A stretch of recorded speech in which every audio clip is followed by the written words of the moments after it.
Hello, hello, hello, hello, hello, hello. A nice little hangout with some friends and fam. Little nap. Tired. And, oh,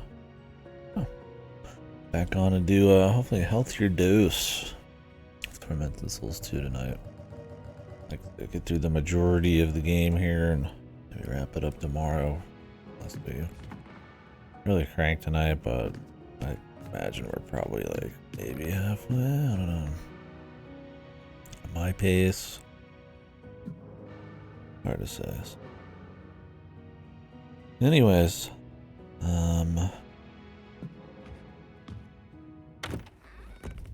let's begin.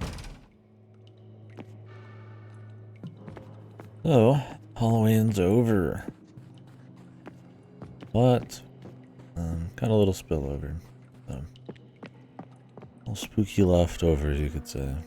What's up, Kyra? Good to see you again. Might not play the spooky games just straight through. But You'll Die Here Tonight and Iron Long. We're gonna try to get those before we start anything crazy after this. So. Both will be relatively short, I think, so need the right people involved. And I have a all horror bundle coming in the mail. There's also a game called Dead Signal coming here. All very short stuff. It's fine. I mean, if you like the first one, you'd like this one for sure. It's, I don't find myself, like, ecstatic to get back for it. It's not really, like, mixing anything up. But, I mean, it's just, like, solid, relatively solid survival horror. Not crazy enemies. It's definitely, there's some action for sure. It's definitely a little bit more exploration heavy and stuff. But really, it's kind of all the same problems, all the same strengths. It looks really nice. There's really good area variety. The combat encounters are pretty much unskippable. There's not really a whole lot of interesting level design when it comes to like routing around enemies or using different traps or tools or anything like that. So the methodical part of like the survival horror is not really changed at all. Like there's a little melee like the first one, but it's mostly just really aggressive, fast tracking enemies. And that's fine. It just means that the combat's really not changed much for me in any kind of meaningful way. And they've eased off the limited saves a little bit. You get a lot more often. The first game was pretty tight at the start. So yeah, bad story. You know, first game's story wasn't good really. This game's story is worse, probably, because it doesn't even have like a novel start. There might be a neat twist they're working, but yeah, I mean, I've played a lot of these this month, so I mean that's probably part of it. But I've enjoyed it. Yeah, the story is not interesting so far. I would say there's barely been any story, and I'm like 10 hours deep or something. I've heard it's pretty girthy. Like, how many hours am I? 10:52, and that's endgame. Yeah, no, the story I would argue is probably worse. It's barely there, and what's there is pretty weak. And well, everything looks really good. The characters don't. There's a little kind of scuffedness to them, and not in like a stylistic way. They're kind of counter to all of the nice environments, so there's that. But yeah, I mean, it's good so far. I would recommend it. If you like survival horror, and if you like the first one, why not? I hear some people say it gets shittier as you go, with like bad ammo management and more combat.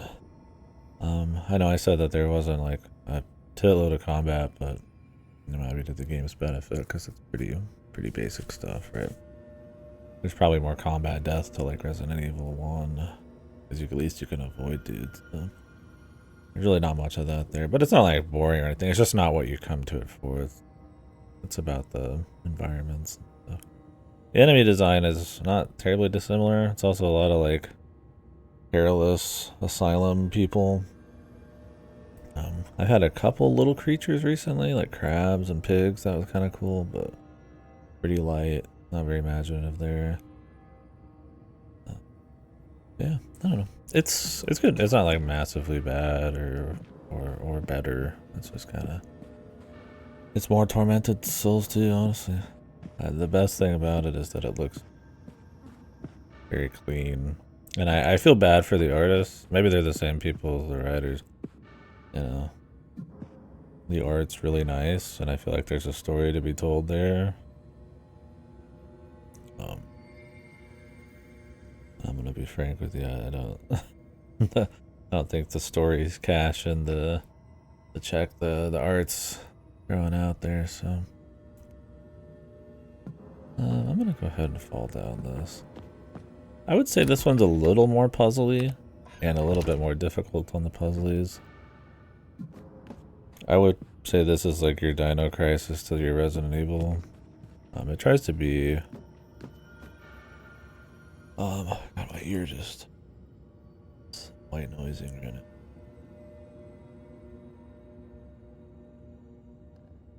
One sec.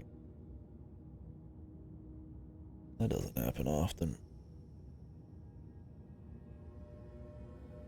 Gonna wax or got weird pressure. It has a very budget but doable AA budget. Yeah. I mean, it looks great. I've had technical issues. I've heard people have more. I've had some soft locks. Like I stood like this and opened like a refrigerator and the door opened and I was like trapped in the fridge, stuff like that. And most cutscenes, it's only her head showing, the body's not there. Little shit like that. But it's not a killer, but when the best part of your game is the visuals, any visual stuff, and you have like, you know, limited saves, you're fucked. Yeah, it is funny, but then I had to redo like an hour of progress because I'm being like super careful. I think the puzzles probably piss people off. I think they're fine. I quite like that this game actually has a lot more of you like analyzing objects. Probably the most I've seen in a survival horror. Like you'll look at an object and have to kind of click little things and combine stuff, and it's not very handholdy. It does mean if you miss a fucking little paper in a corner, this game is not like RE2 Remake where it tells you which rooms you've cleared. You're fucked. Like, you know, you have to be attentive, but that's pretty standard, I feel like.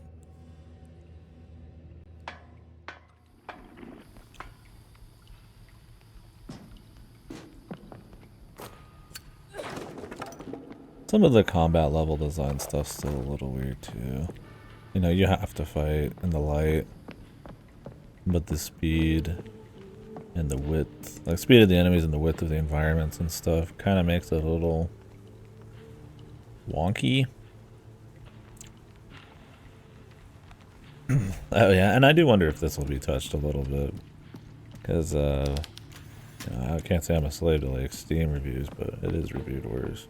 I'm kind of wondering why, but I don't want to spoil too much.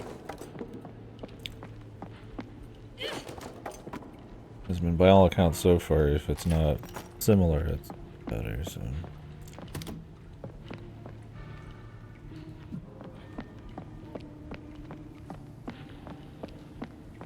And while there's technical issues, and, you know, I'm not like super all about the combat or the level design, it's not bad.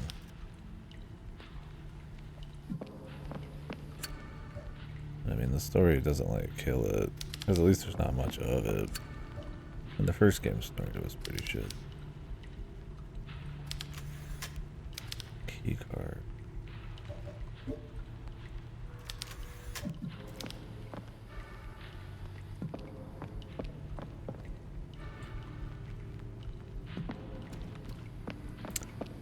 I'm gonna go to the shark. I don't know if we're gonna need that.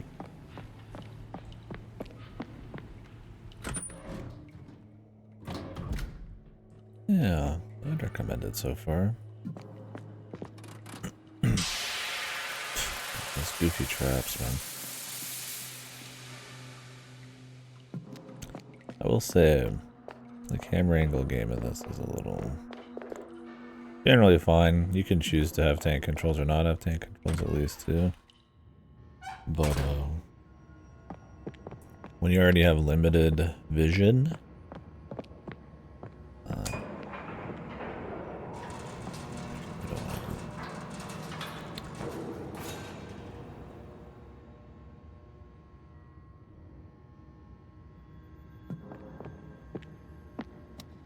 and limited space, the camera is sometimes swapping at like mid-room is a little wonky. They're not like great about it, but it's not like the worst. I don't want that. This map could be a bit better too. I'm trying to get down here.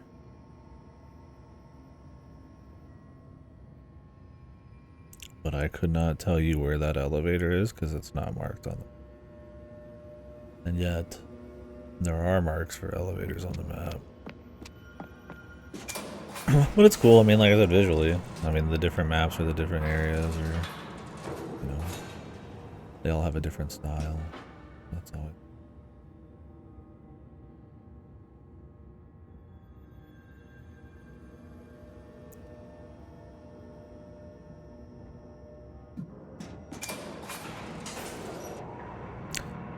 Yeah. And I don't remember the first game with a lot of clarity, mind you, so I mean, maybe it's way better, maybe it's not that different, I don't know, man.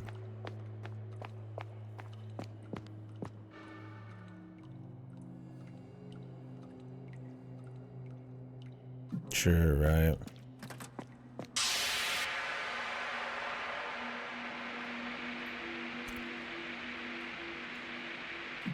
Yeah, and I mean, I think it's fine for that. Like I said, there's not a lot of strategy. It is very like, you know, you just kill every dude you see kind of game, but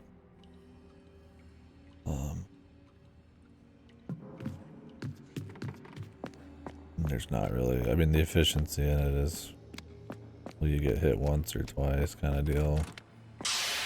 Or what gun you'll use, but that's not like a big problem.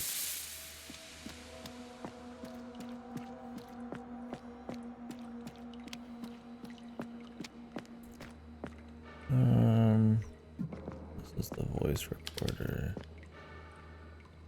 Or the last place I don't remember where this elevator is.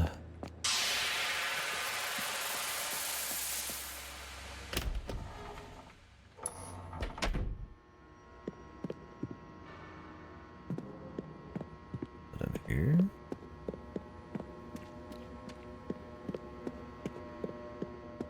Oh, here it is. That's what I mean. It's like, look where I am on the map. I'm not, this is not where I am. I'm like right here, and there's no marking. Kinda wish more games let you set your own map up at least, but whatever,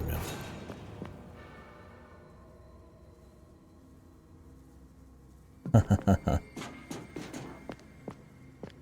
Oh, remake run? Yeah. What do you mean you're not gonna whip out the Troy Baker redubbed version? I never played that version. I never even watched that version.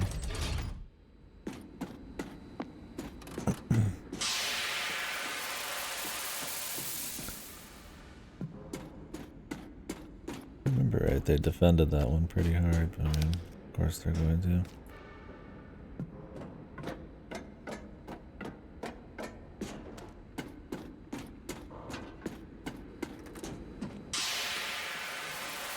I might have to take this micro elevator.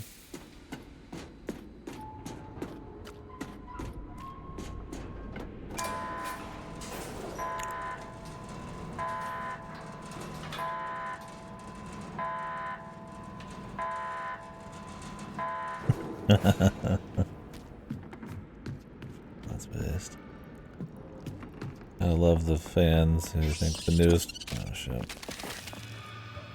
The newest version of something equals definitive.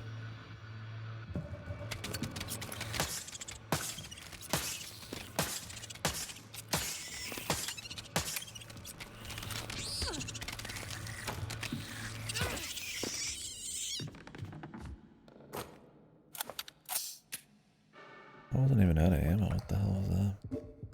Also, it would not swap to this. I hit it like 50 times. Controls could use a little work. I kind of wish instead of D-pad having tank controls, you could switch an option to just have more quick items. Because, like, switching with quick items is actually slower than just equipping it in the inventory, so it's just like... It's not like it's really a balanced thing. It would just be kind of nice to have it more seamless, but they don't really have an option like that for you. Anyways. Ammo is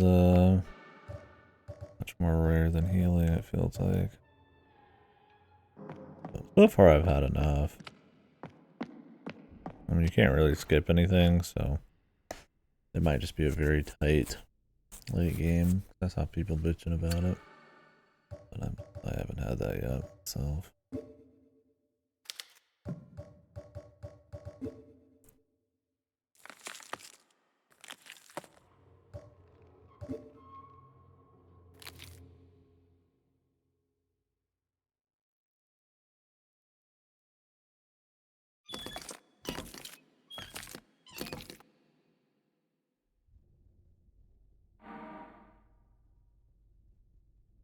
Metal plate triangle.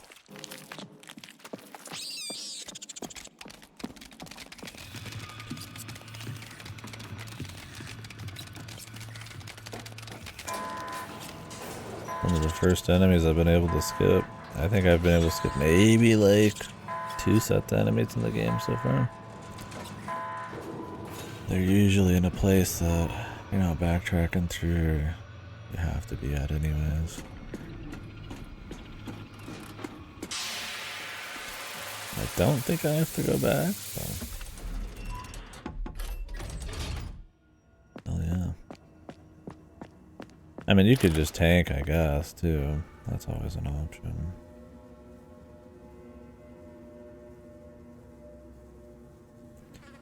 What is this door?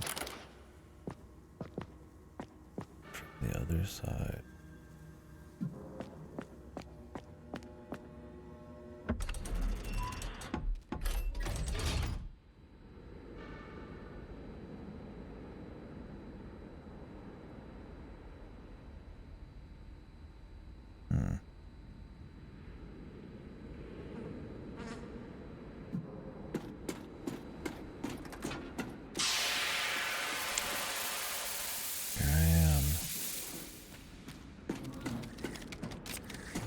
Going back.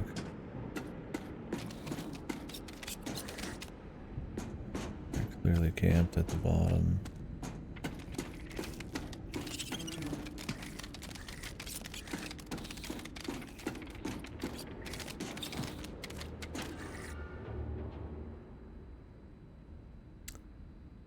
Like something here. I don't know how to get to this reception.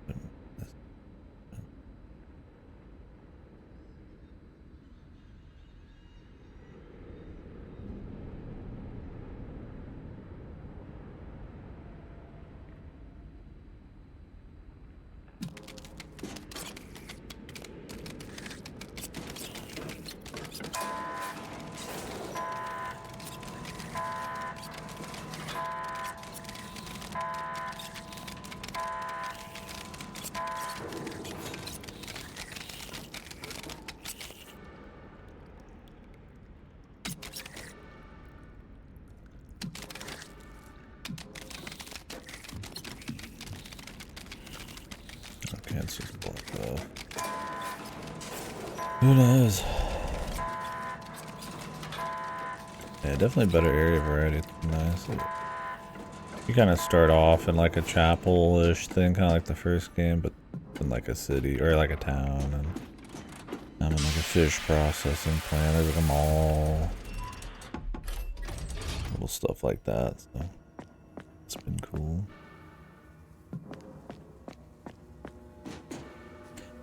I don't know, but there is just something about it where I'm like, the dick's not getting blown off. That's for sure. So it might just be that I've played quite a few this month.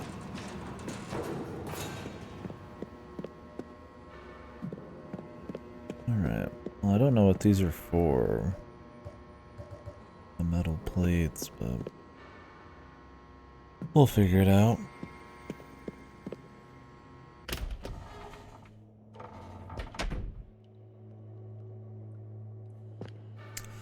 Flesh made fear.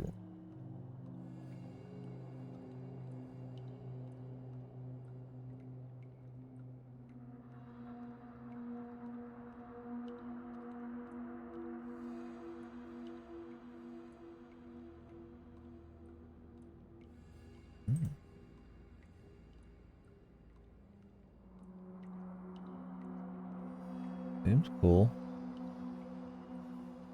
We're pushing the actual just like Giga Classic style. I like that. Streamers did the voice acting. Oh boy.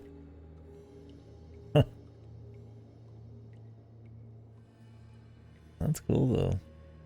Yeah, that's brand new. Yesterday, huh? Yeah, I'll put it on the list.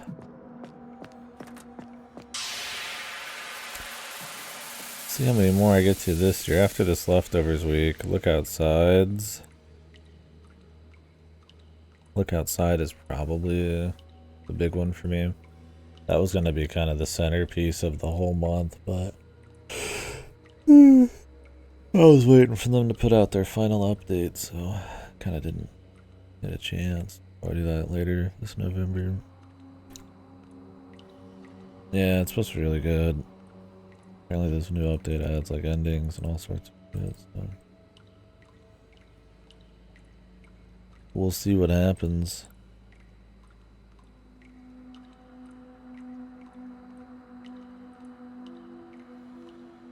I'm sure I'll have other horror stuff this year, but I'm behind on quite a few spicy things that came out last week or two. Ninja Gaiden 4 and Ball Pit and power washing and all that. Katamari.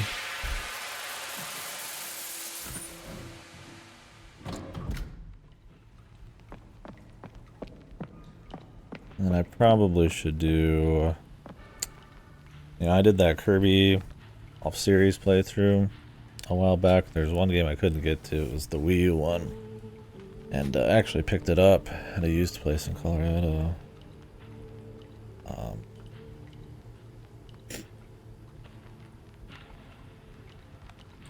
I was like, maybe I'll do that before Air Riders. I'm really not that excited for Air Riders, frankly. But I might just play it for a few days or a couple days and just kind of be like, alright, It's the exact same thing as the GameCube one. That's what it looks like. I always thought it was just like fine. I thought there was potential in the original Kirby Air Ride. I don't really care about the simplicity of it at all. But that was cute. But it felt kind of just like a hodgepodge of like fun activities that was like better structure and just more fleshed out. Could have been neat. So when he does like an hour, well, 2 1-hour presentations, I only watched one of them. And he's going into like hyper detail on it. I'm like, brother, this is like a remake, man. Like, this is the same pluses and the same negatives, it looks like. I'm like, I don't know, man. I'll fool around with it just like the original, but still debating Pokemon. Yeah, I mean that's always a personal one, man. It's hard to really just recommend Pokemon just flat to everybody, but kind of depends on what you're in the mood for. I mean, I would never recommend it, I suppose, to like someone want them.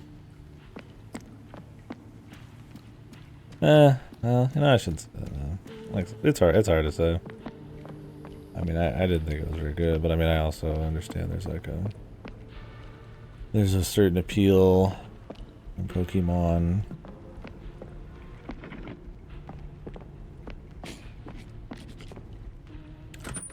Depending on what you're in the mood for and all that stuff, so.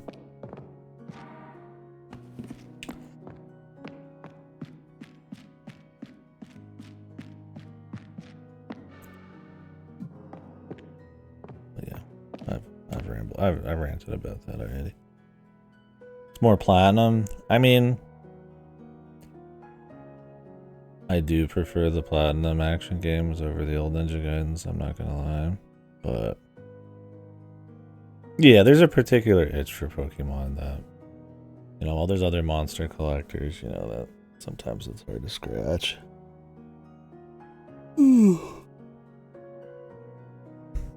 It's good enough for that. Not an easy recommend, but Pokemon. Yeah, I mean, Ninja Gaiden Black was probably my favorite of the 3D Ninja Gaidens I've played. I liked Ragebound. I just, you know, that's the 2D one that the Blasphemous people did. I just played that, but Dynamic 2 is good too. I don't really remember much of 2. I'm Black, honestly, I'm not gonna lie. I didn't find them like super memorable. I played them a few years back. They're solid action games that kind of mix the meticulous with the fancy action. You know, where it's like DMC's like, you know, potato sack comboing, which, you know, I think DMC5's got like the best combat, hands down. And then, you know, Bayonetta and stuff is more reactive and more about this, you know, who's coming at you than really your moves. And, you know, I really like those too. Bayonetta's probably my favorite character action game, but I don't know, I just don't like. I liked Ninja Gaiden, the old 3D one. I mean, I don't like Razor's Edge much, but so it's like I don't really care either way the direction it goes. I understand for the fans it probably would matter, but as long as it's good character action, especially with how little the good character action comes out these days, I'll be all right. But we'll see. We'll see if it feels good. I'm curious to see where Platinum's at now, with Kamiya leaving and, you know, all of their live service failures and shit like that. I don't think Platinum's had a hit, man, in a while.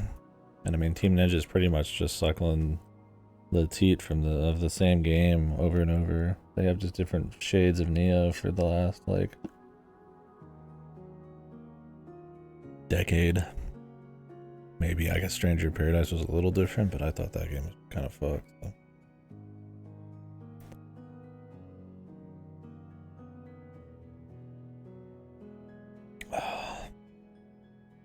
Yeah, I kind of want to try the new Digimon, but I'm not sure. Yeah, I have some more old JRPG remasters I want to play that I never did. I did the Suikoden 1 and 2 recently. There was a Lunar 1 and 2 that came out. I was like, oh, that could be cool to try. I don't think I'm going to do Tales of Xillia until I've played, like, Abyss and stuff like that. I have kind of, like, these 3... I have, like, a few Tales games that I've always wanted to play, like Abyss, that I've never have. And then I was going to kind of get to the Xillia games. Because there's, like, what, like... a bunch of them, and I'm like, once I do Abyss, maybe I'd be willing to try Xillia, or like Heart's Graces or some shit. Yeah, that's my thing. Is like, I don't know if I would do a Tales game before I do Cold Steel. I have enough people, yeah, ready to slaughter me for not playing Cold Steel yet, and it's like, you know, I have so many other little JRPGs I want to play. I've been on the cusp of starting Skies of Arcadia for so long.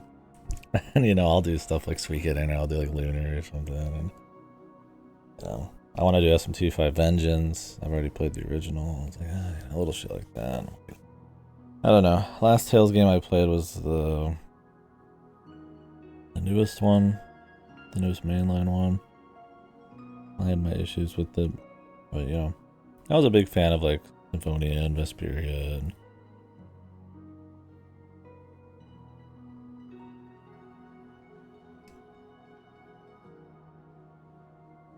What was the one with Velvet? I like the skits in that. that was the big one for me in that game. Otherwise, the rest was whatever. I need to stop. Yeah, it's tough. There's so many good JRPGs to play through, like time, and then they still are coming out. And, you know, nice remasters if you've never played them before. But yeah, Digimon seems cool. I kind of want to start with like Digimon World, like something old. I'll probably skip on it for now, but Dragon Quest 1 and 2 are cool. I mean, I think 2 is a little weaker as far as Dragon Quest games go. I think 1's amazing. 2 feels like them doing 1 again, but a bigger scale, and like the systems just don't quite scale with it. So it's kind of an annoying game to play at times, but they probably tuned some of that. Some of the encounter rates, level design and stuff. But 1's awesome. I'd assume the remakes are good versions of them all.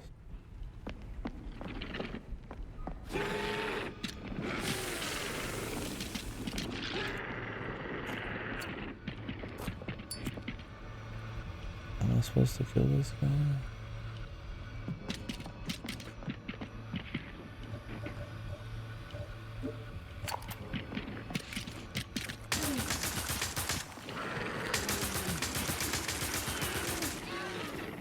Nice camera angles as well.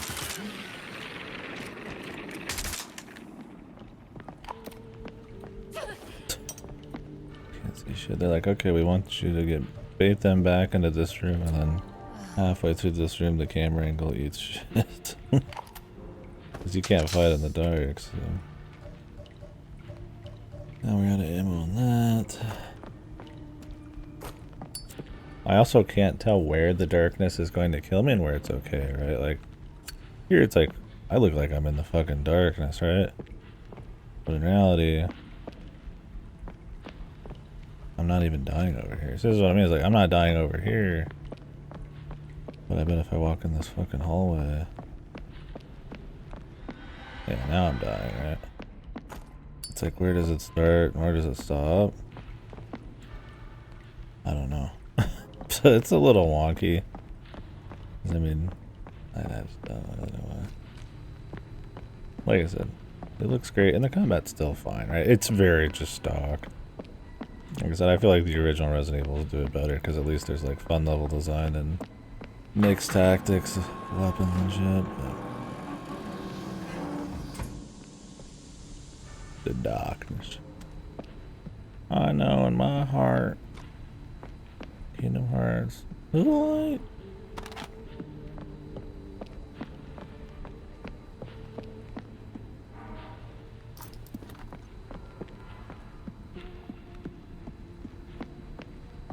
KDkill pretty late, funnily enough. I mean, I didn't start until I did the event, essentially. Well, it wasn't really an event. It's kind of like a stream goal, if you will.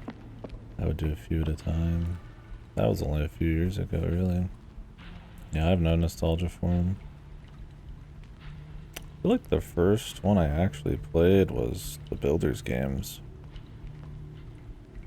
I just started from 1 to 11.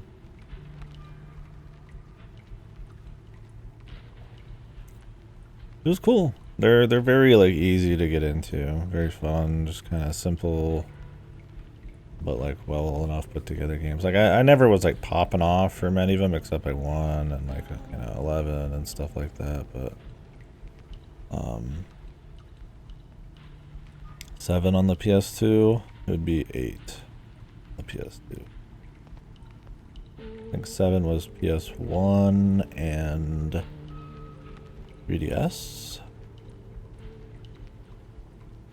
That's the one they're remaking in, yeah, 8 is everybody's, yeah. When I was playing that, everybody came in, like nobody knew any of the other ones, but everybody came in and was like, oh, I fucking played 8, man, it was like my PS2 game. I was like, yeah, 8 was the one.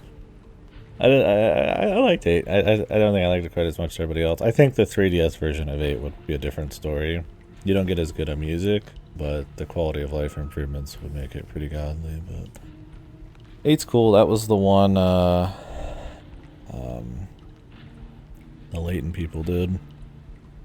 Well, they did a few, but whatever their name is. Yeah. Where you like torches actually have light and it's like a more open exploration world. It was really cool for that. My issues were usually in other ways, but what is this?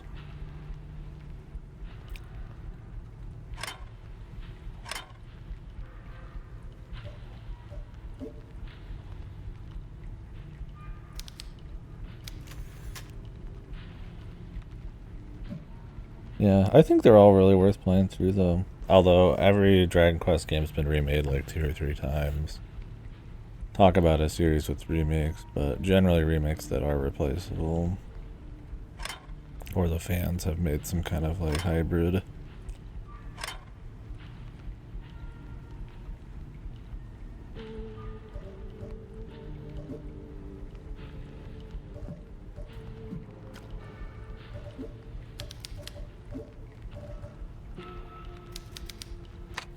I don't know if I played an original version of any of them. Even technically not 11 because I played the one that came with like a 2D version of it and stuff. So. It's just kind of one of those series where they kind of are very careful about just mostly changing quality of life stuff and kind of visual overhauls and shit. Like what, this is like the second or third remake of one that just came out. I played the SNES version, which has a very buggy translation. Cool. I played like a phone version of like 5, I think, or no, it wasn't 5, it was 4. Then I played a PS2 version of 5, a DS version of 6. That's like, I mean, they all were like NES pretty much until 7, which is PS1.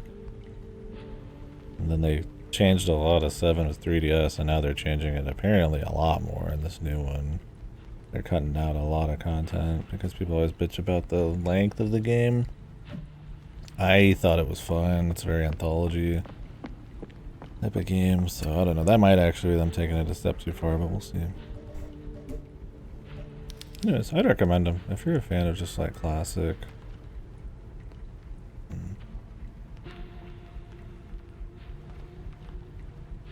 I mean, JRPGs, you can't get more classic than that. I think there's always like a clean bar of quality.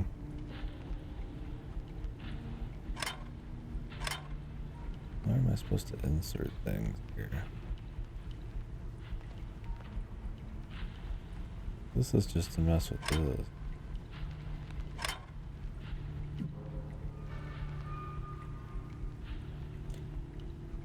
The slaughter room.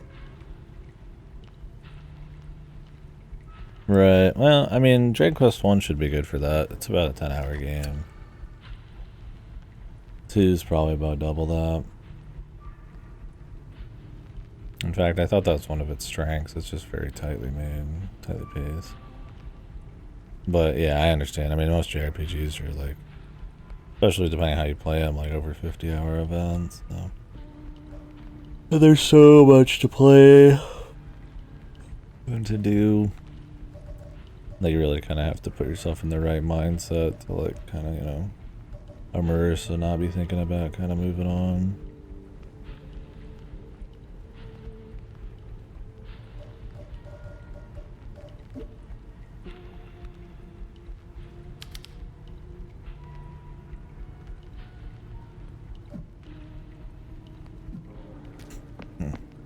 Must be tied to this over here.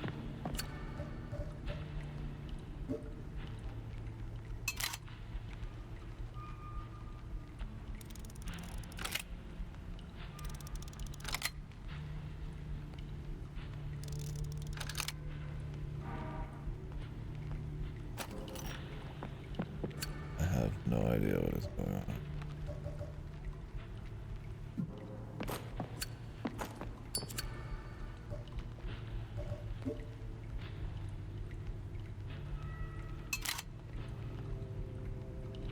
What can I really?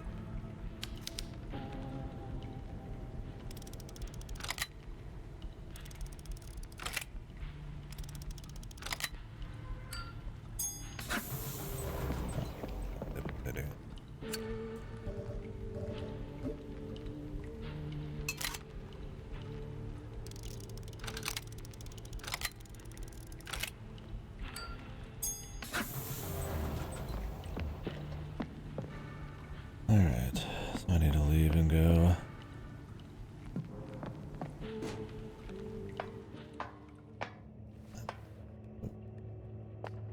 Yeah, that's tough for sure. I mean, I try not to let that bother me too much, but it's like, I mean, it does, right? Like, I mean, whether I'm going, you know, somebody recommends me something and it's like 2 hours, I'm like, yeah, I could just throw that in, right? But, you know, somebody's like, hey, here, let's play this 100, 200 hour game. It's like, you know, it might take me a while to fucking be like, alright, you know, I'm in the right headspace. And, you know, ready to want to do it. And especially if I'm trying to kind of sort of keep up with, like,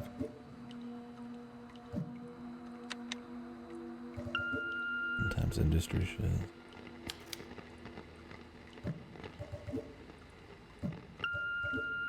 Password incorrect.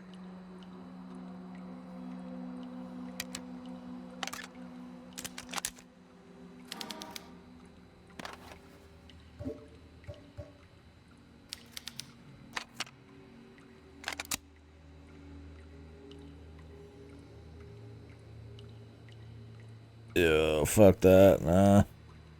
I would not be replaying that.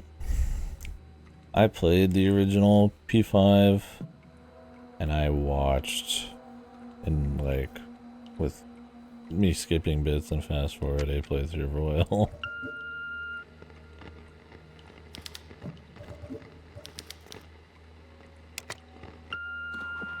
Password incorrect. Yes.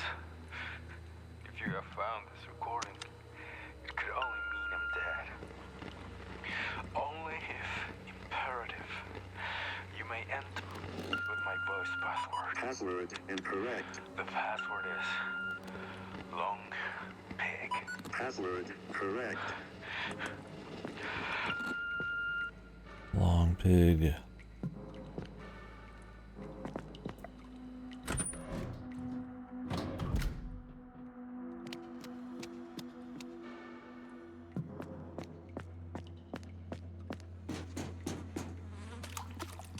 Yucky.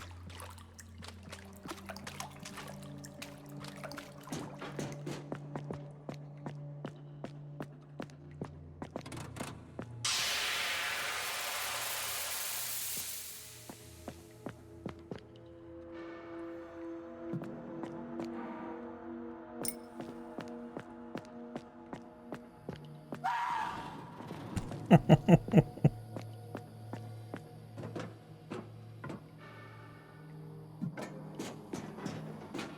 was fun. Yeah, like he was just waiting there to get destroyed. My pleasure. Yep.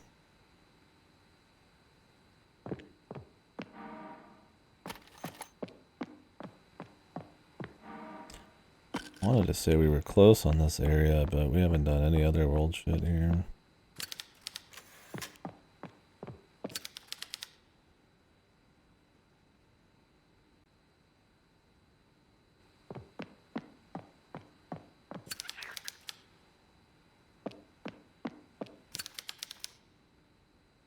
That part of the plate I need. Not much I can do about it. Maybe in another world.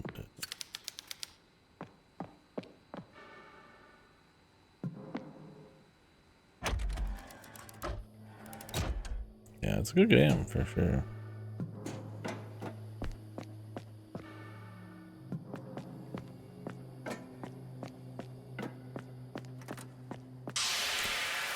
Yeah, I always have a lot of JRPGs to play. Part of it is, like I said, there's just a lot that came out. in history. But a lot of it's also just, you know, they're long, so you just don't get through as many.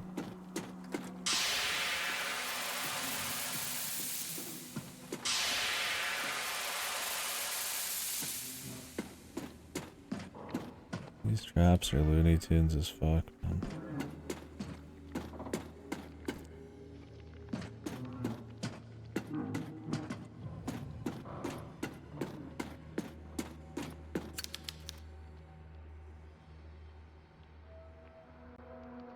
Dude, why the hell, man? I hate everyone and everything when I play League of Legends. Definitely need a relaxer from that.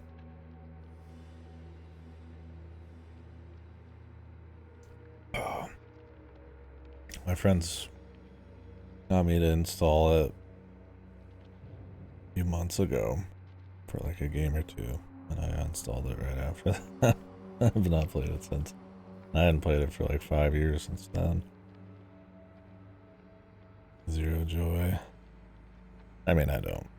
People have fun with it, that's fine. I feel like the days of being able to mess around and be goofy in League are long gone. The community's horrible.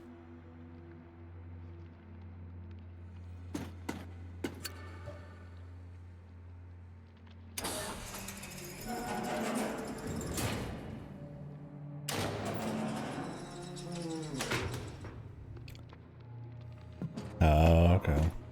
It's been long enough to get a little bit more kick out of it. I get you. That's fair.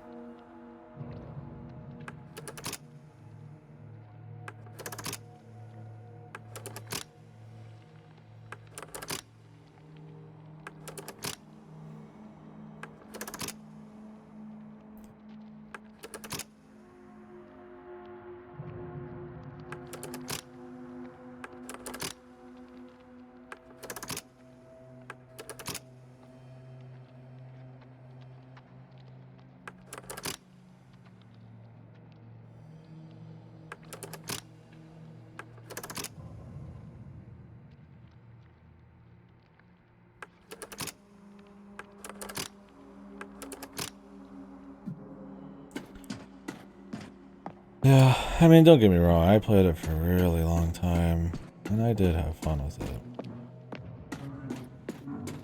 I had a different kind of fun after a while. It was more the social, playing with the boys kind of joy. But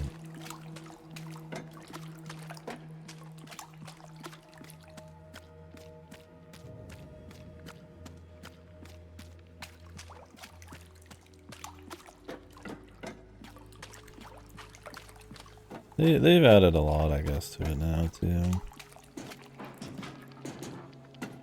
I'm being generous, but I don't know. Well, but a lot of different modes and stuff. I know, I mean, I have a lot of friends who just, they don't even play the basic game anymore, so. Must be something I have to put in here.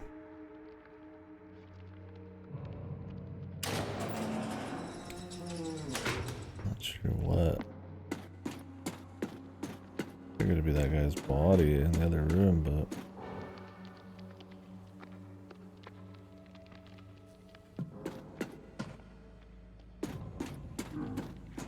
Yeah, ARAM's a lot more fun. I like how the randomness kind of takes some of the edge off of,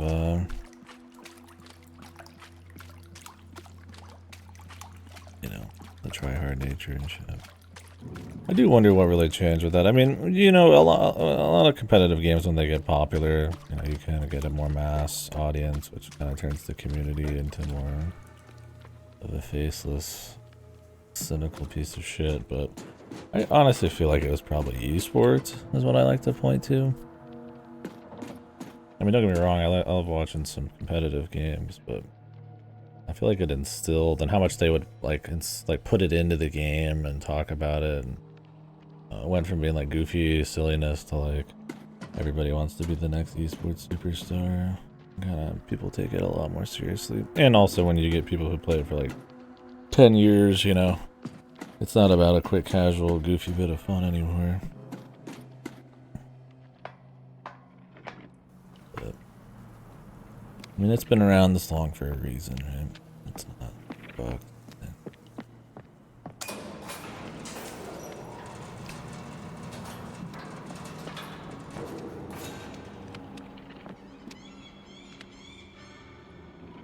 Okay.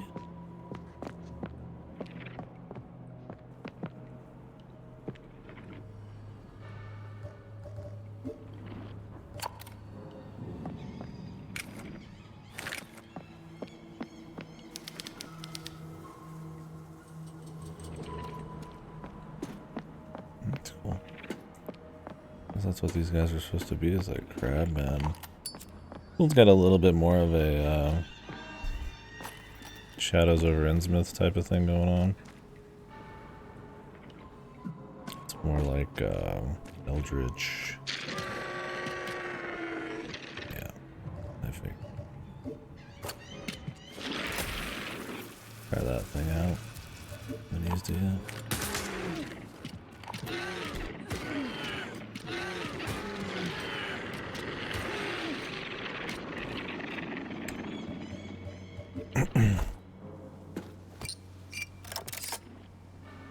A lot of like fish people turning half crab, stuff like that. It's only really started to happen.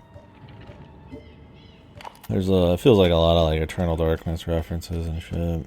Some of the camera angles and picking up like skin wrapped books and stuff, you know. Which I mean is Lovecraft. But doesn't feel like it's just being a rip or anything. It's just kind of like fun little shit. What am I looking at?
Do they still make you pay for the champions? Or is that gone now? And your masteries and shit? They do. I mean, that's always a big money maker. They've had some egregious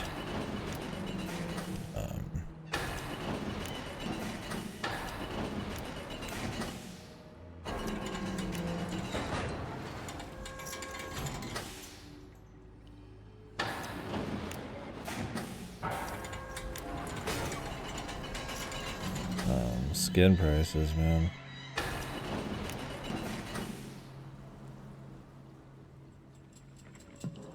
Oh, really? Game Pass? Huh.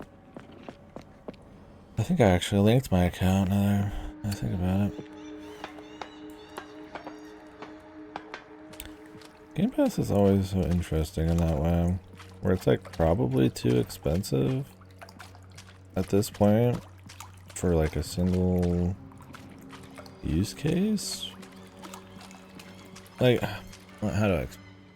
Well, like, there's lots of crazy different value. Like, you get the Fortnite Battle Pass thing, you get the League of Legends thing, like weird Discord things. You're getting like indie games, you're getting like some AAA, you're getting back catalog for EA and Ubisoft. But it's like, who does all of that?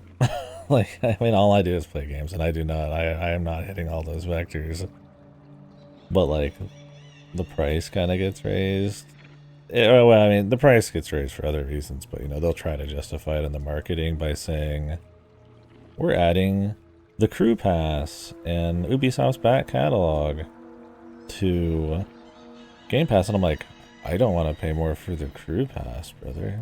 I mean, what you do then is you make like different tiers of it, right? But which is what they have. They have like the Call of Duty tier.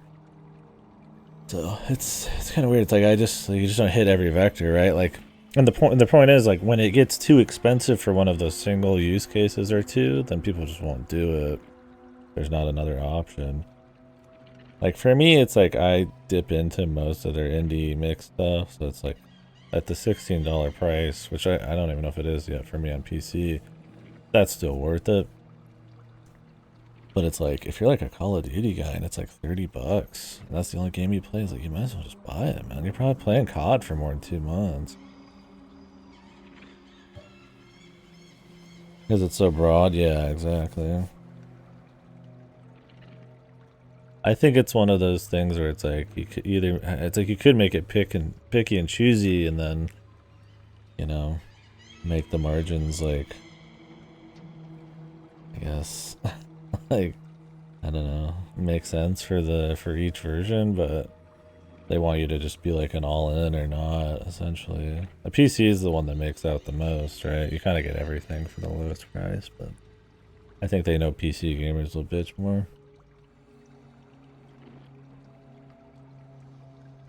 And they have better options to go to, unlike people who are like on Xbox or something. And I could just go get some Steam stuff, you know? I'm sure PC will go up a lot more, but yeah, it's weird.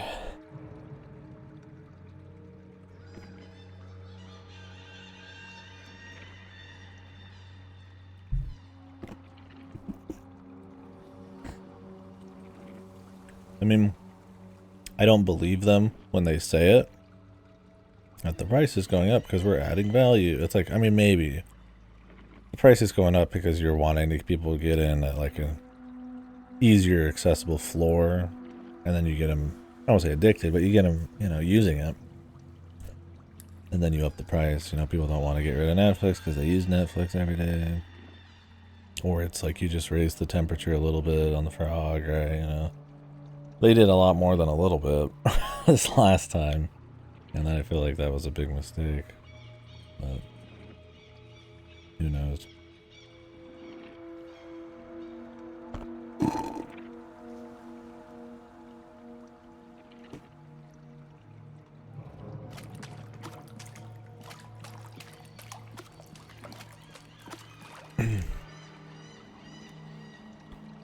I don't know if there's any hidden loot down there.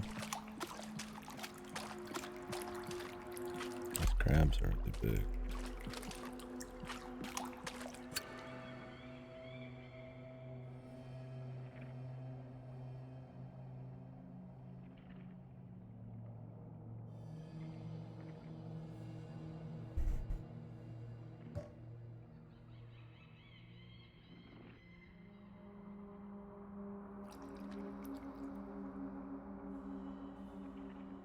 Huh? 345.20.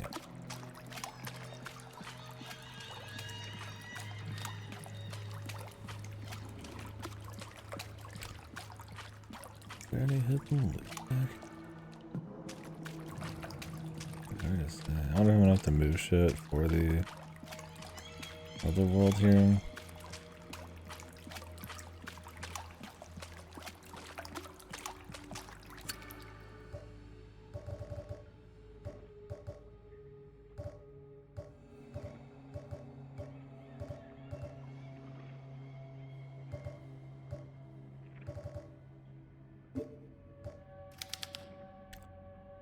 Any more upgrades to this? Okay.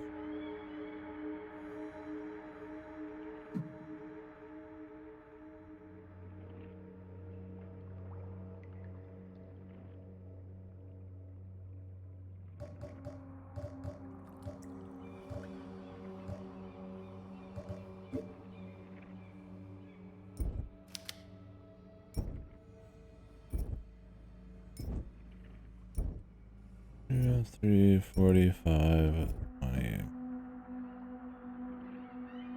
Is it? Wait, it's not like hours.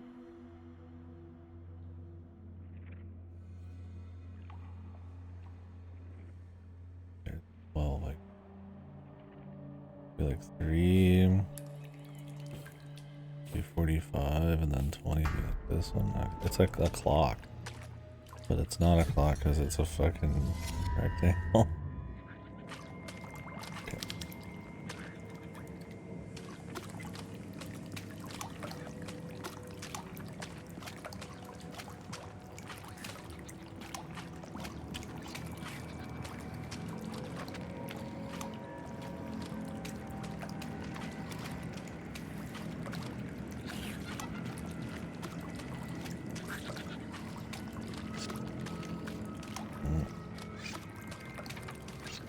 We're gonna have to go back and move this.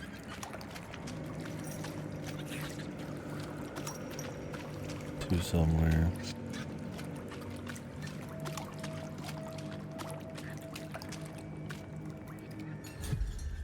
I don't even know where that was. A little annoying. Like this one?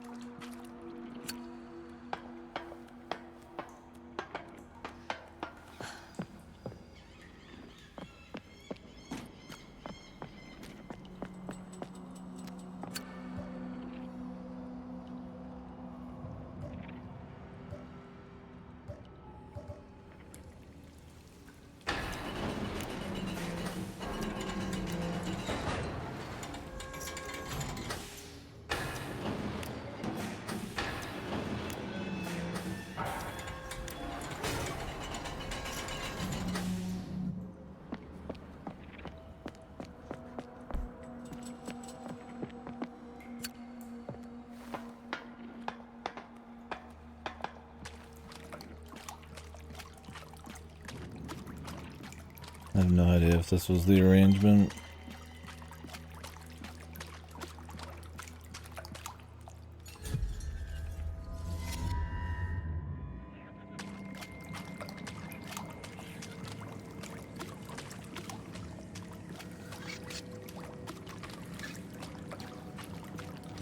Oh wait, that's not it at all. You just take this one out. This is a fucking gate. Okay.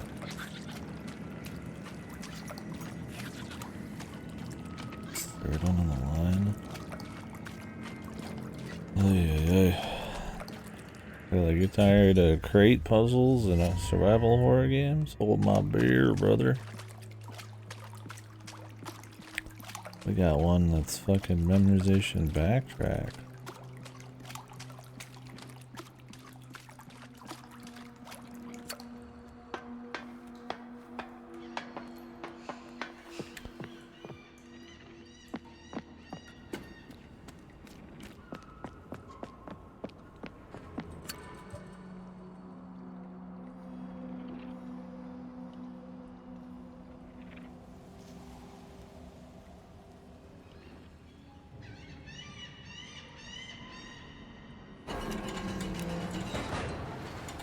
Was that actually okay? I think I thought.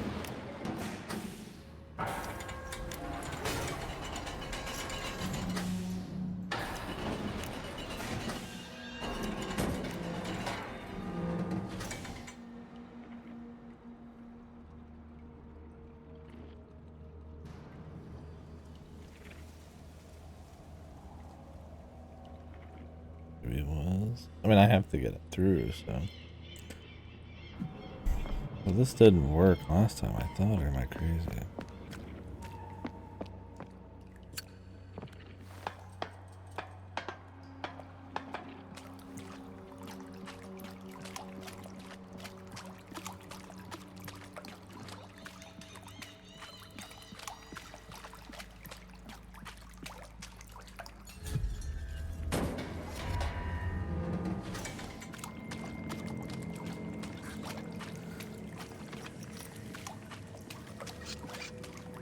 This is in the way now.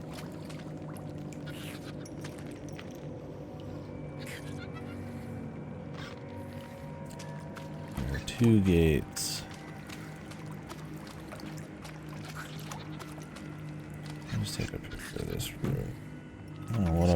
too.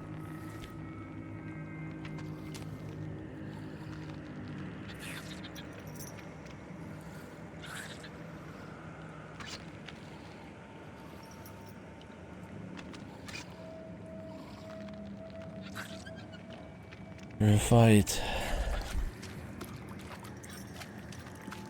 Some annoying bastard.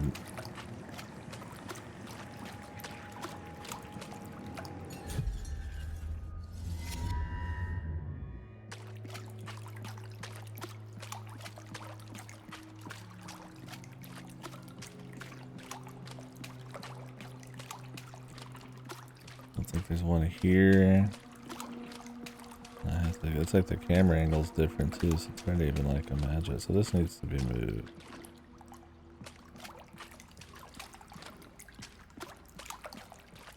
We can't have it setting here because this would block it. I just have it setting in the middle then?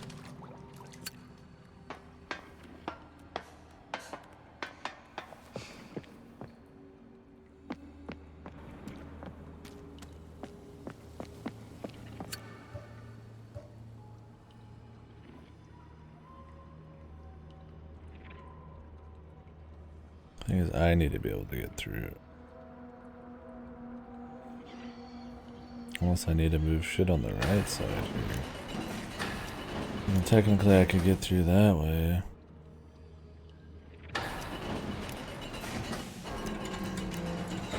That'd be what they're pushing.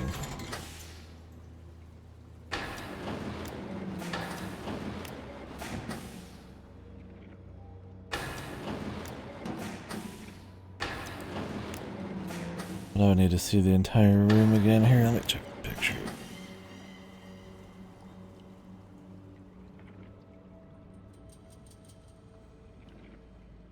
That goes pretty wide. But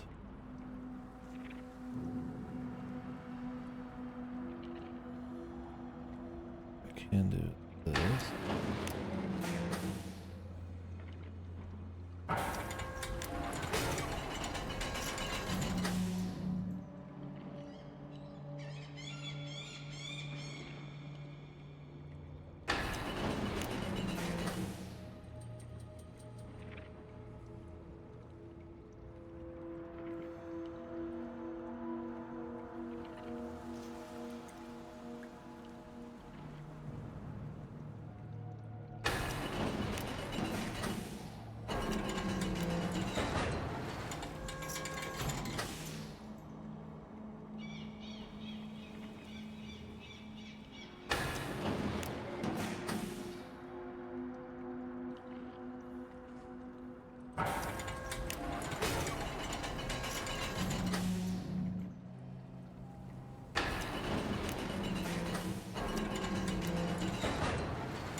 Hard to tell here.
I think there's gonna get good perspectives on this.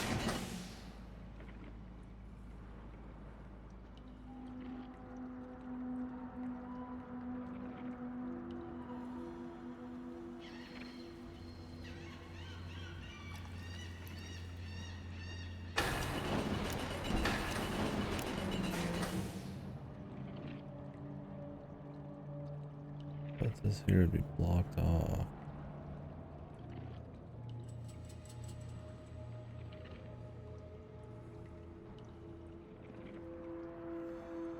I'm looking at my phone.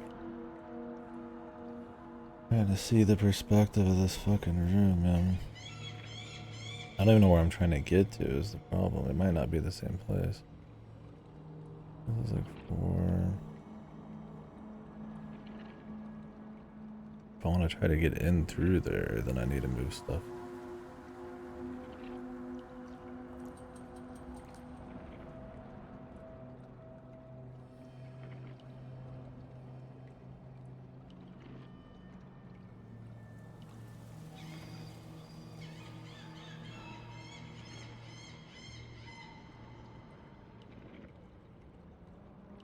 Really have any options there?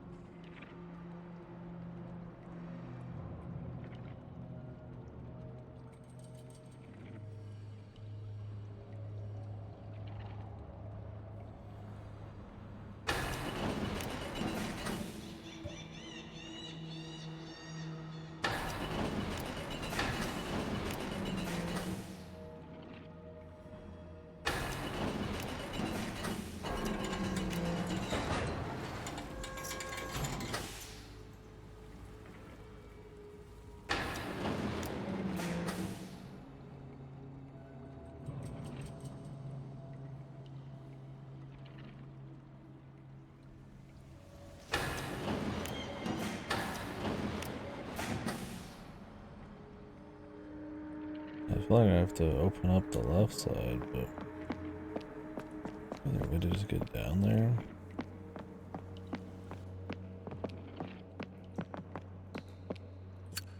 Like, does one of these have like an open thing?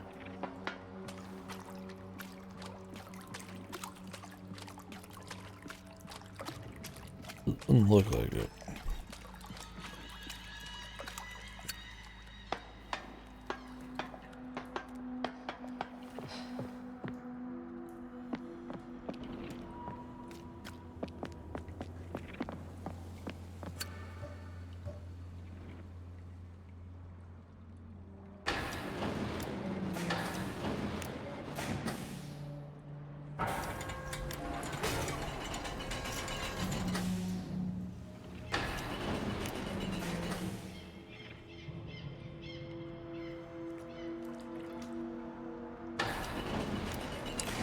If I put it here, it's fucked.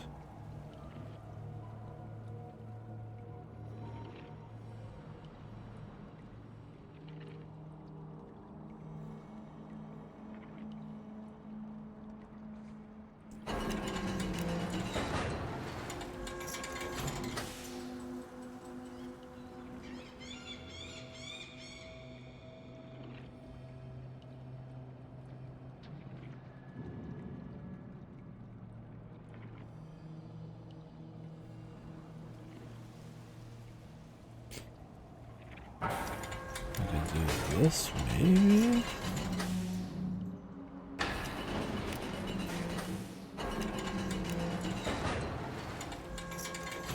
I think there's 2 spaces above this.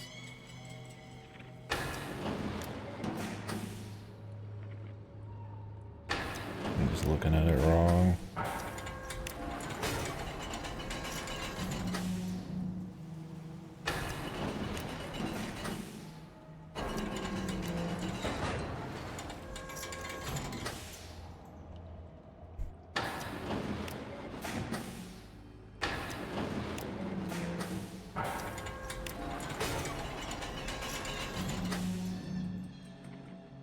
I want to say this might work.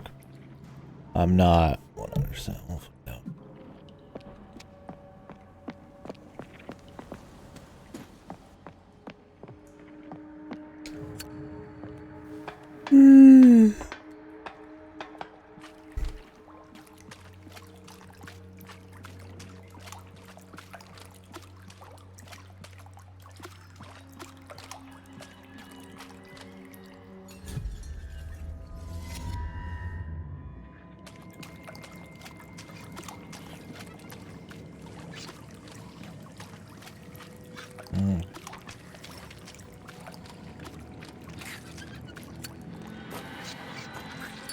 This is too dark.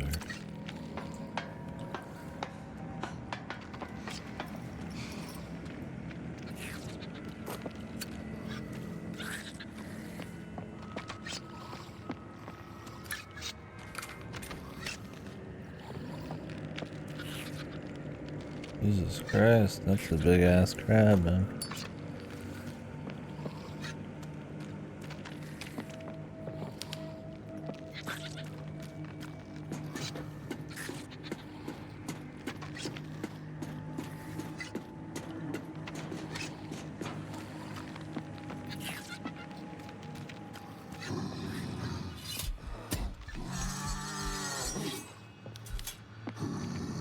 Who is this guy?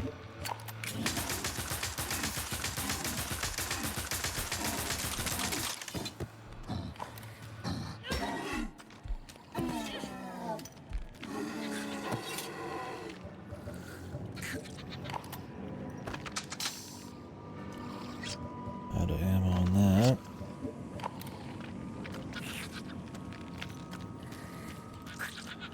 Mr. fucking Woodsman.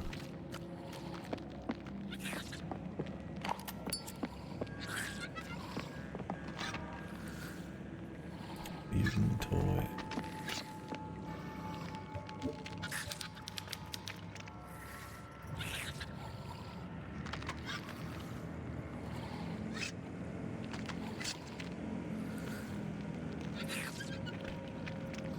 Carol.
Am I supposed to bait this dude in there?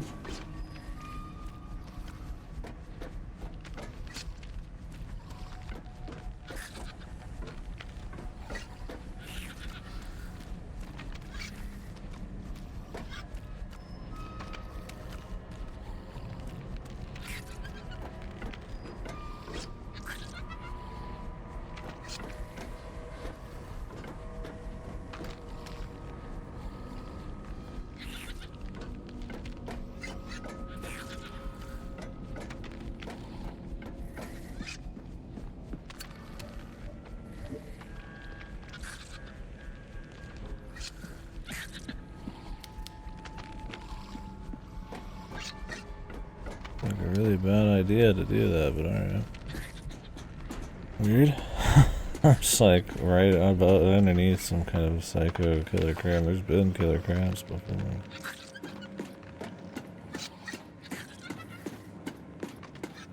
Do crabs make noises? Like that? I mean, like little voice noises? I don't know.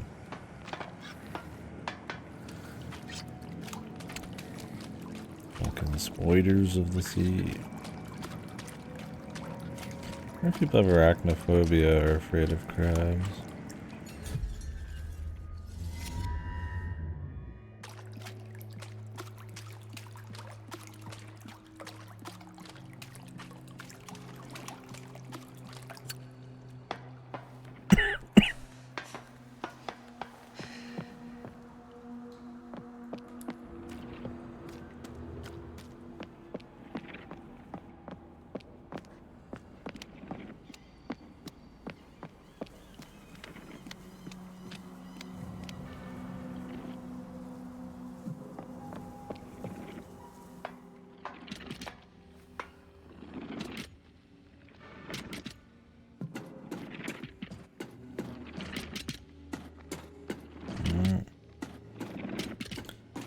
Mr. Mutant.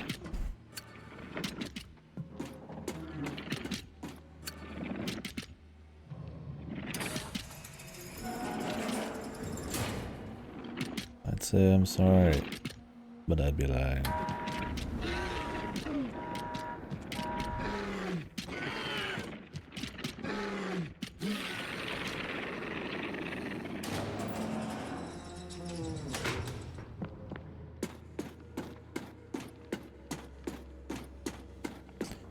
The other side bits in this have actually been very small.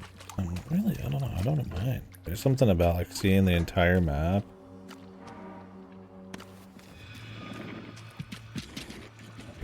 Bonds.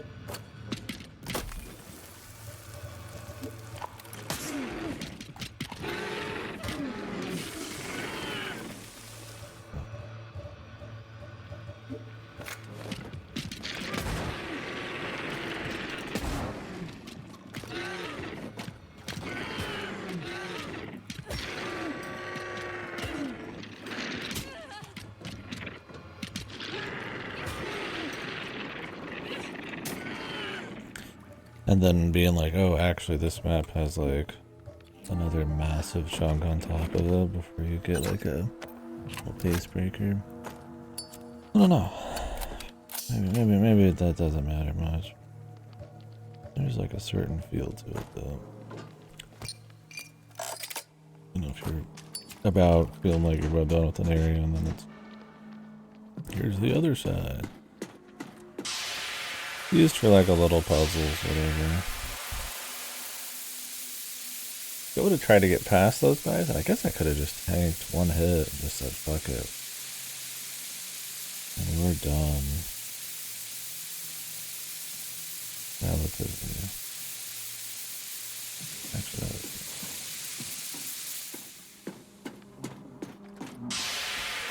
really, that didn't even wind up. Fuck you.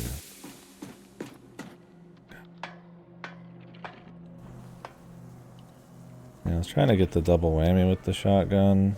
Kind of sad it didn't work. He aimed directly down at the guy. I didn't actually like execute him. Didn't really have much choice.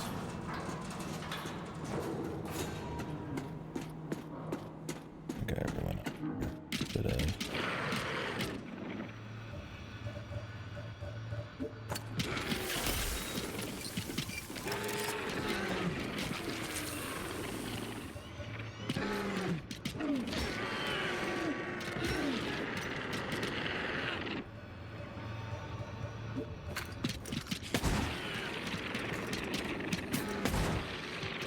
Double didn't work there either. I think it just barely tapped him, so maybe it did. Where'd these guys come from? Like I said, I mean, if you have faith in the game and that it'll always give you as much ammo as you need, it's all good.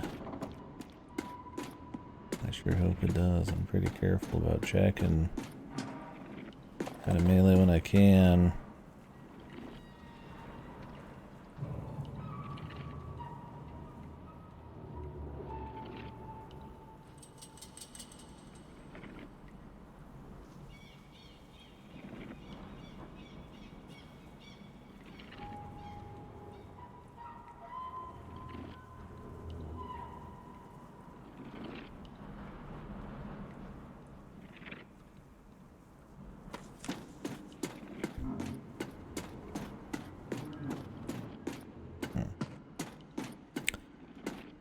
Gonna let her go.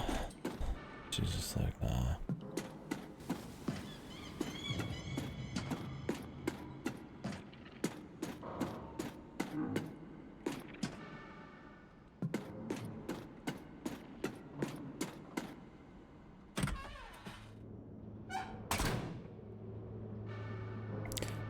Like, that's where this one's a little different feeling than the average survival horror sometimes.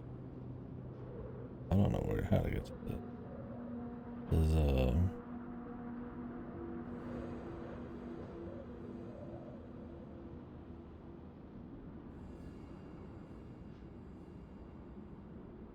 It feels like you know, and some of them you'd be able, if you could at all, like, avoid enemies. With, like, certain, like, you know, dodging certain hits or kind of getting moving around them. And this, it's like, you can dodge them in the sense that you're going to take a hit. And, like, you can save ammo by taking a hit and just then ignoring them, but this one, it definitely feels more like you're trading health for ammo. Like, you are going to have to do something. It's never been a problem. It's a little weird.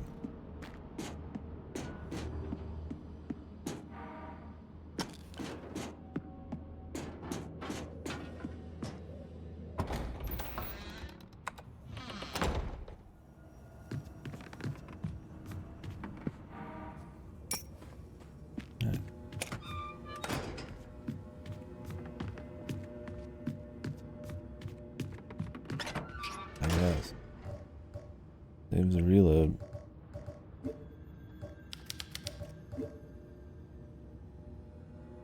And the performance is really bad.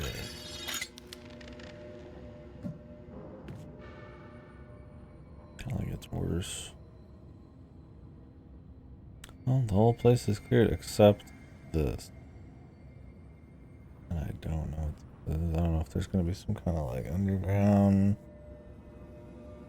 thing eventually, because it's the same in this place. There's this. Like, what is this? I mean, who knows in the town? But I don't know. Weird. This is all the convent? Is the church something totally separate? Might be. I guess that would be church into that room, the convent. But what about the process? Maybe this underground thing here? That's alright.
I should probably save. I haven't saved since the start of the stream. A lot of fighting. Slaughter room sounds very boss-like, and this is the end of the area, I think. So take a quick piss too, then we'll continue.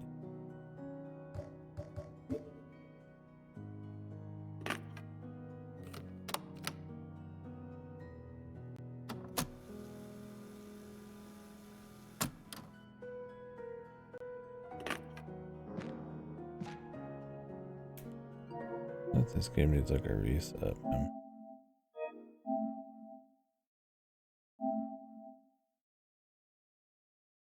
You're back.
Wake up, lady. I don't even know her name. I don't even remember her name. Maybe not Alicia. Whoever the fuck this is.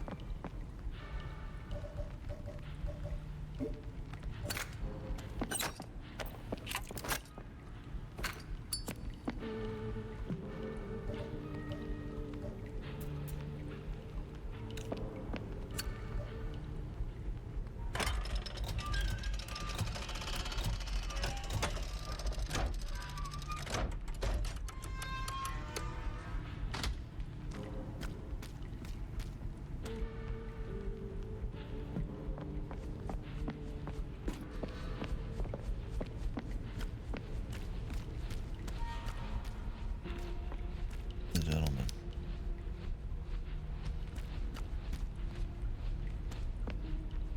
The tilt. The spooky tilt.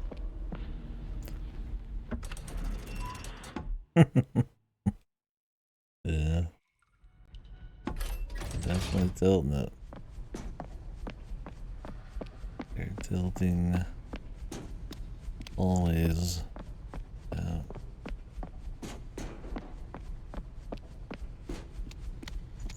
Boss time.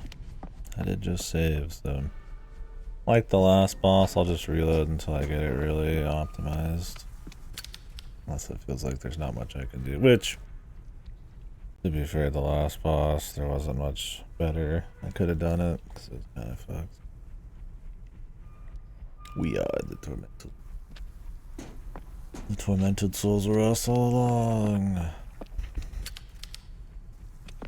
Wailing Harpoon.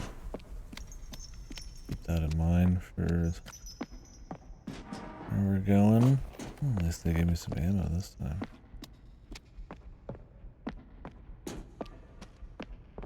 Two shots, which is not enough to kill a boss.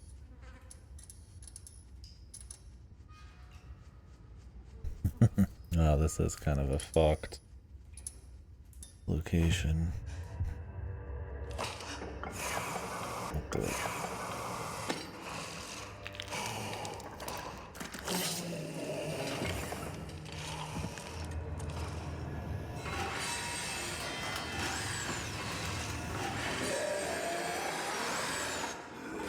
Yeah, it froze.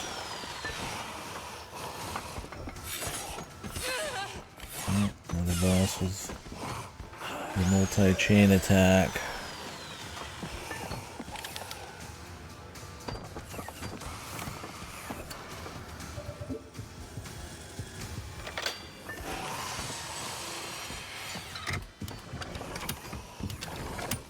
What is this?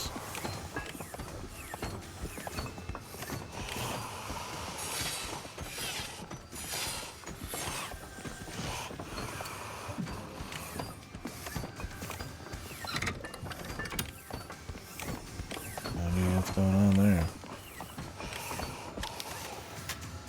Pressurize the cannon.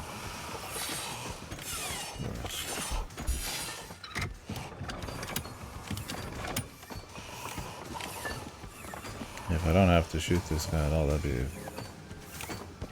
a step up. Let's see.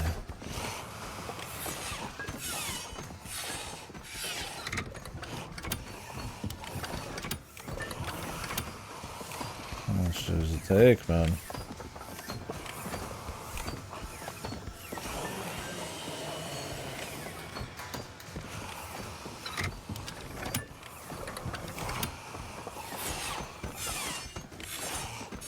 Better not have to be done in like one go.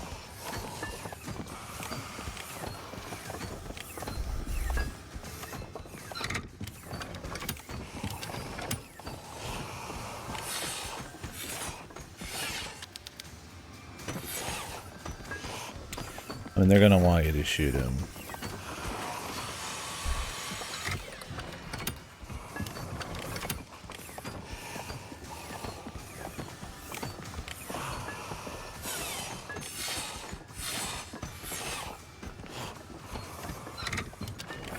Probably have to do this thing in one fucking run.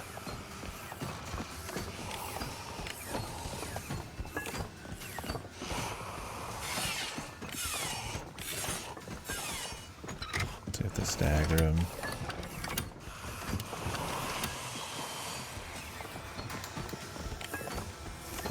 But why would it... That's my thing, is why would it like require it all in one go? It's not like the pressures are going anywhere.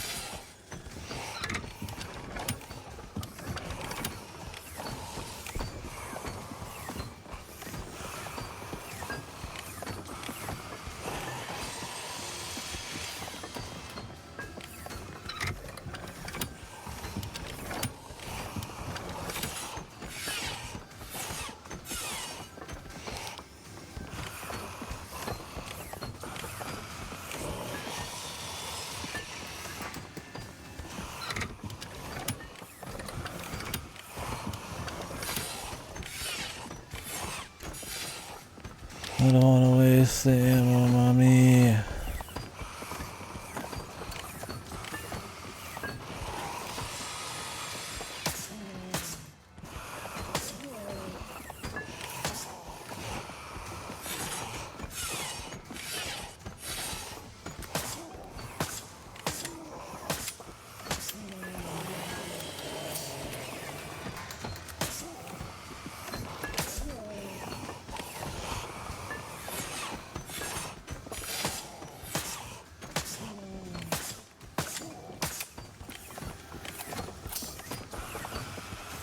Yeah.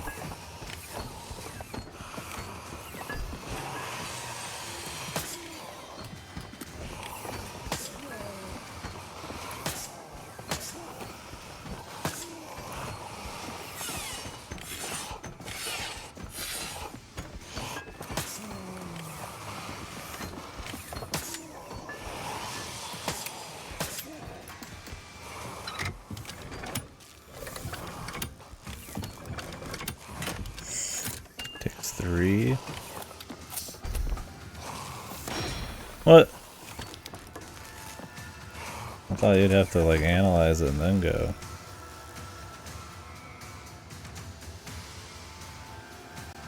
That's how every item in this game works. You'd have to look at it and then time it and like press it. I wasted all that ammo, man. Saw that coming a mile away, yeah. You just don't know with this game. It's like it was possible for sure. But I need 3 cranks. I'm about to just eat and a hit just so I don't have to fucking use the ammo, man.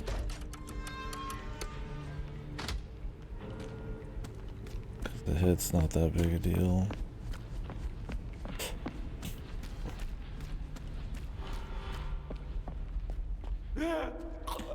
Unless you like have to hit him when he's hurting like that. I would love to save some ammo. Set me up, yeah.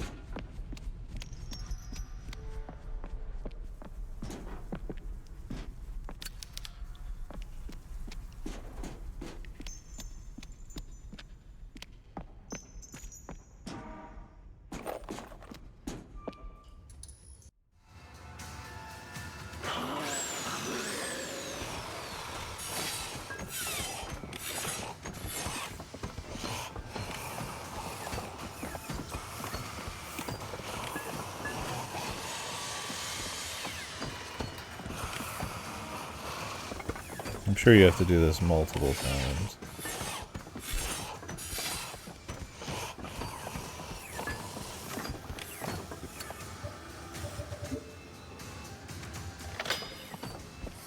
That's why wouldn't you, right?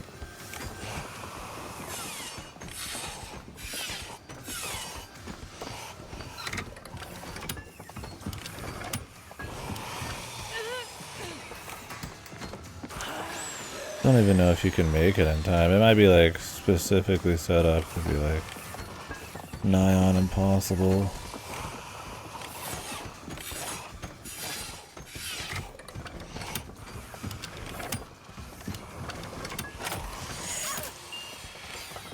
We got there. You could definitely do it if I was just a touch quicker.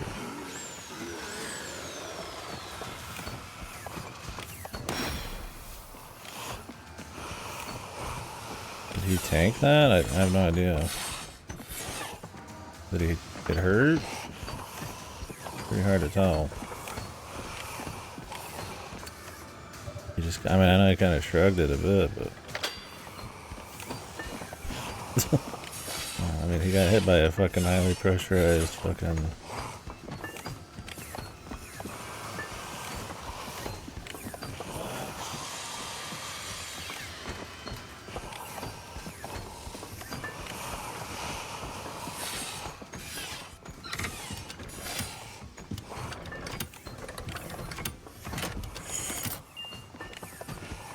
Yeah.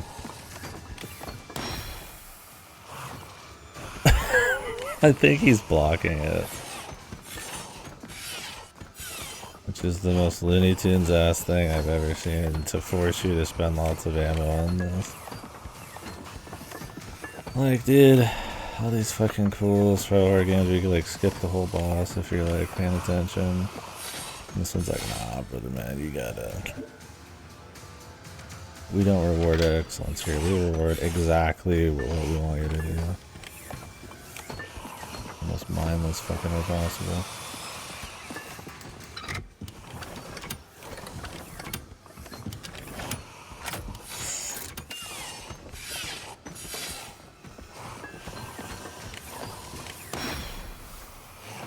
Yeah, I honestly think he's just tanking it. This is so lame, dude. What a missed opportunity. And what do they think, I'm playing a fucking shooter, dude?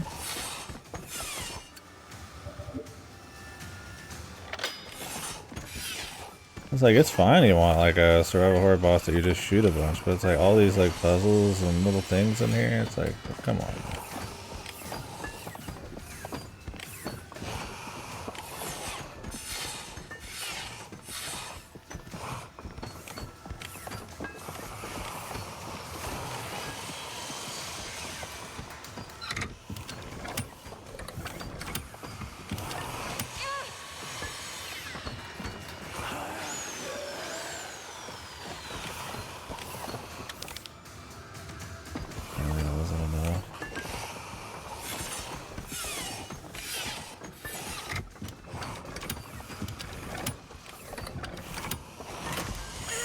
Also, that this is not like pressurized in small parts, it has to be done all at once, is like super arbitrary. He just blocks it. Another L, boss. I mean, at least the first one didn't kid you. The first one you had to shoot her so she'd open her face so you could put the spikes in. This one's literally shooting a high power projectile at a guy. But wait, it's not the right high power projectile. You need to shoot the ones made of fucking lead first and then the fucking harpoon. Come on, man. Give me a break. Throw a little fucking uniqueness into it, man. Been doing fucking run gun, or boss fights fucking non-stop, and the combat in this game's nothing special. Yeah, you just have to shoot him a bunch.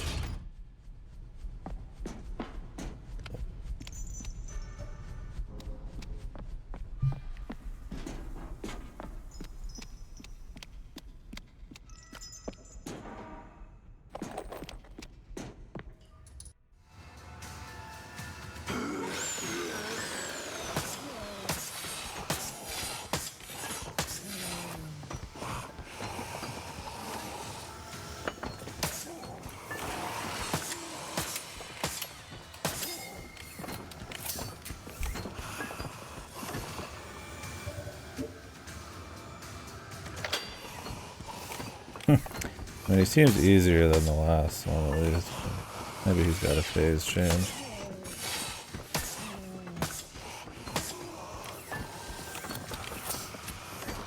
The bosses are just like huge ammo dumps. As a boss usually is, but...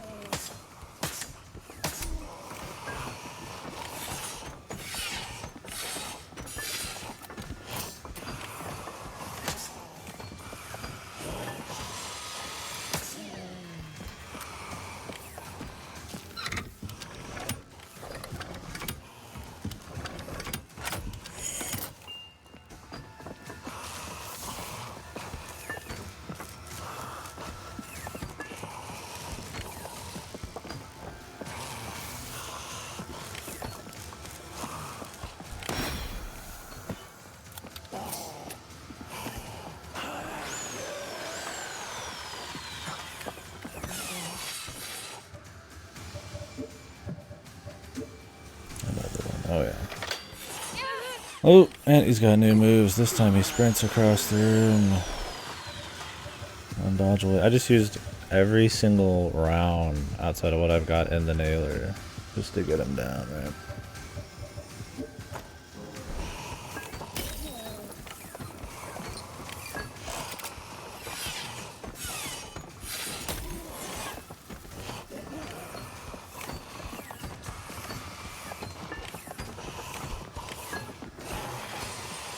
Are you gonna shoot it?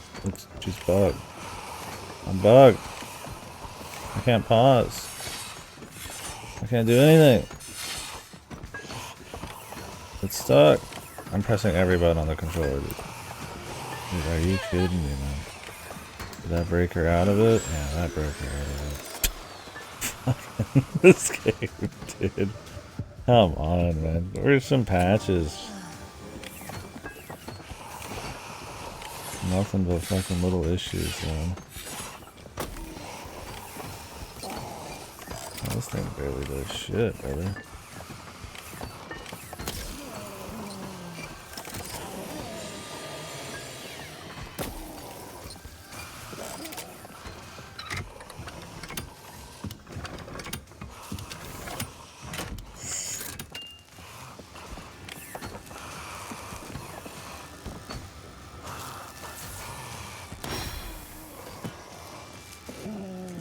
Another one, bro? Okay, I was like... Dude, I like how I fucking had to take a hit there because all of the animations were locked and I couldn't press any buttons.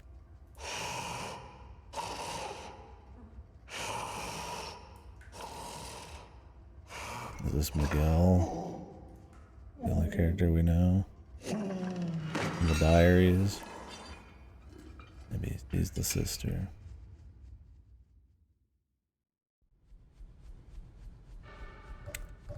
Alright, well, I mean, could have been worse on ammo. There's pretty much nothing left. Decent amount of shotgun. Enough for not even probably a whole dude on that. Yeah, we got some acid test. And God forbid you ever missed a pickup or two in this game.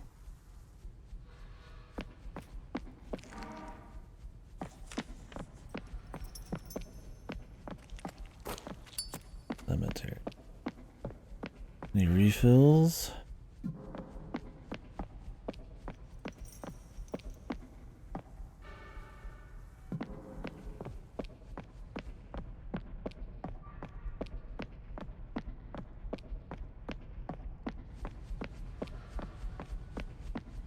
Yeah, I was like, I'm fine. They just want it to be a shooter one. You know, whatever, man. You know, sure, it's not like the most spicy thing, but like, it's fine. A chainsaw.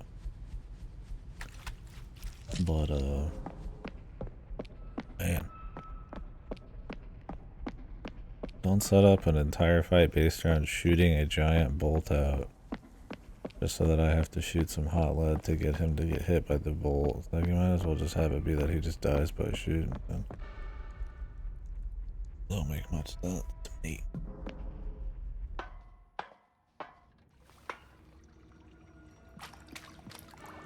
Now we're...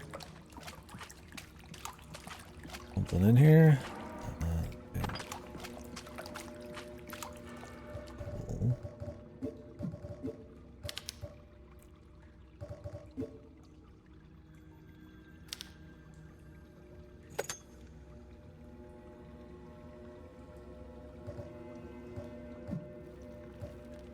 Oh, the chainsaw has ammo.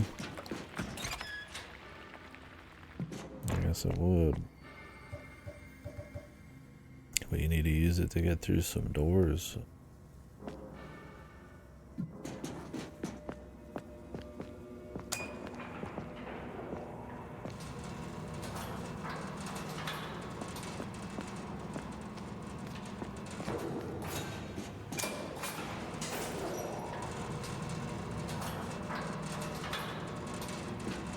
Well, hopefully they haven't respawned much, but there's a bunch of little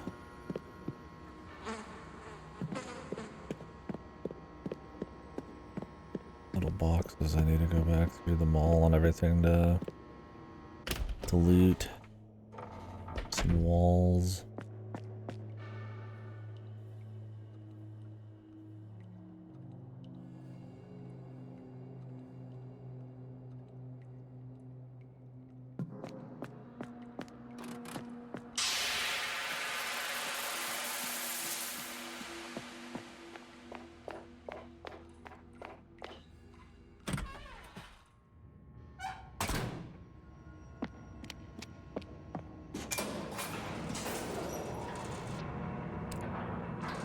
It was a long level, man.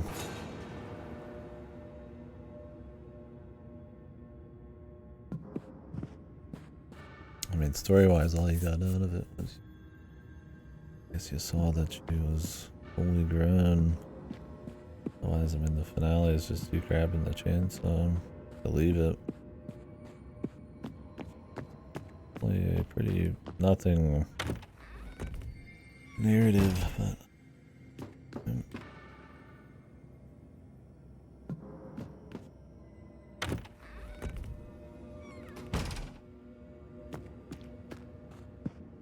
that's kind of why I get a little bit more annoyed with like the boss shit. It's like, you know, if we're going for like no story hook or anything, it's like, you know, gameplay is pretty kick-ass, man.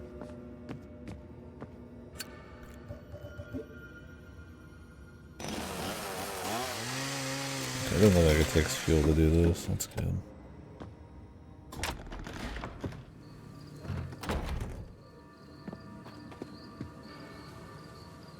Alright, we'll grab this, whatever it may be, and then we're going to the cemetery next. The church.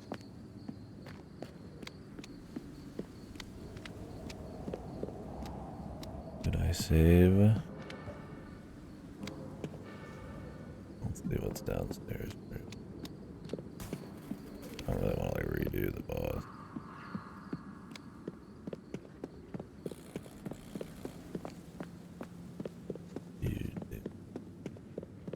Could loot this whole place, but there might be some enemy there.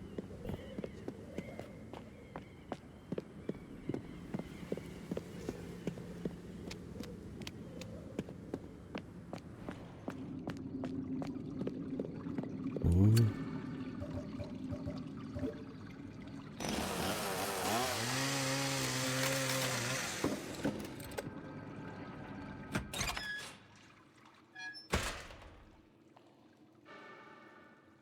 Sewer walk.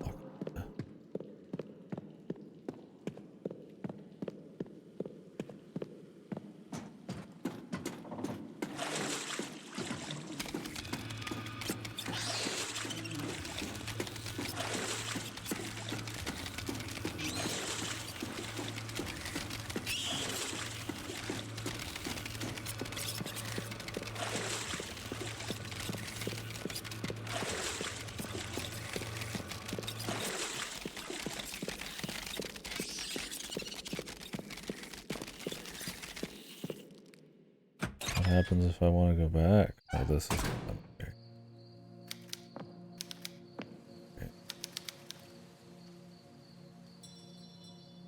Oh, that's not where I wanted to go. They won't even literally let me go back. You want to fight the boss again? Or go back and loot?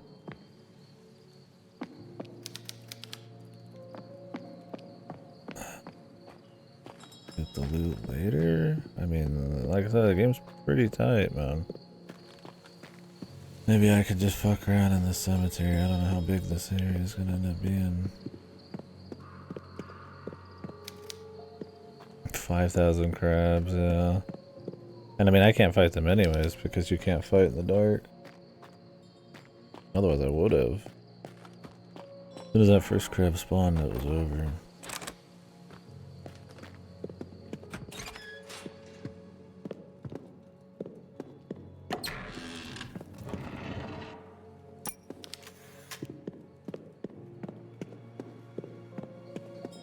I just worry that there was some kind of like true end thing tied to that.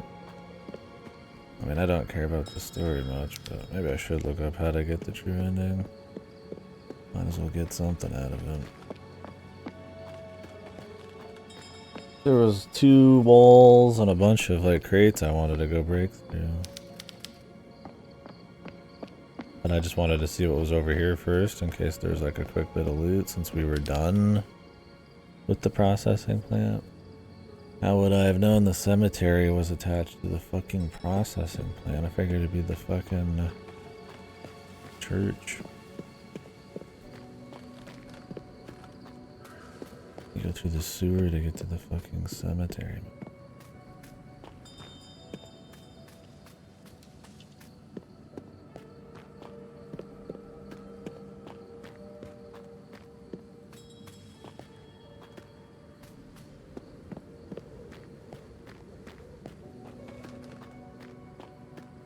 I mean, we'll be back, I guess.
I just figured we'd be going back through the town. Oh yeah. Music's nice.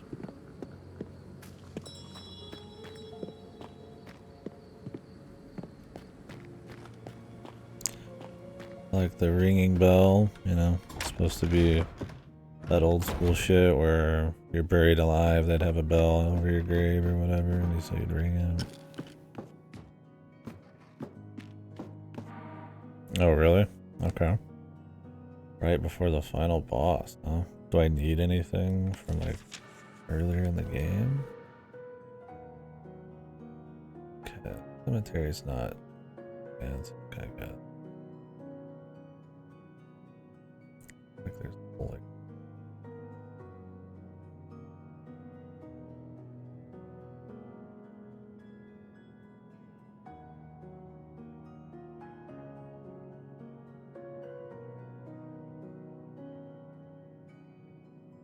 possible this chains though.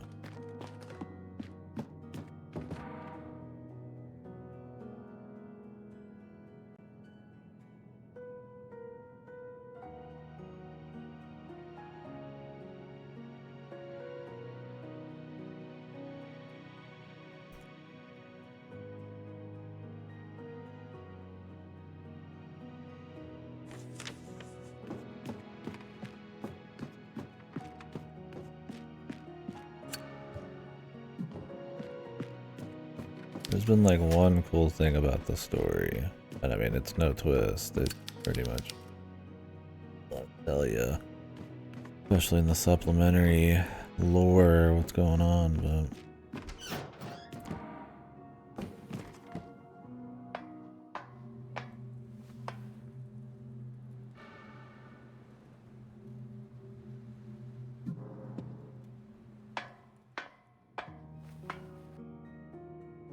that instead of waking up immediately after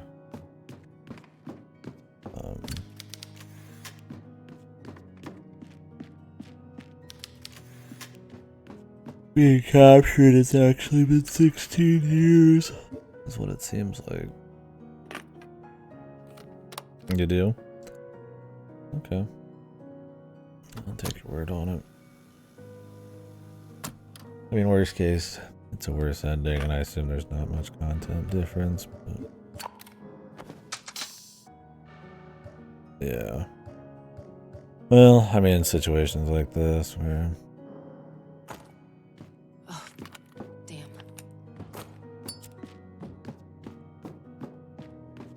I get locked out of going somewhere. In the first game, it was like you had to go back to like her room and mess around a bunch and do a few trips to save the girl from the time thing.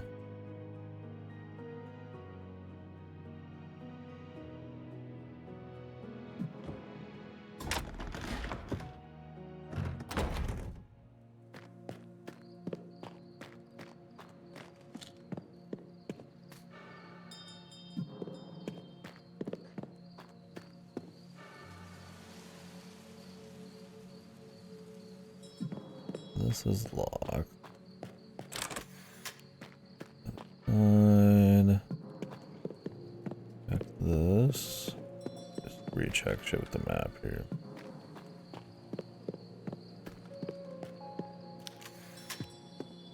Coffee.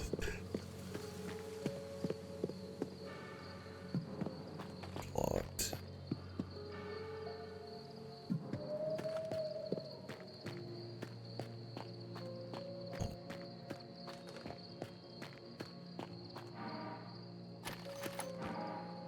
Club.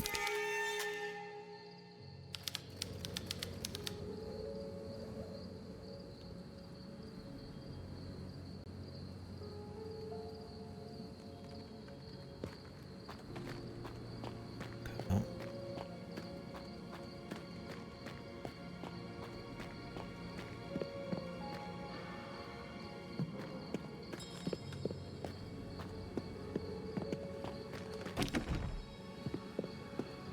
Locked.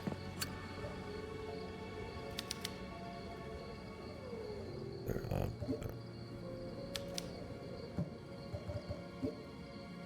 lens here.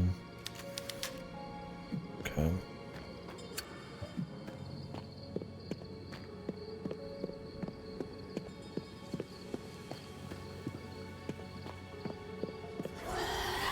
Alright. A ghost.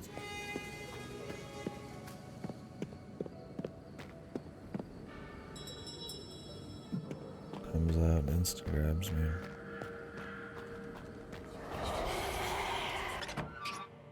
Everything I ever wanted. That's everything I ever needed.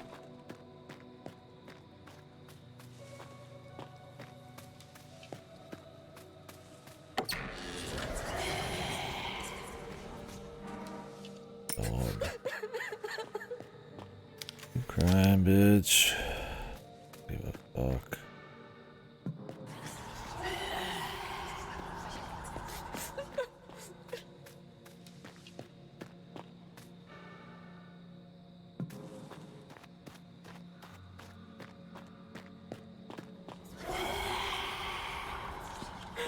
I'm gonna take an area that might have been atmospheric.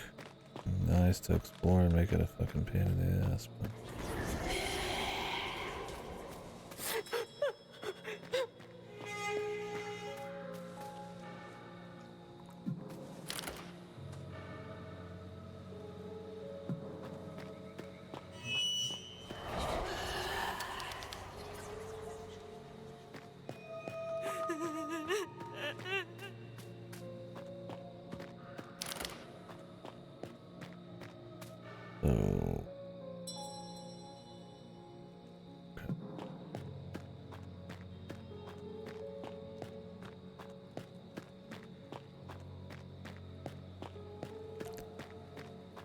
so we need to go to that spot in the kill room. This is says it's open, but it's not.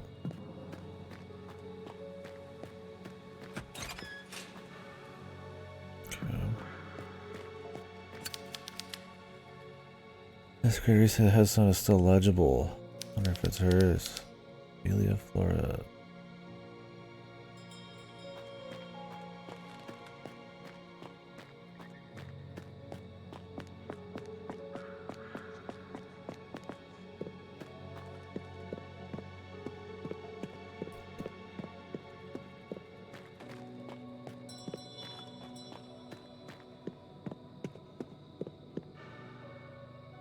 Nice change of pace from the processing function. Great. Spawn an enemy on top of the camera angle change. My beloved.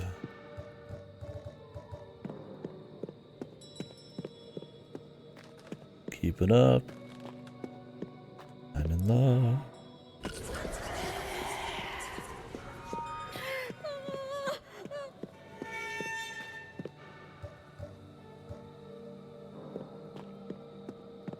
Take the painkillers.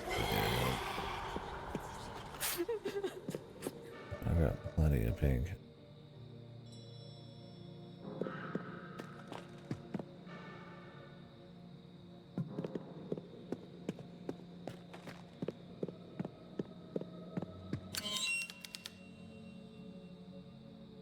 The Zodiac constellation.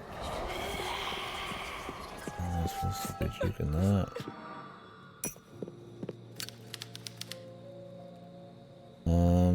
I could take a pic of this. It's important, but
good. Why not? Why not more healing? Maybe someday I'll run out of ammo so hard I'll have to melee the bosses and just tank.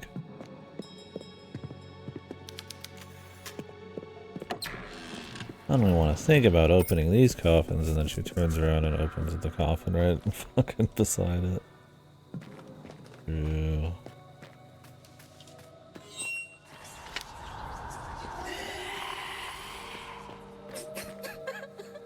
Okay, I gotta add some new automod shit. Let me get that.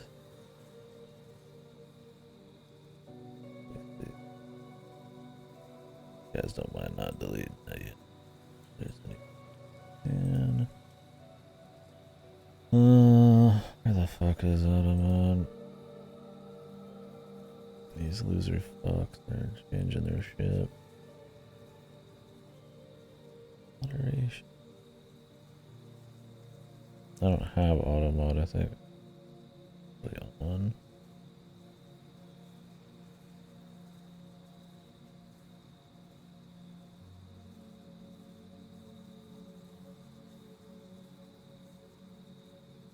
I just need banned words, man.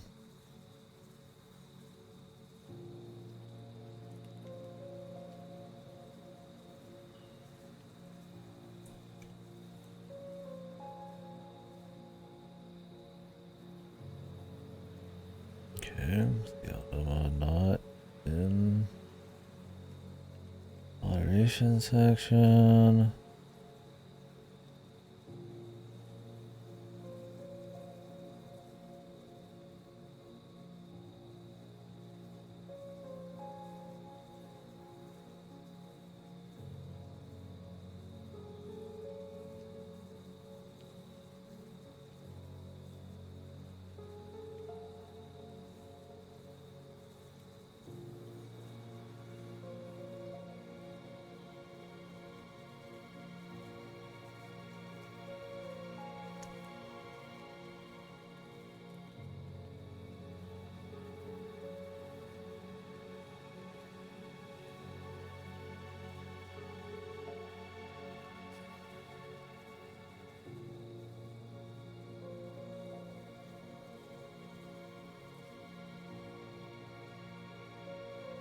Midterm rate.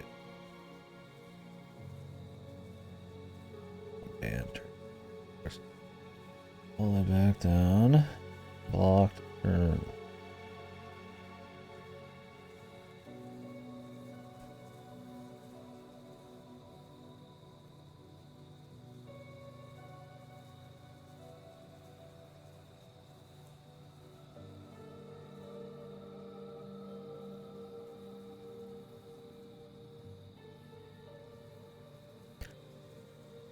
Really, it'd be best just to fucking ban anything from fucking domains, but it's not so easy.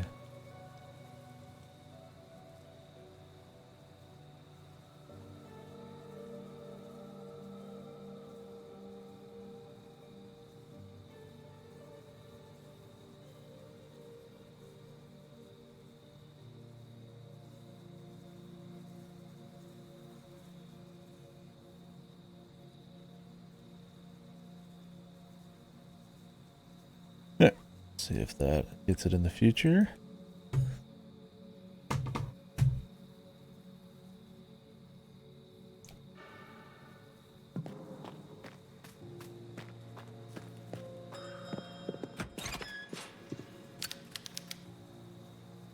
Ugh.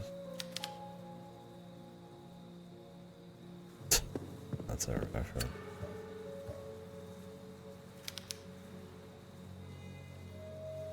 They actually got rid of that reference in RE4 Remake.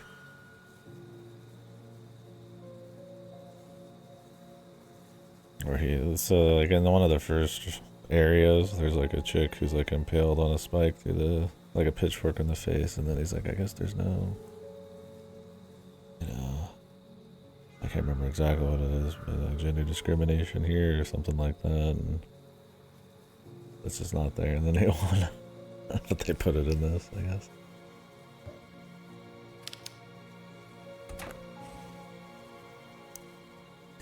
High above, the swarm creature spot its prey, and the drybands will and dive to claim it with overwhelming speed. From high above the swarm creature. Oh, there's like a bunch.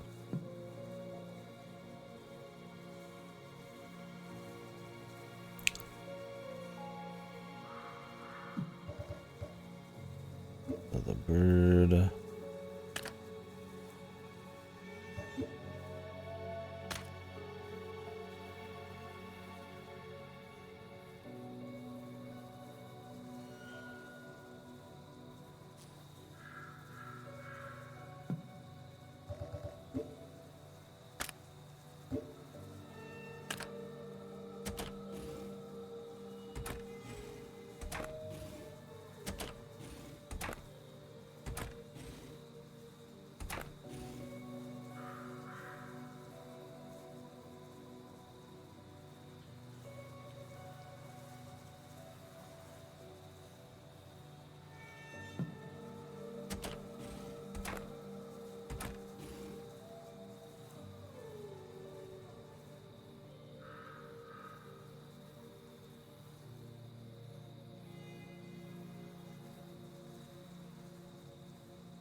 And bats tend to sleep upside down.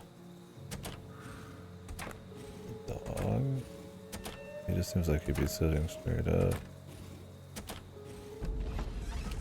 Apparently that's pouncing on the master. Or the idea is that the dog is like throwing it's like, you know, on up on top of the guy. So I don't know. The hand cannon, huh? Like you can upgrade it more than once. What ammo does this take? Imagine something unique.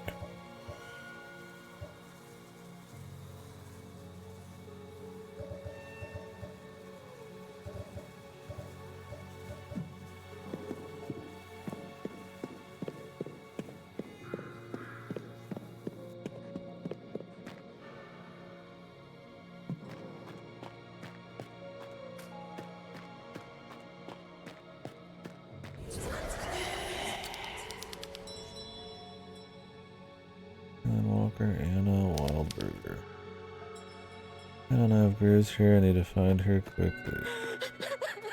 Mystery, huh?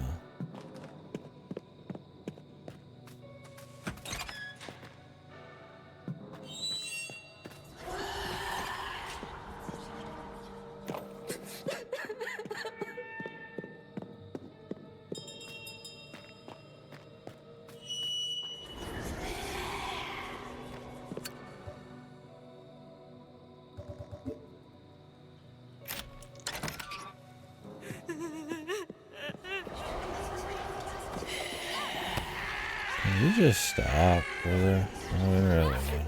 We get it, dude. It's shit. We get it. Get this chick out of here, man. Like, she's like being spammed constantly, and I'm like in a room where she's like, when she's dead center, you can't dodge her. So she's just, that'll track you until you get hit. You have to have distance and then dodge her as she's moving, right? You're next to her, the tracking means she's always gonna hit you. And that's one of the big differences between this and some other survival horror is like, usually they like start their wind up.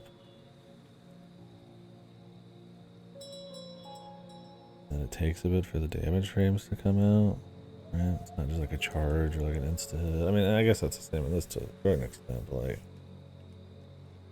that's why it's like you could walk past some guys. They might not track you. They will start like attacking like a little farther away. But in this, it's like they'll like just spin on a dreidel, then go for it, and then like the damage frames tend to come out like really fucking quick.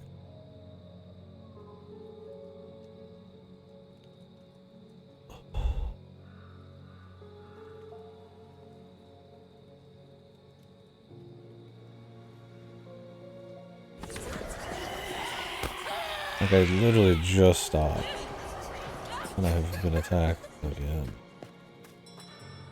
Like you gotta be kidding me, man. It's so shit. It feels like shit. It looks like shit. It is shit. What the fuck? There's like 3 of them. I don't even know if these chicks are killable, man. Fucking pain. I mean, at least I can avoid them, I guess. Like, this looks goofy, man.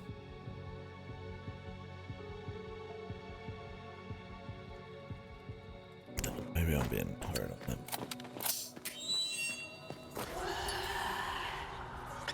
There's something a little unsatisfying about it.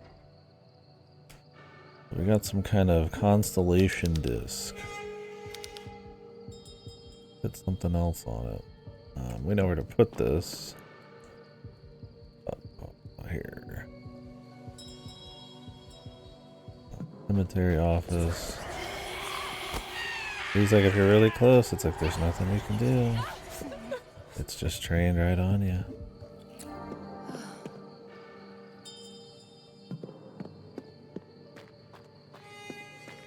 It has to start it far enough away that you can like make the jump.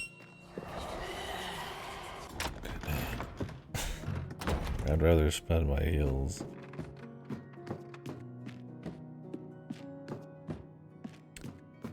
Did I end up saving recently?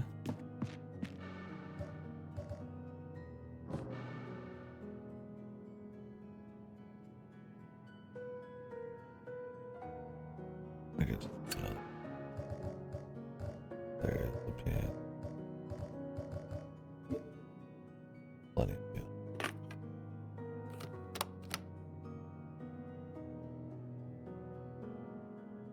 Do have cemetery, aren't you?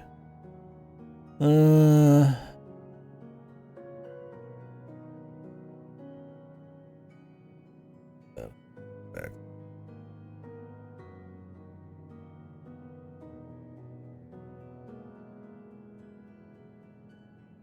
I think I've been careful enough.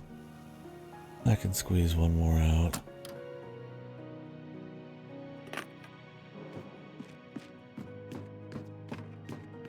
And I mean, if it means I can reload this area, do it more perfect, maybe that's okay. Like this whole area doesn't seem too big.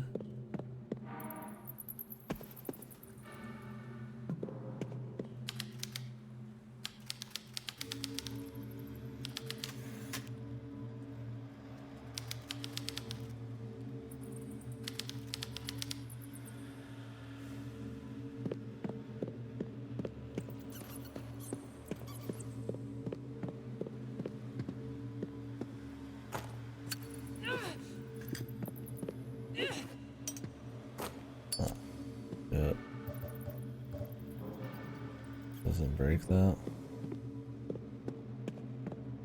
Is it like yet another melee weapon?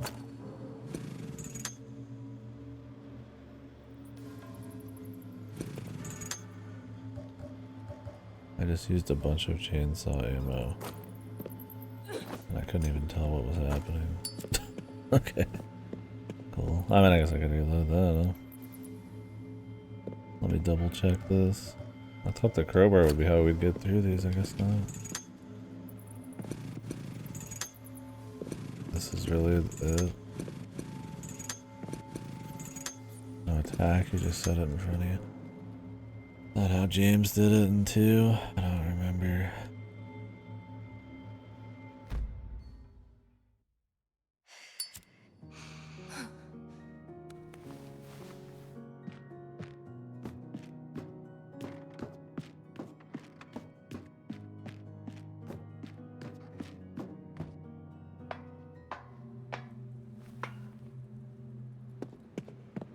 How you refilled that thing, man.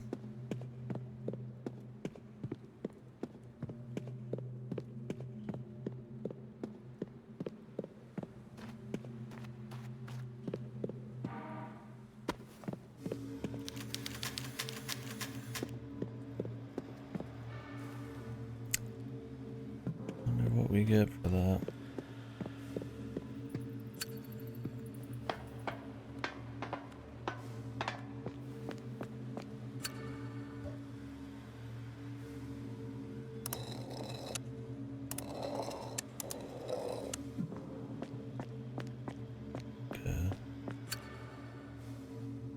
I have to remember the fucking writing upstairs.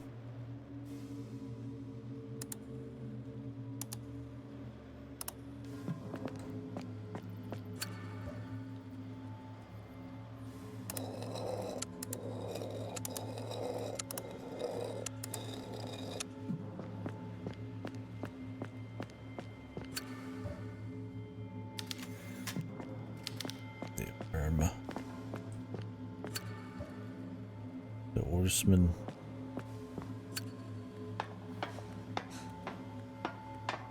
Like a fucking arena too.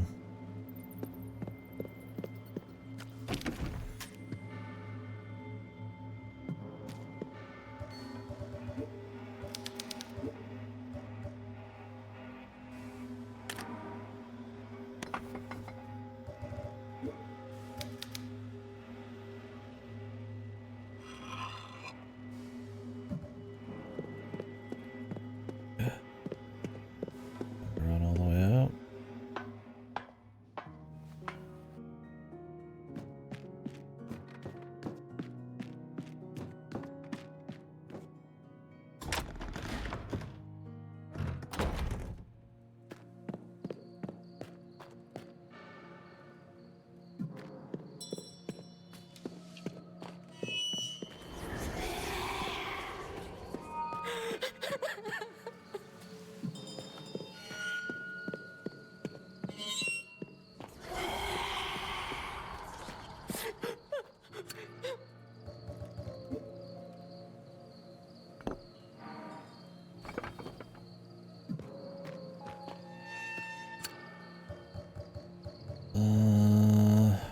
Yeah. Probably took those pictures. I don't even know if they're gonna help much, but the amount of backtracking that would have been.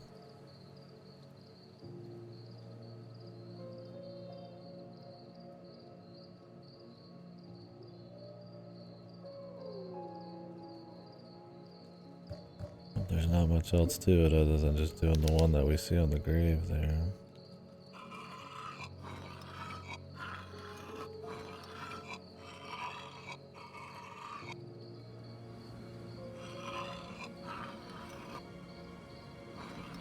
Way more stars than we need is the problem.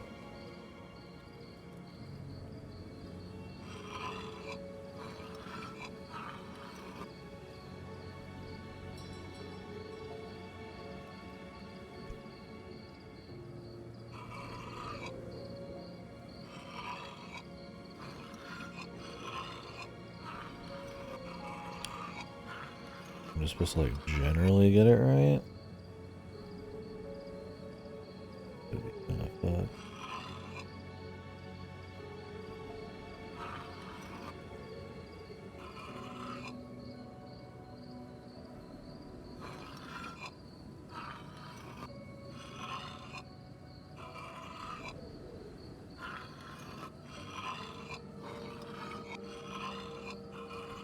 Looks nothing like the constellation.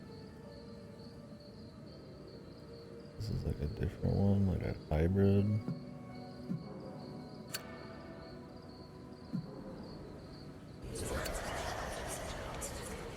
I really got this bitch fucking camping me, bro. I'm trying to look at the front of this thing and they won't let me.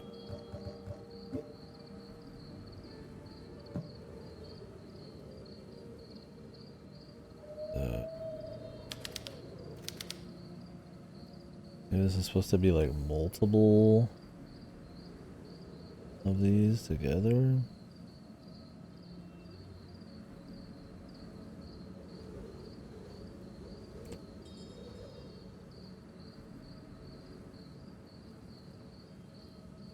Yeah. Gotta make it a little extra, man. A little more than it needs to probably be.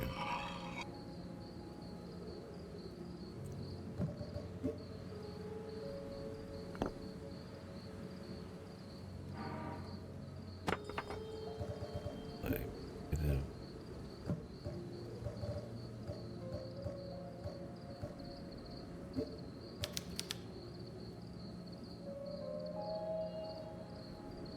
Desire to figure this out. That their graves, do their graves say their birth date? Am I supposed to like figure out what zodiac signs they are by that? I don't even know the zodiac sign, like dates, man.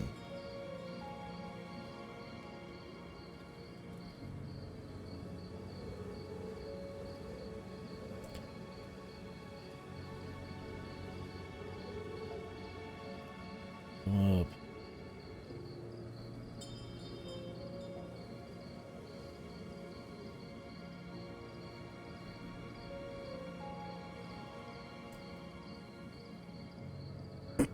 Let me look at the picture.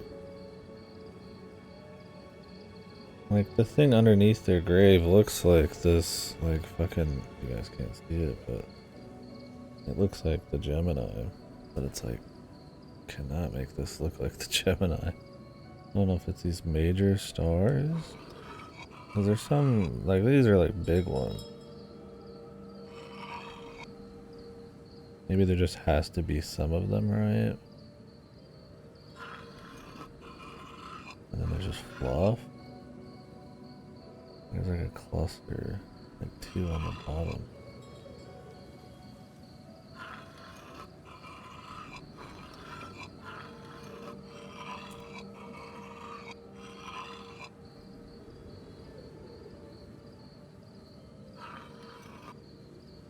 Like hard to tell. It looks nothing like it.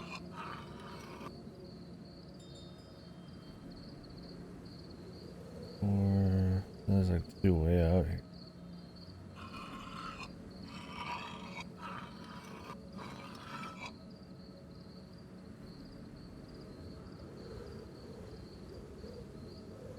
The star.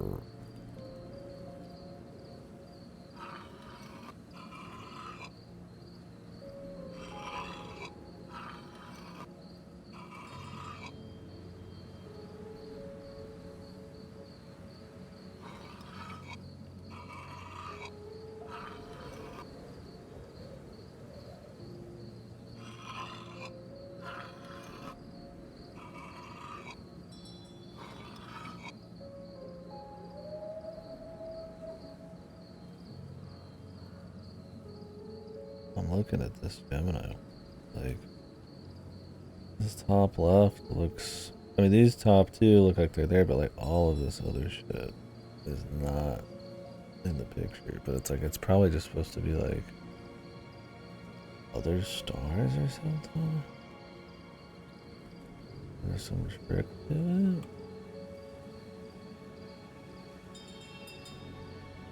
it. Like two at once.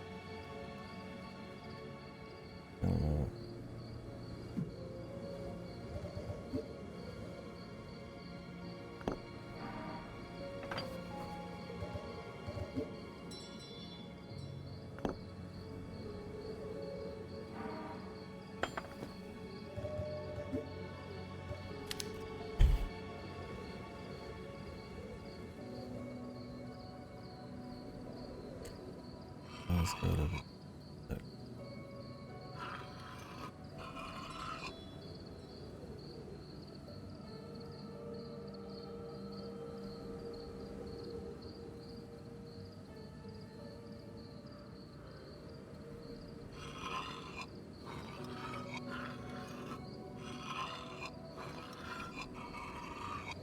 Yeah, I mean the statue.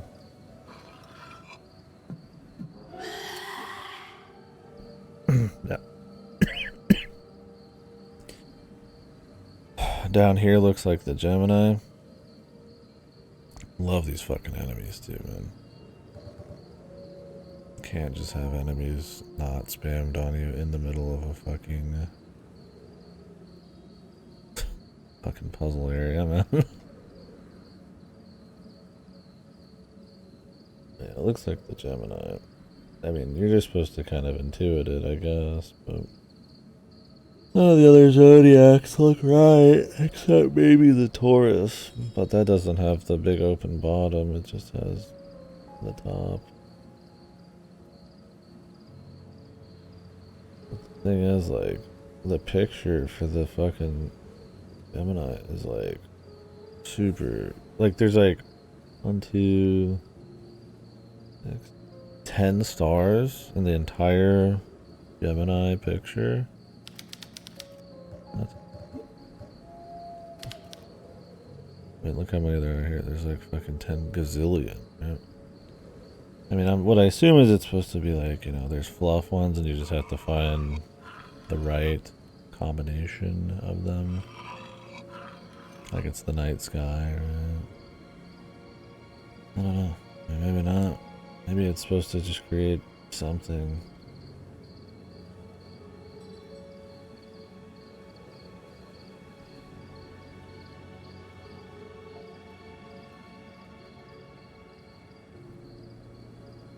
You can just pick one. None of these other ones really match too well either. These two right here, and then what was underneath this. A little bit too important. I mean, maybe it could be this bump. It doesn't match the grave. And the text box was in the way. You'd hope they wouldn't put a text box in the way, but I mean, Tormented is supposed to. They might. They might be feeling it.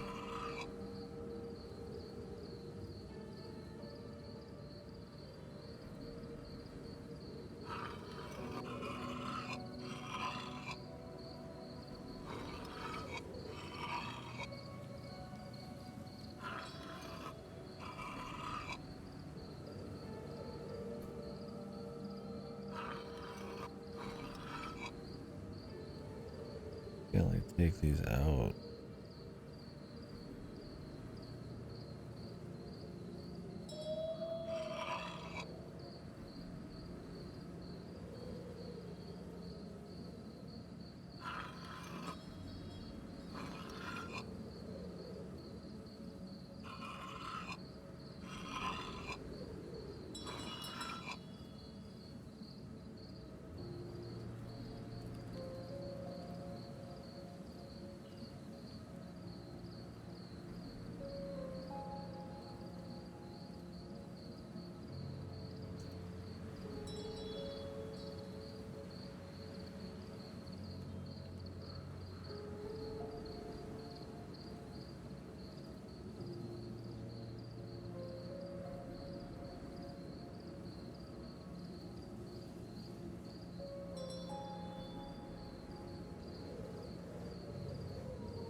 Trying to compare the pics.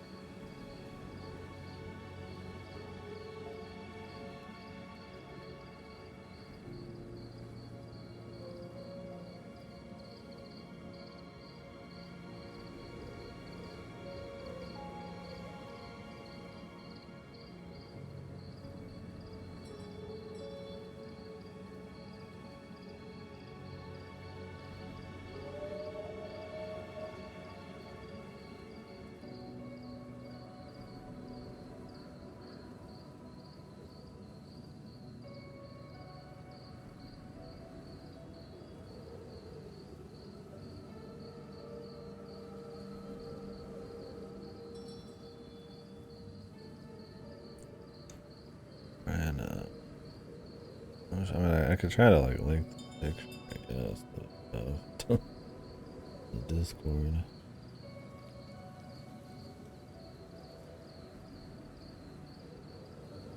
Then send it out. One sec.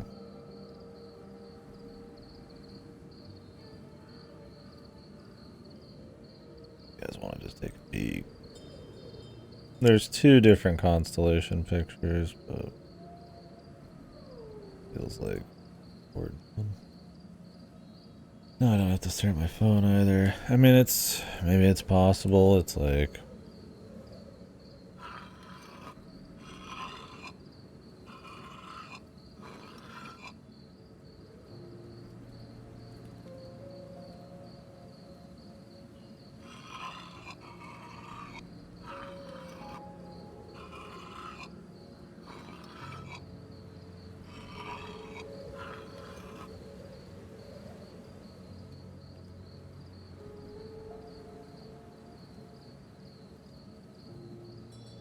my dual sense is low. We're supposed to do it like in a different order. I don't know. Would it really matter? I did it in reverse. I wouldn't think so.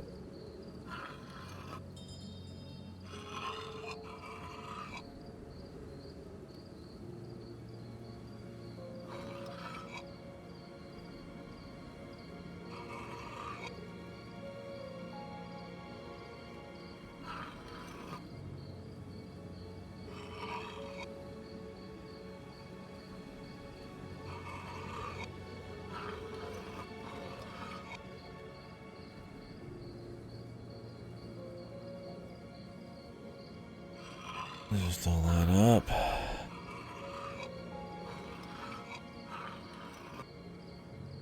Makes it seem like it's a completely different thing.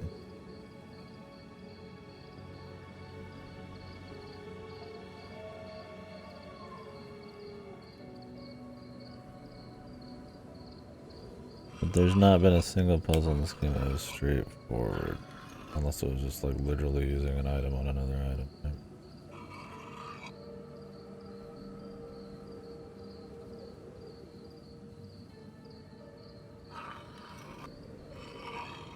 I mean, is it like this? This is on the bottom.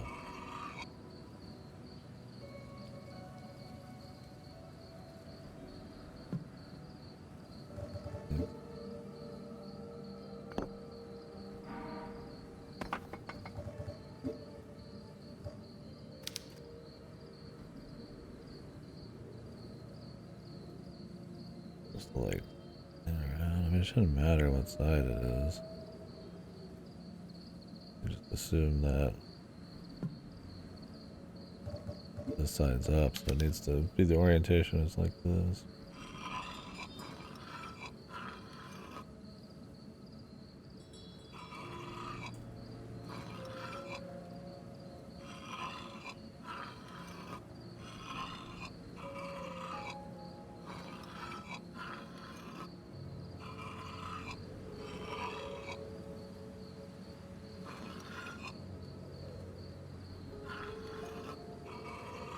Maybe there just needs to be enough stars that line up, but then there's just like fluff stars. Because I mean, there's way too many stars on this to be properly right.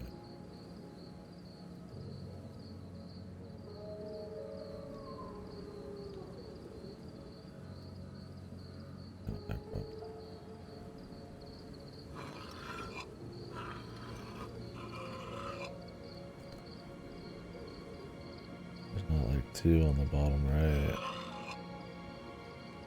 One. Maybe we can count them. There's just like one here. One.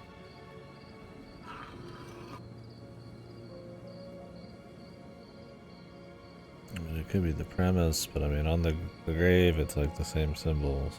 I don't know how much more goofy it could be. Ooh, wonderful puzzle.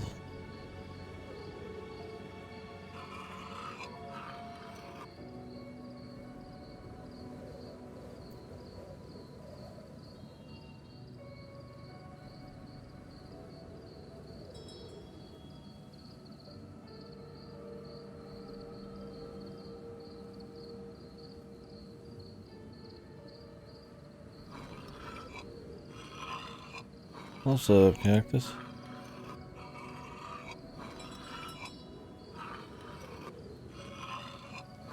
Spooky leftovers, man. Gotta finish up a few more thingies.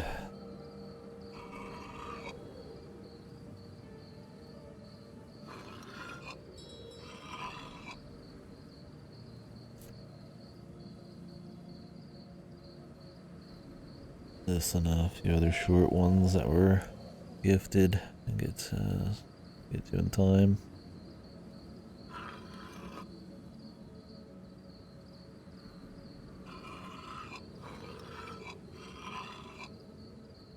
Have you found your follow-up to La Milana yet?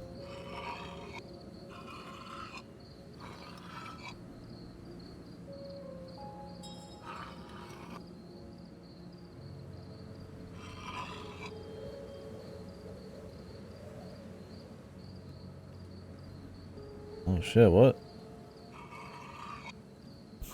Did I miss that you were leaving so soon? Well, I must be fucking out of it. Damn, dude. Gonna be honest. Oh, really? Okay, I was like, fuck, man. I'm trying to keep up to date, but sometimes shit. What, solo? Are you going with a few people?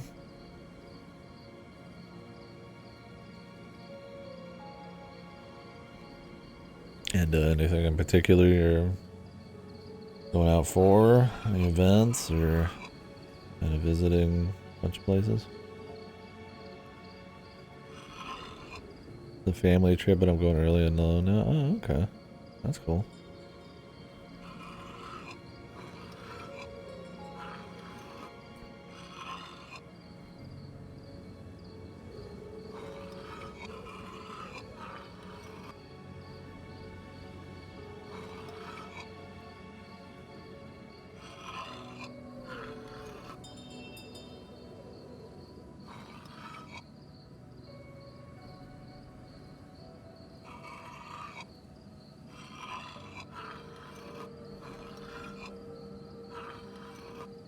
Holy fuck.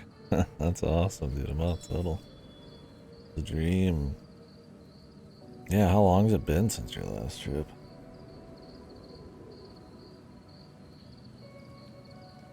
Yeah, I'd like to go back someday. Yeah, 2017. Yeah, I went college graduation. The fuck was that? Probably not that different from when you went.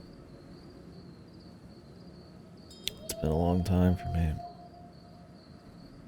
I could go check my rail pass and see, but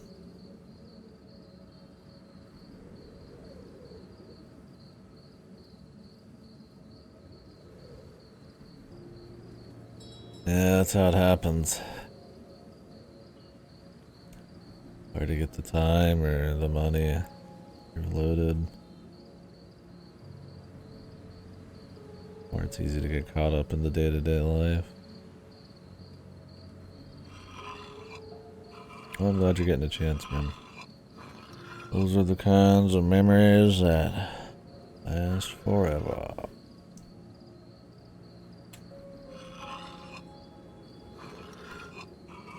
Always good to do.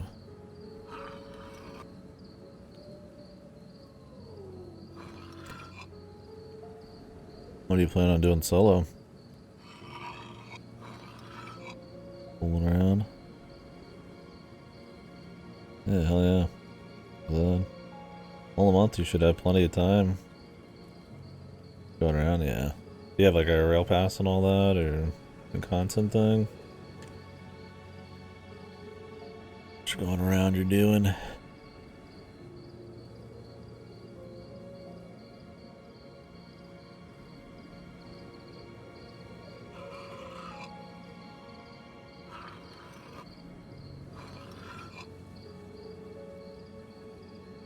Gotcha. I mean, there's so much to do there. Right, right.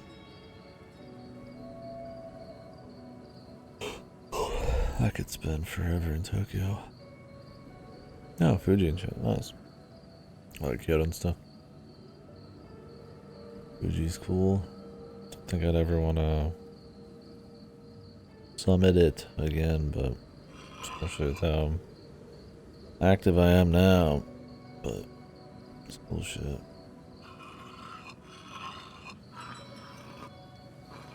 I'll never climb it. Yeah, I mean it's not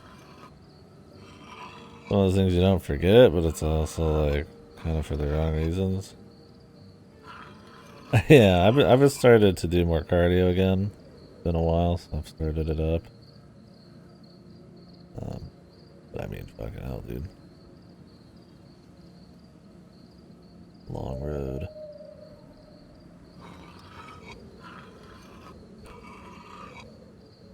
Because I need to, you know.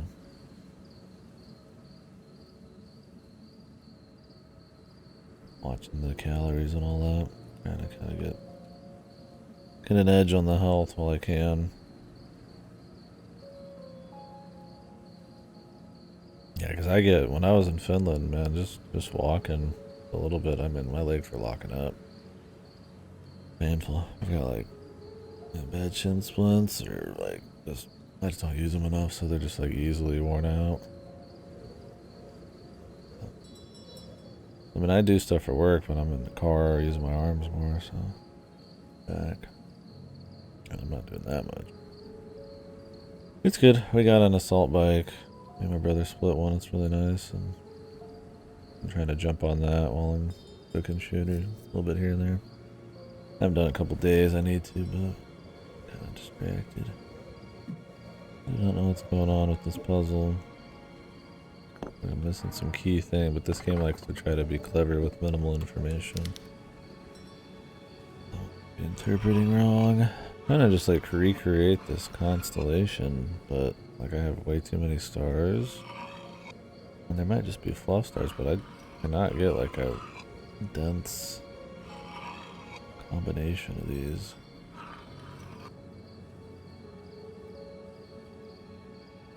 Okay.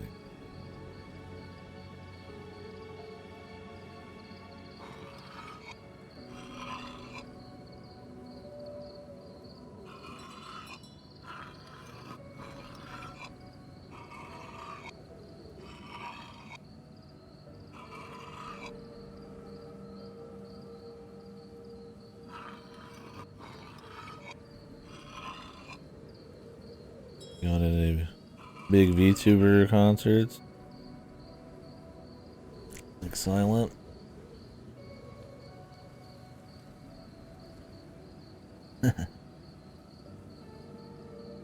That seemed pretty cool, but yeah. A lot to set up and plan, and I mean, there's so much else to do, you definitely don't need to. Yeah, a lot of work. You gotta be pretty dedicated to do it.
Sure, yeah.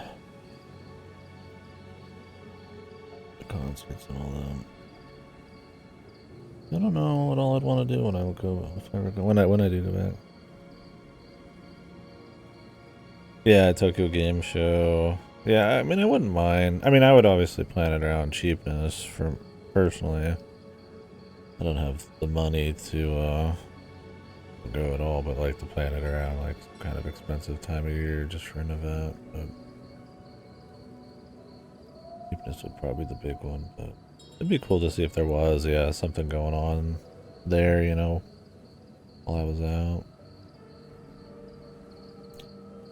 Like parades or, you know, festivals or some shit. If they still do the penis festival. Do that one. The fucking fertility festival or whatever the fuck. I see the penis float. Yeah, I've heard that in the north. There's some cool, and this was like 10 years ago, might not be the case, but there's like some cool ice sculpture stuff you can go see. Displays, but far north. So I'm sure there's cool shit in Tokyo, though. Why wouldn't there be?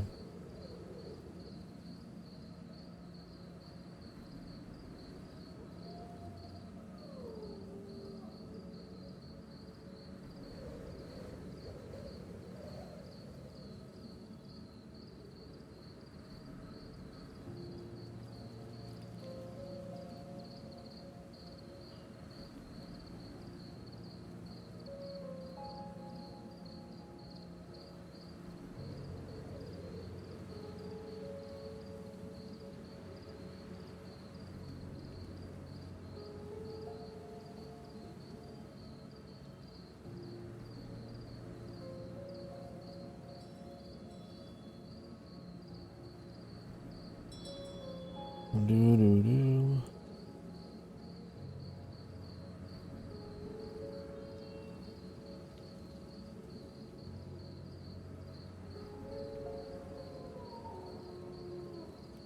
Hokkaido, yeah.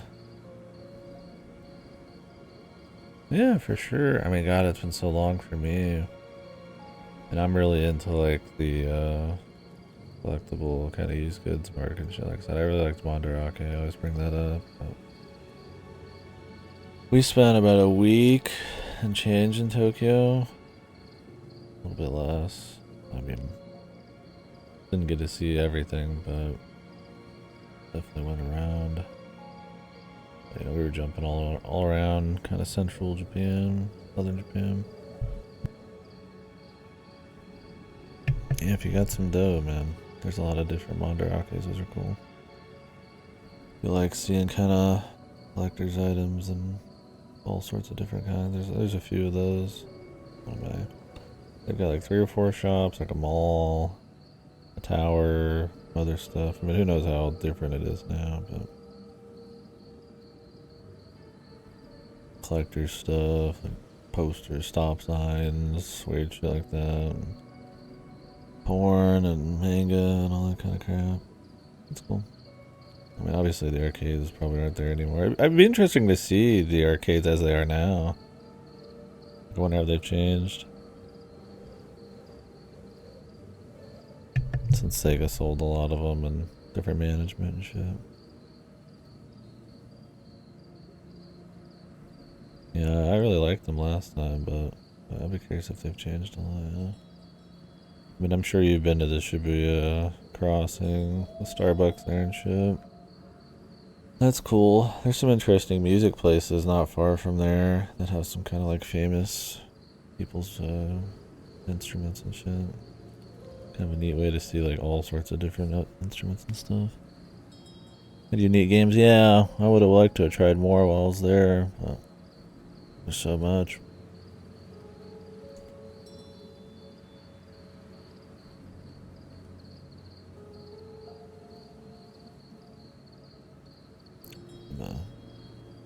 I'm a broken record on a lot of that.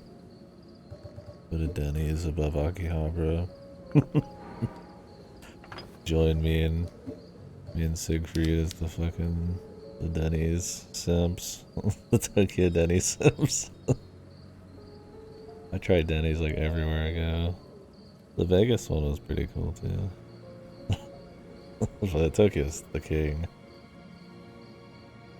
Same with fucking McDonald's. Yeah, I mean, I lived out of Lawson's and shit, 7-Eleven. We went to little places, but we did one of those like grill where you grill it yourself, kind of up in like a skyscraper sort of deal. Might have been in Kyoto, but that was cool. We were very just kind of like we had set areas we were going, but it was very explore as we go kind of thing. My friend was talking about wanting to do it again, but just kind of like do it slower. We were pretty non-stop. Right? Some of those like really big shopping districts, like the famous ones, I don't remember what it's called, that you'd see in like the movies, right? Where it's like the big arch and there's like these huge shopping districts with bazillions of people. It was funny, the only people, you know, that weren't Japanese we saw were pretty much like models, like in that place. It was kind of interesting. It was like fashion is, you know, you use them as models and stuff. I don't know how it is now. They've got a lot of that, political movements going on right now. I don't know how widespread some of that is. The anti-immigration stuff. I don't know if that would affect tourism, but I know in Kyoto they like shut down the geisha districts or whatever it was for some tourism. Because people are acting the fool. Japan's just so popular now as a tourist destination. Different place every day. Yeah, and I mean, if you got a rail pass, you get so many options. You gotta get them legs rocking though. A lot of walking. Well, you don't have much time, I guess. A couple days. Yeah, you just gotta sit down and have a drink. God knows there's enough vending machines for a break, right? Yeah, I mean, my personal recommendation, the Mondarakes, there's cool shit around them. I mean, you know shit, you know Shinjuku, you know Akihabara, yeah, you know all that shit, so. Yeah, exactly. I mean, a lot of those are there. I mean, there's a little hidden shit in all those, and if you got the money, I mean, you could just pick an alleyway, go up 6 floors, and fucking end up in some crazy, like, you know, business or something that's cool. Kind of the beauty of Tokyo. Just so dense. And I mean, yeah, 10 years later, it might be interesting to see just how it's changed.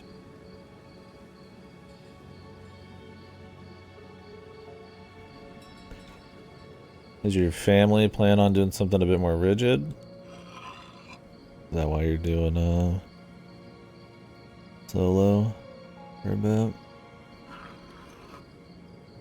Like, I think if I ever could get my family to go, I mean, other than my brother, of course, we would have to do something almost more guided, more planned. I just don't think they got it in them to want to, like, freeball it.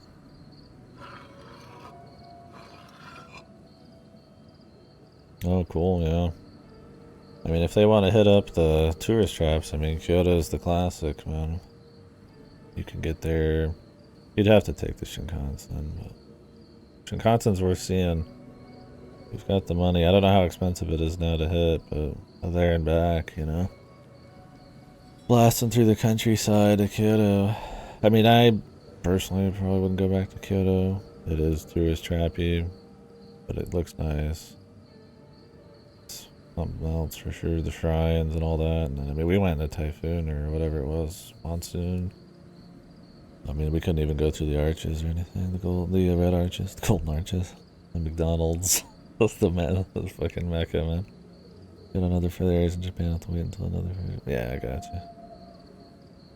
That's fair.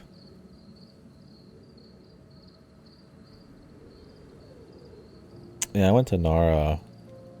Once are we? Nara Noki. There's Nara. We came in at the Nara airport. Where's that? I remember. Wish I remembered the names of all these places. It's been so long and I never really kind of wrote them down. I mean, I could probably talk to my friend and get them all again, but... Yeah, we went up there to the Higurashi village.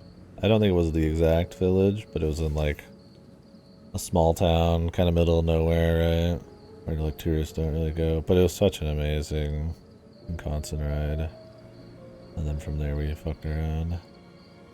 But it was like old, kind of like, you know, sort of abandoned looking, like straw village type of stuff. It was pretty cool. But the Shinkansen ride through the mountains, one of the things I remember the most. It was a perfect, like, I mean, I've said all this before, people heard it a million times, but it's kind of the, just misty enough, and you know, the mountains in Japan are like extremely dense with trees and shit. Chirikawa.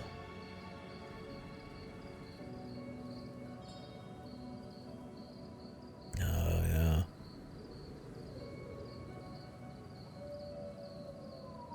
Oh, the actual Umineko mansion, that's awesome. Yeah, I'm trying to remember where we went. Where is this? We went somewhere up there. I don't remember how far. I've probably got a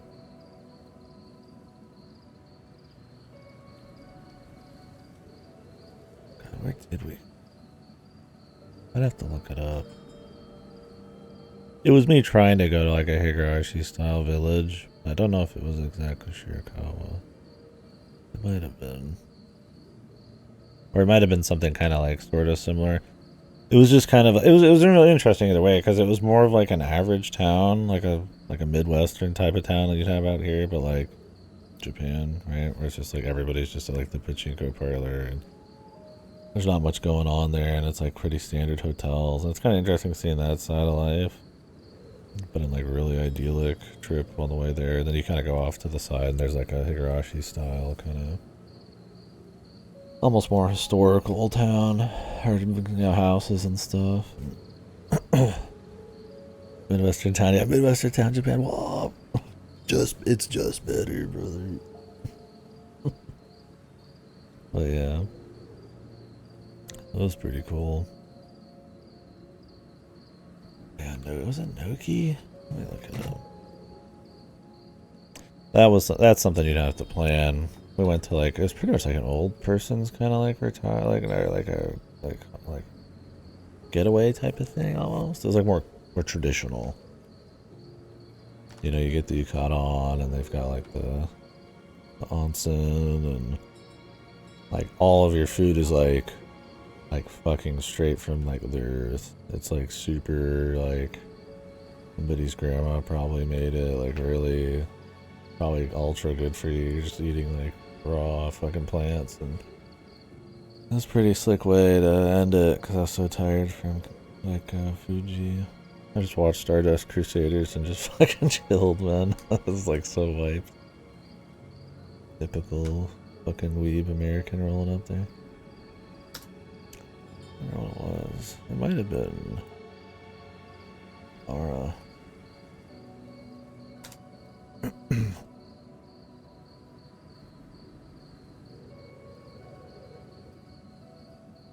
Yeah, make sure you're good for the plane ride, brother. Don't lose your fucking mind. Yeah, it's a little break if your legs need it. You're not gonna be looking up stuff to do on the fly. It's like just something to watch. Or watch while you eat. You're not supposed to walk and drink either. I don't know if that's still a thing they care about out there. I guess that's a good time for a break.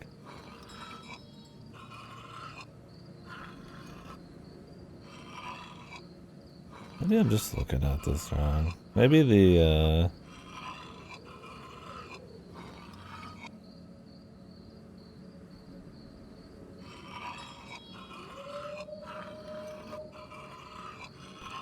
maybe it's like way smaller.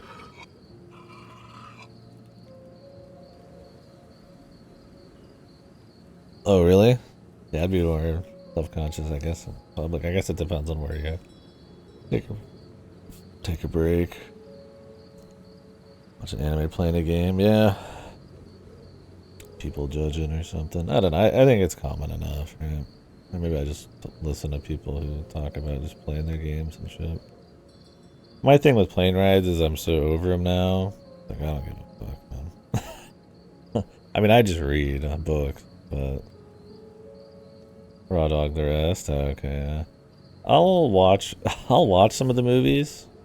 Like, I watched Dunkirk this last time, and I was like, you know what? I've already seen this movie, and I totally forgot it. And there's a reason for that. I didn't care for it that much, but. Well, luckily, I mean, at least Finnair had really great movie choices out. We'll see how your flight is, but there's a lot of cool, yeah, just fucking hardcore hentai. It's like, hey man, how you doing? Just casual fucking. I'm going, yeah, I'm going to Japan, bro. What about you? Just fucking cranking it, dude. Fucking gripping the hog, man. I'm appreciating the culture. Yeah, I'm a denizen of the arts, man.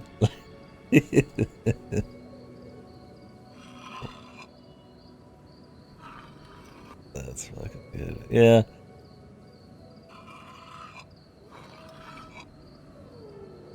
Yeah, that's kind of my, usually for me, it's like, hey, this is a good time to catch up on, like, reading, right? I read, Salem's Lot on the trip over and back, and then I watched, like, a movie or two. Problem is the audio quality on those headphones they give you is fucking horrible. I would recommend bringing your own shit. They usually have a way for you to charge, but I'd bring a few different types of cords and shit.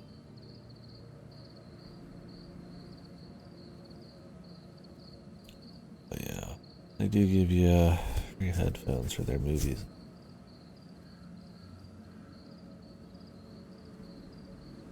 Yeah, I wouldn't even worry about it. There's so many like people who will just be blasting their shit max volume, fucking bing wahoo, just gaming like. That's something you wanted to do, because that shit gets boring for sure. Practice your Japanese. Yeah, I would love before I go foreign again to like know more of the language. Like if I knew more fucking like Finnish or like that or Japanese. Just takes a lot of effort. Not flying anywhere, teleportation. Gonna turn into the Fly. They're gonna make a fucking sequel about you.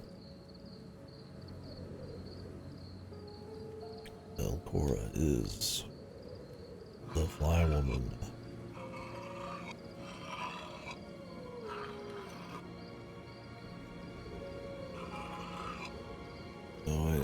I'm trying to make this constellation. I'm pretty sure that's the idea, but I don't know what the trick is here, because it certainly doesn't look right. I mean, planes are relatively safe. The big thing with planes, though, is the,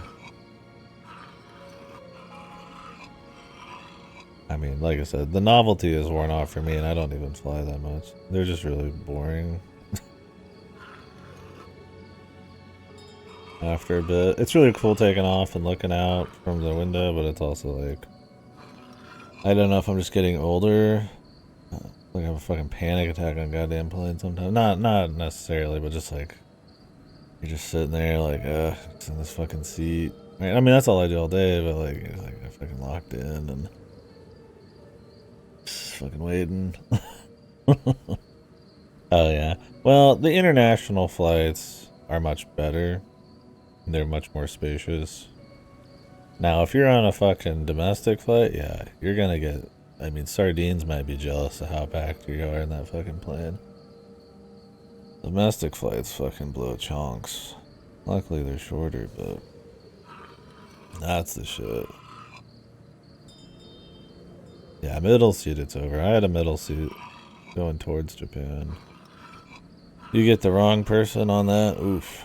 I was fine this last trip. I didn't have anybody really bad. That was nice.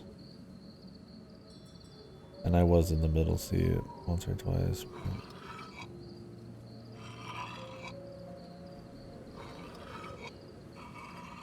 feel like this puzzle should be like really simple, but it feels like it's complete ass for some reason. Like I'm just making this sign, but the problem is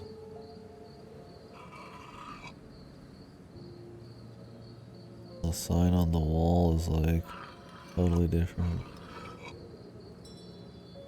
And I'm annoyed because there's an enemy literally about to fucking hit me as soon as I exit this, so I don't want to just like exit and come back. There's nothing to see.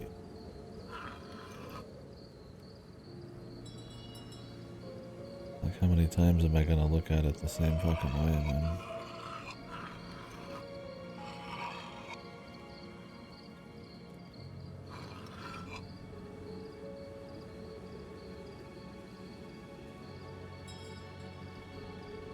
Like I said, there just must be like fluff here.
Yeah, the traveling part's the part I hate the most about traveling these days, and like I said, I'm not super well traveled. Like it sucks, like having to just like, because I mean you're just there to get to the end, right? I mean you get used to the airports. You know, you gotta give up a day to fucking take an airport and then fly, and it's yeah, and layovers are super fucked. If you got them, recommend trying not to, yeah, if you can. Yeah, getting off, waiting, or having to bust fucking crazy ass through a place you've never been before to get to a fucking plane. We had to do that a lot this last trip. I was like, man, I would like to do that again. It's either that or, yeah, you're just waiting around. 2 hours in Seattle, yeah. Like, it gives you a chance to, like, piss and maybe grab a bite, but, I mean, as soon as you get on those international flights, they usually feed you within, like, an hour or two, and then, you know, you get a couple.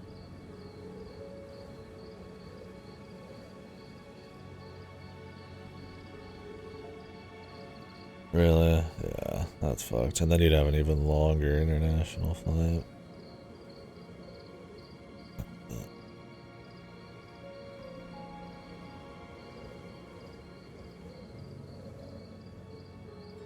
Like, yeah, I mean, it's like, you know, if you got a book or two, it's nice, but even then, like, I'll just put music on with the book.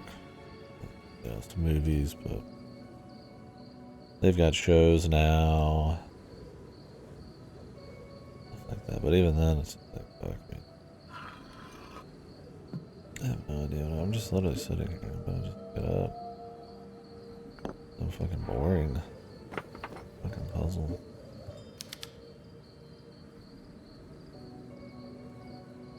How long's your flight? I think mine was like 12 or 18 hours or something for Japan. I don't remember.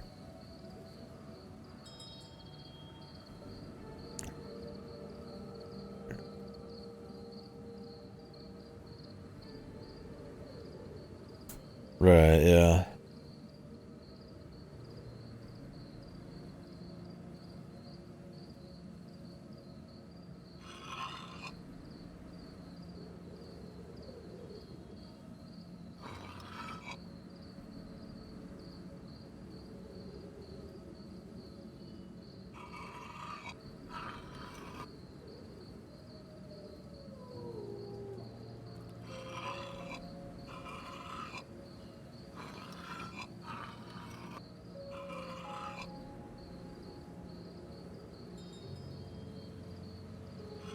Gotcha. Yeah, ours to save a buck ended up stopping in like China back then. That was a long fucking time ago. I don't think we would do that again. I mean, not that it was like a horrible thing, but it's just like, you know, layover and like a busy Chinese airport. You know, you're not gonna be like a giga friendly idiot or anything, you know. And you have to take like buses, or not even buses, just kind of like trucks to like places, and yeah, it adds a lot of time on. I mean, we were all poor, just coming right out of, you know, school or the military, so. Yeah, me and Moondoggy and my brother went. When was it, Moondoggy? I was trying to remember. Yeah, it was cool going to the Chinese airport, but it was definitely nowadays. I'd probably be like, fuck. Was it 2012? Oh shit, 2015. Okay, that sounds more all right. An eternity, you know. Cactus is going in a few days, and the last time he went was 2017. So just a decade, just a quick decade, a lifetime.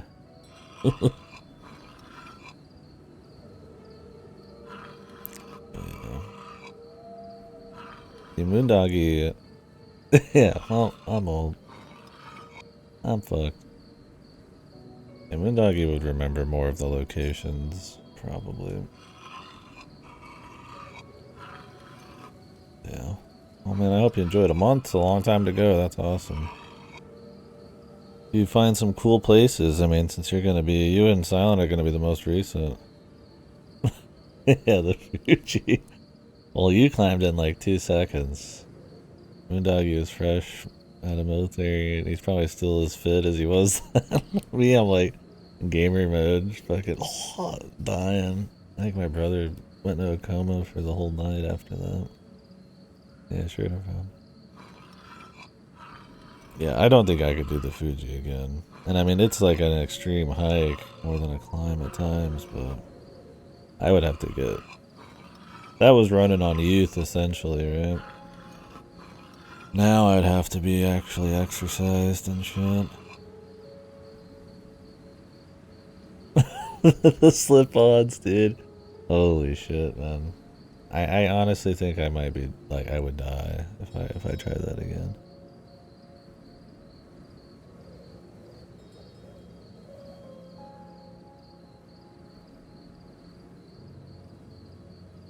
Like, unironically. There was times I was, like, slipping, man. Like, I was about to fall backwards off of, like, some of those fucking, those little climbs we had to do. And then, obviously, on the switchbacks the whole way down, I was just sliding down the fucking mountain. I was like, you know, man, maybe this wasn't a fucking good idea on my part. Maybe I don't know what I expected. Maybe I was like, maybe Fuji's just gonna be like a fucking ride, or like a small hike, or I have no fucking idea. Different time for sure.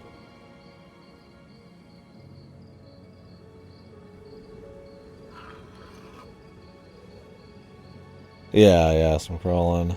Oh no, there's no way you could go back down. I don't think they let you. Once you go up a few of those like semi-rock face things, there's nothing to be done at that point. You gotta keep going. Unless you were like those people who spent a bazillion bucks to stay in the fucking tents at the top.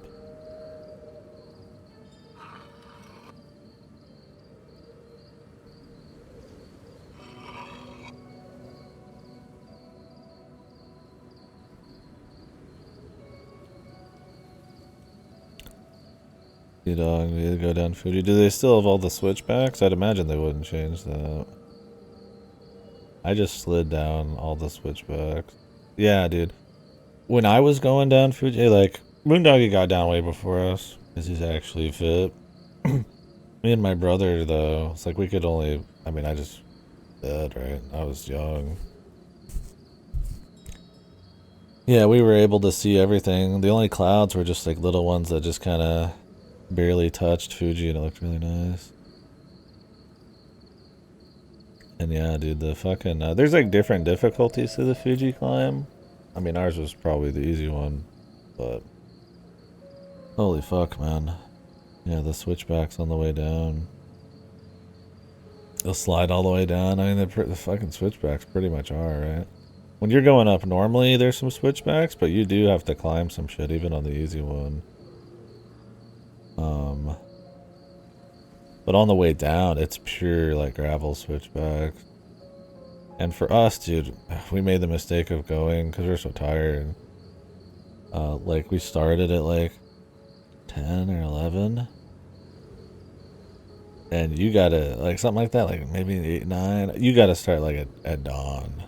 Like, because when we were coming down the switchbacks, I would say a third down the mountain, it was, like, pitch black. We had our phones out in front of us with flashlights, man. Me and my brother did. And everybody was gone when we got to the bottom. Except one Giga Chad super fucking bus driver. It was like a charter bus, right? And he just let us do it for free after he called his boss. A couple, just 3 fucking stupid gaijin ass motherfuckers, man. Yeah, unironically really saved our lives. I've said this story before, but like I'm like dead, right? There's a few other tourists like trying to go up the mountain, and you know you're above like the sky level like crazy, right? The clouds are like kind of beneath you a bit. I'm up there dead, wearing fucking slip-ons, and then like this old Japanese guy, dude, like just old as shit, just chilling, dude. He like offers some candy to me, man. You know, nice guy. I'm just like, what the fuck? This guy must come up every goddamn weekend, man. I was like, I don't want to be like the fucking boss hog, like old ass motherfucker who just like climbs Fuji for fun every fucking week, man. He was like, he was feeling good, man. I'm like, hey. They're built different, man. I mean, having a less car-centric society, they could walk around a lot too. And some of those motherfuckers are just built different anyways, man. I mean, I guess if you could just go up Fuji all the time, right? Yeah, that's the thing though, is like, when you're going down Fuji, there's like nowhere to stop. Is what it felt like. Like, yeah, maybe you could just like fall asleep on the switchback or something. So at the top, there are little camps. You pay for them, but I bet there's some way if you're like in an emergency where it's like maybe they just let you in and you could pay or something. Well, not at the very top, but like kind of close to it. Like all the way down a mountain. The elevator that goes through the center. Where you visit the people who live inside the mountain, the little aliens. Ushimare. That lady who had to be 70 with boxes on her back.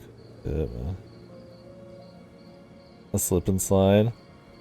As long as you could keep people tight in the slip and slide, I guess, or like a zip line. Problem is you'd be coming out the other end at like terminal velocity. You'd have to slow you down somehow, otherwise you're gonna turn into fucking red paint, man. Red Bull commercial. No, they get you in one of those fucking like plastic bowls where you just fucking like roll. I mean, it'd probably turn you into butter rolling that fucking far down. Probably rattle your fucking brain.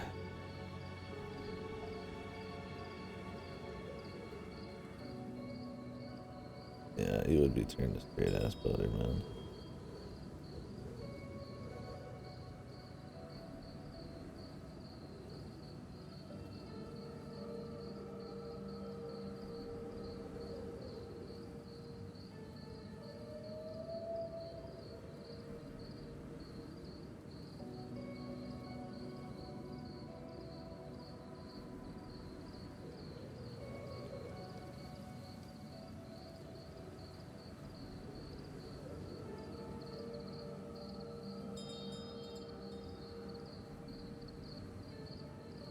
Well, I imagine they don't want to turn Fuji into a fucking Six Flags theme park ride.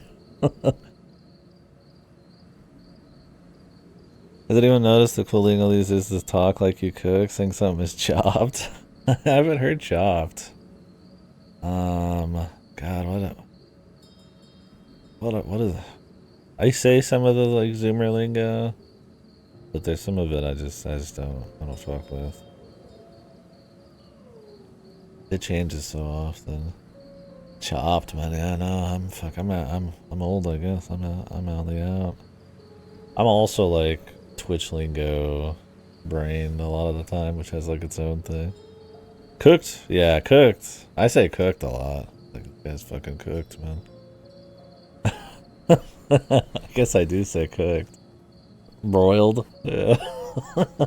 Souffled, man.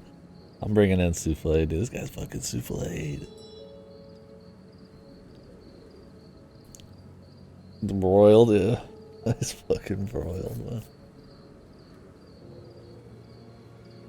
The friction burns, on the other hand, yeah.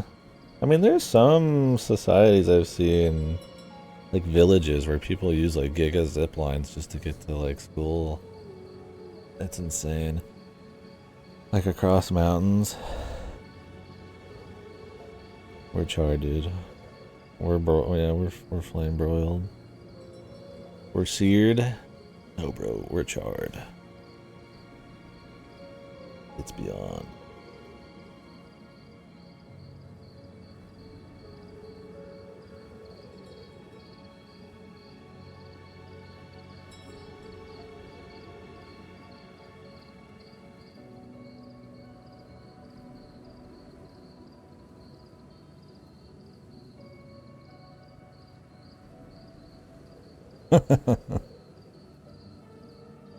Someday we might be in a cynical enough world endgame where we refer to things as fast food chains. Unironically. Feel like a fucking Demolition Man bit.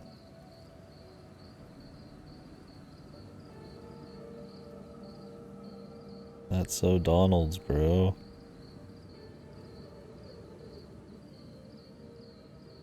I'm out here Walmart and or something. I'd hope we never get that quite that far. I'm sure they would love that though. I'm sure they would.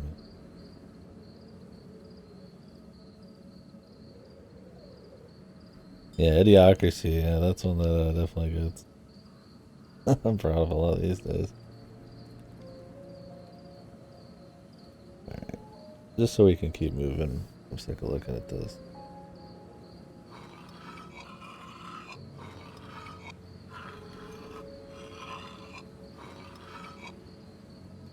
Apparently I have the right idea. It just looks completely different. I just want to keep.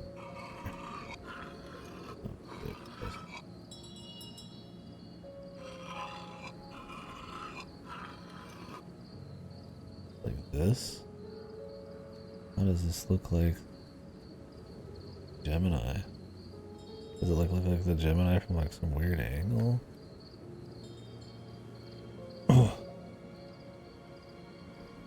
I mean, it depends on what I'm doing.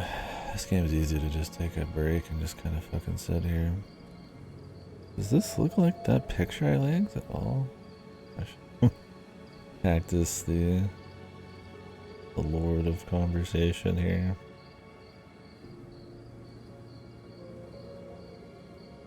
I don't know. It must be in here somewhere. Maybe it's like really small. Or am I looking at the wrong one, maybe? I don't know.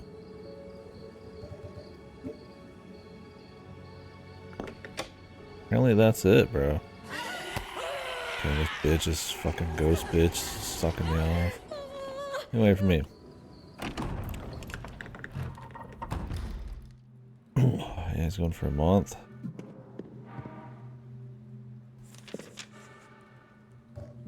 Look.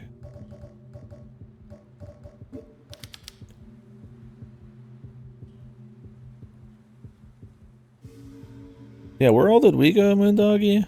We went to Kyoto, Tokyo.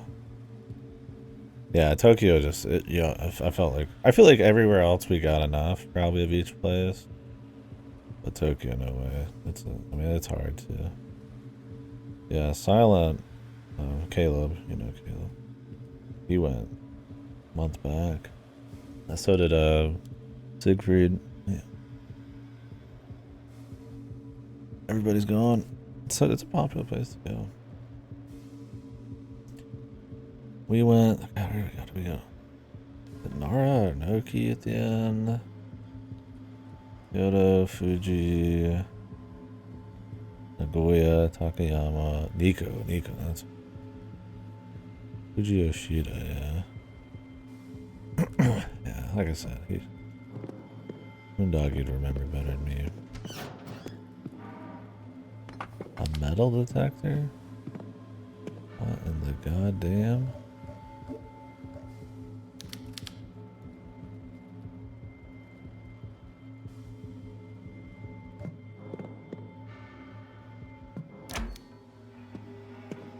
Locked from the other side. They just dropped a metal detector on me, bro.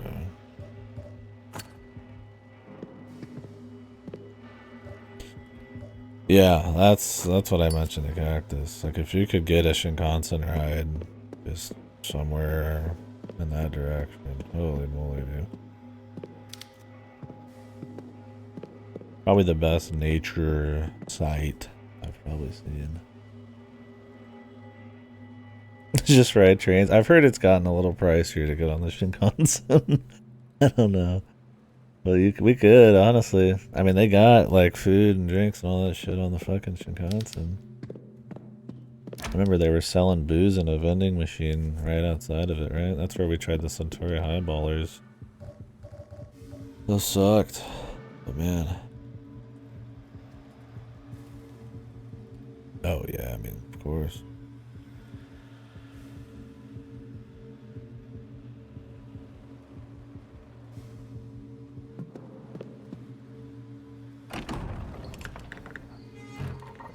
Am I really walking around with the fucking...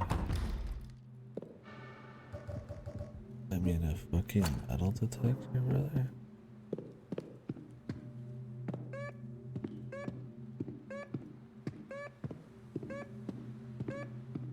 You're kidding me. With these ghost bitches? I mean, this is unreal. What the fuck are these fools thinking, man? What I always wanted. Really just walk around with a metal detector? While ghost bitches suck my soul? Man, this is dumb as shit.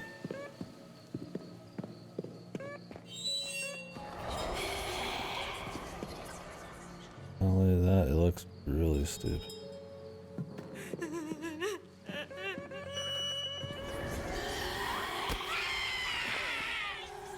Yeah, that's all you could hope.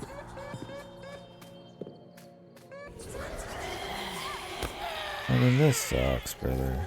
I mean, this really sucks.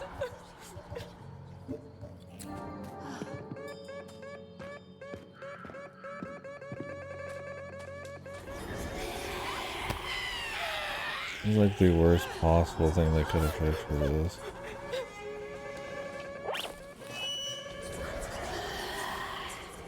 Silver octagon. What?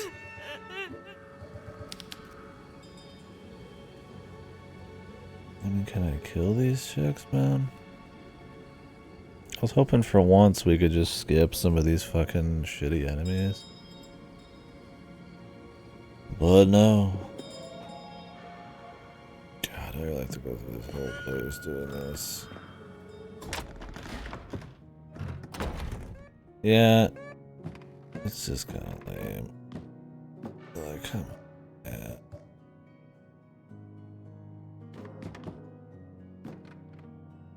Yeah. Yeah.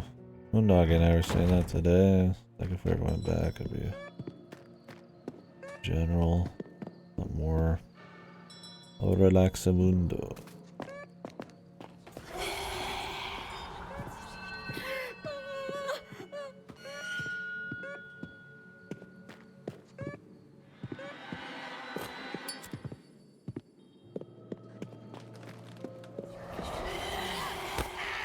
Fucking Instagram, dude.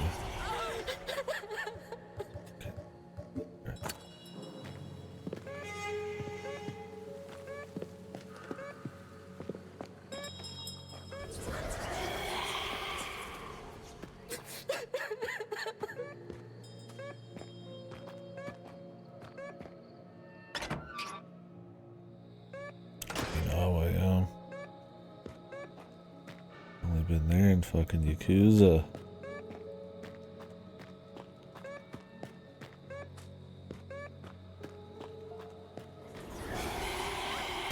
Oh, two at once. Oh, I gotta reload. I don't want to waste all my healing. Like, shoot these chicks. Oh, I never saw this.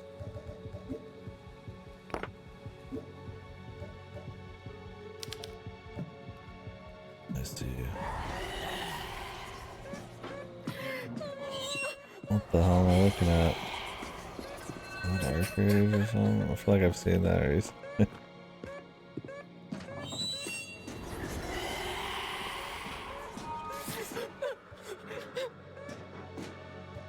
What am I looking at here? Oh, it is arcades. You know, I was watching a little arcades. It seemed kind of cool. Like I had the global emotes. Max chilling. Yeah, it does look good. The stress would be pretty high, yeah. Extraction shooters are not fucking around.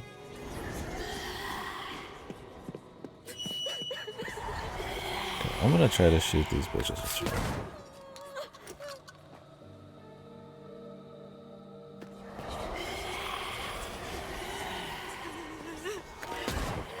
There's like 4 of them. Yeah, Tarkov these days is so full of cheaters. On top of everything else. Actually, we're gonna find these, and then I'm gonna reload. And save some ammo.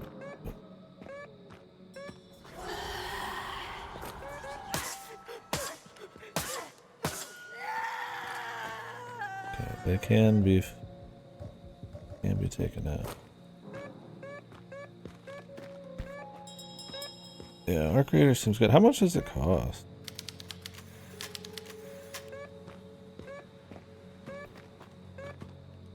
$40. Like we could boot up, man, but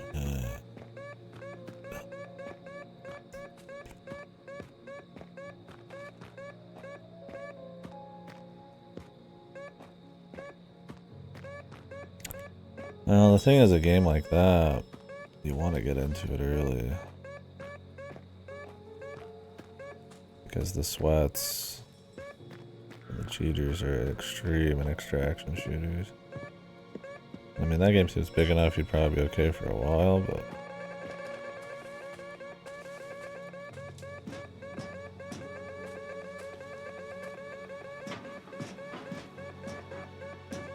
Is it detecting the metal of just being here?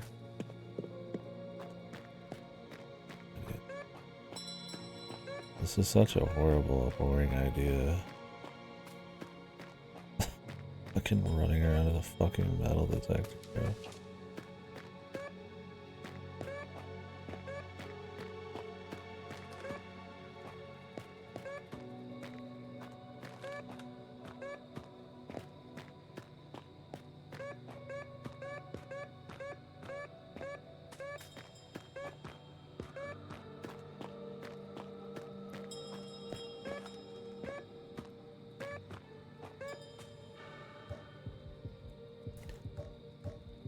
You know, maybe I won't. Maybe I won't. I really want to fuck around even more in this.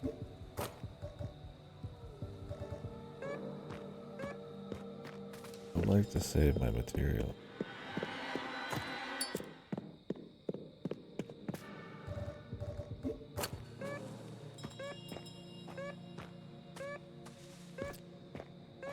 That looks pretty cool. I haven't watched much, probably like a couple of hours.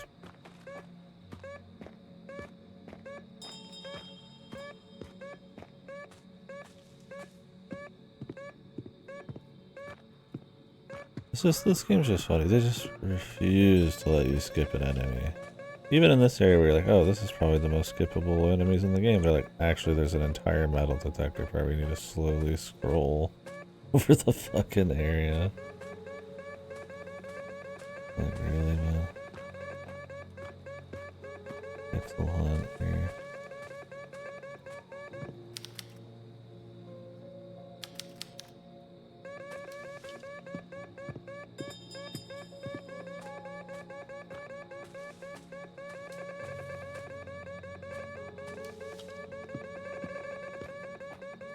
Okay, how much more obvious can it be? I mean, really?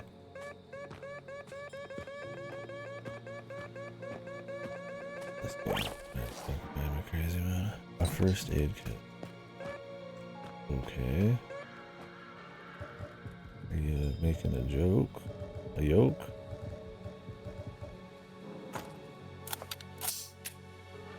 Are you fucking with me, Jimmy?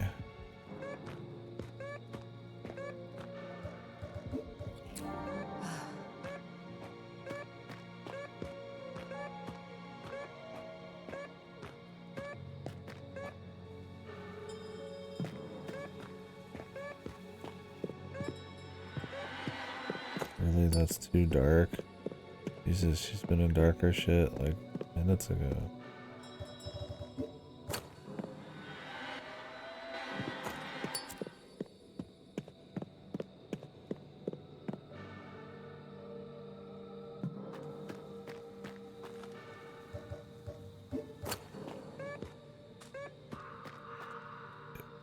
For these other chicks.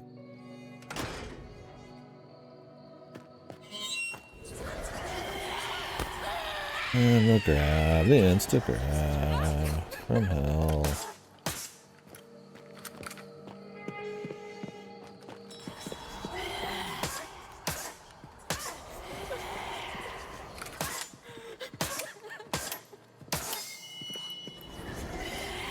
Everybody takes 1,000 rounds to take out. Good stuff.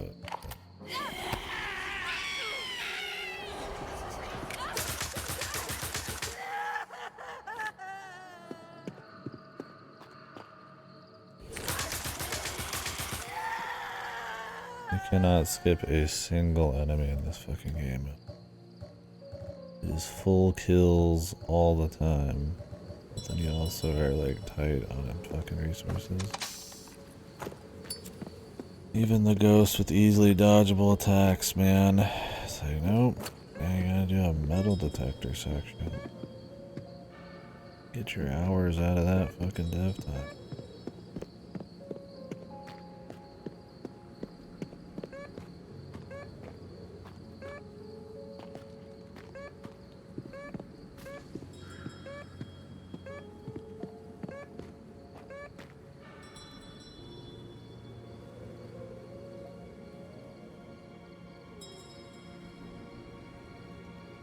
We go to the underground.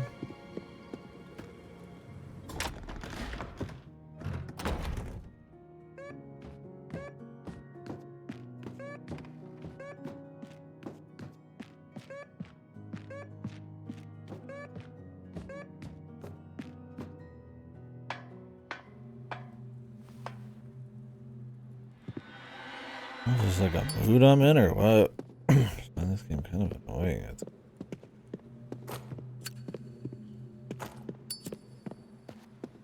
not even like bad or like surface. Kind of like none of anything kind of like fresh or fun. It's kind of just like, man, no interesting way to avoid stuff or take out enemies. Map design is like completely locking you in every encounter. just enough obscurity to some of these puzzles, so it's kind of like, I mean, generally they're fine and they try to be clever, but it's like a little more time than I'd probably want to spend on it. Alright, yeah. The snowball of just like, I mean, like the horrible story, right? Like there's nothing going on, so it's pretty much all about the gameplay. Like it looks great, there's nice area variety, but yeah, there's nothing from the last game's combat. I have a few more enemies.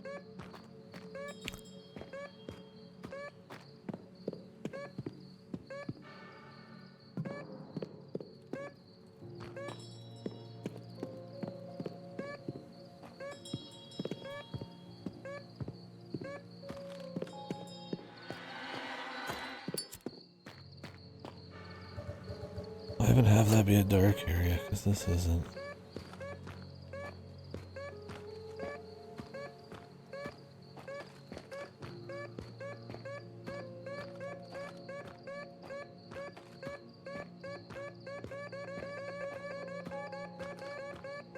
Of course it's like a pixel hunt, man. Like, we couldn't just not make a dog show.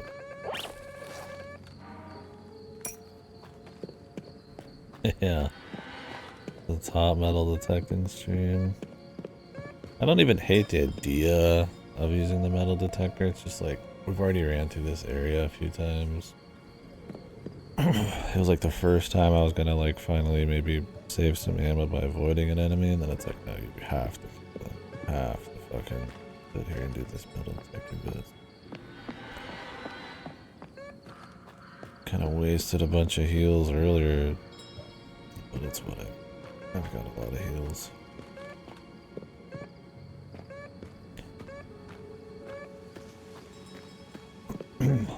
Yeah, arc raiders could be cool for sure. Who's doing arc raiders? That wasn't the people who did the finals, right? Is it?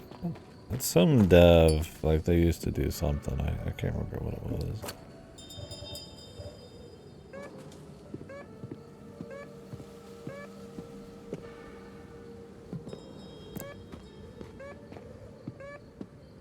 Oh, is it Nexon? Is it published by Nexon?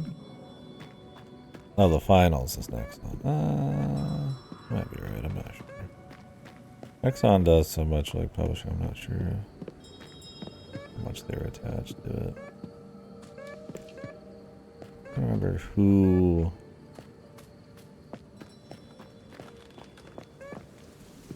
attached to arc raiders. It was like some X devs. Was it X Dice devs? X Battlefield people? Is that arc raiders?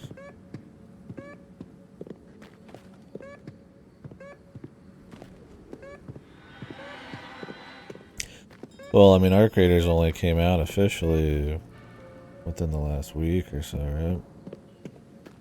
That's probably the idea.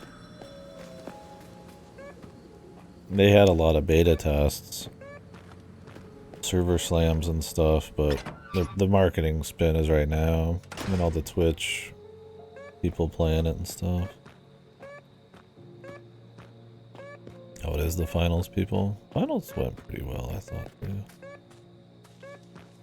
Must be something special for Bungie right now. Marathon looks like it's going to be eating shit, and then, you know, some people are like, oh, I don't know if extraction shooter could survive nowadays. Maybe it's just the genre, and then like arc raiders comes out and does like big numbers. Arc raiders is just them, okay.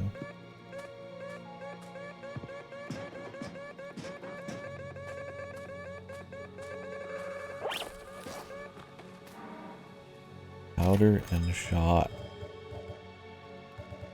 With a hand cannon, I guess, huh?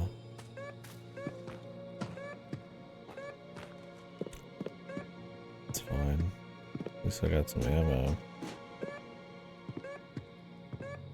Or like super weapon. Yeah, I mean the thing is like that's how you have to do an extraction shooter. If you make them free live service, Like, because you can lose everything, and generally, like, the look of stuff is big about finding the loot and all that, it's like, realistically, it's hard to have, like, a live service spin to it.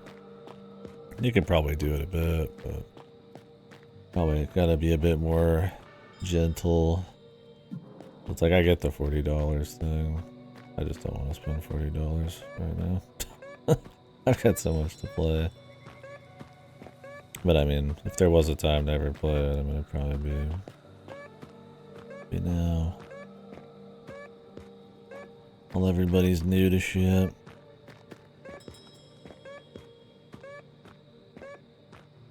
Is Embark Studios the studio?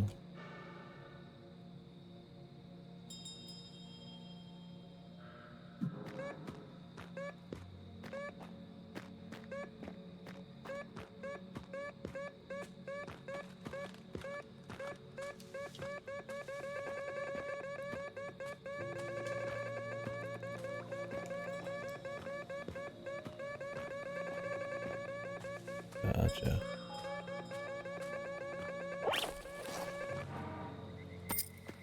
Wow, we finally got everything. Oh, and of course now somebody's fucking hunting me down, brother. Oh, fucking crap.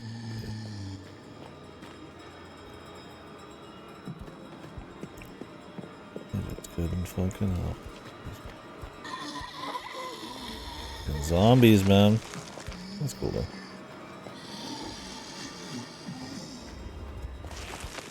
I'm glad the ghost ladies are gone.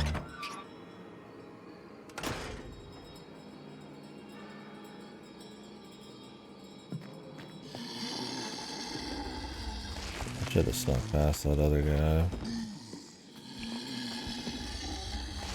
didn't think it'd be this many. I thought it was like a single dude. Surely I can avoid these ones.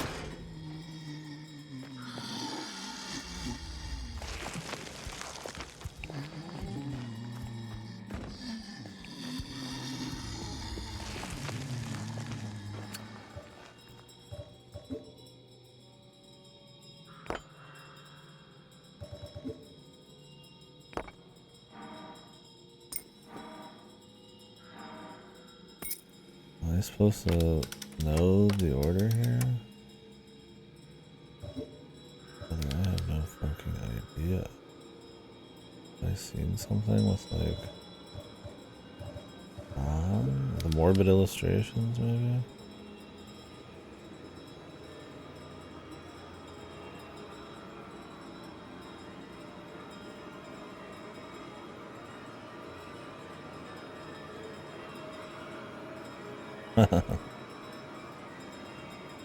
Can't be fucking burning no nuggets. What am I looking at, man? I'm tired. It's just... Oh, is this pointing to where you need to actually take the metal detector? I think it might be. I mean, obviously there's other spots. At least there's that. I mean, not that I would know these off the top of my head. There was other places anyways. Cool. Yeah. Who is this then?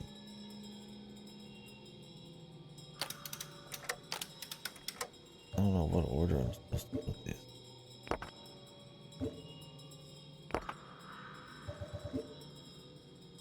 And they even have the same.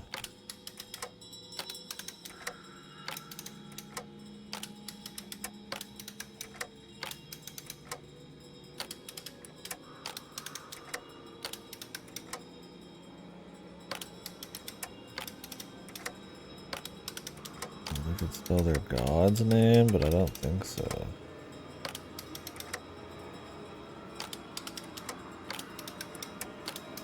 Yeah, it kind of looks like it.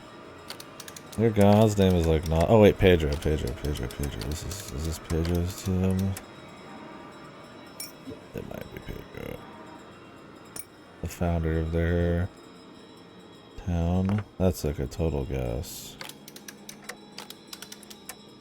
Music bill. They do have a The little grave chimes, which I like. It's a cute touch. Where you're supposed to be if you're buried alive or whatever. Like, it's got some really good moments. I'm just kind of being annoyed with it right now. Not digging some of the areas as much as I'd like. But it's got the production value. Let's go with page mode, please. Page mode. No, not page mode. Unless, of course, there's an O beyond some.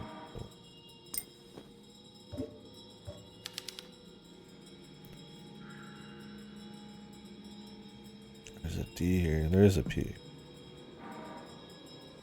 Okay. Oh, there's so many great horror games. I mean, out of movies, of course.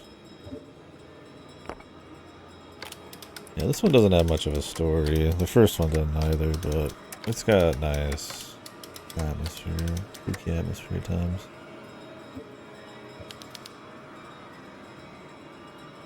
Yeah.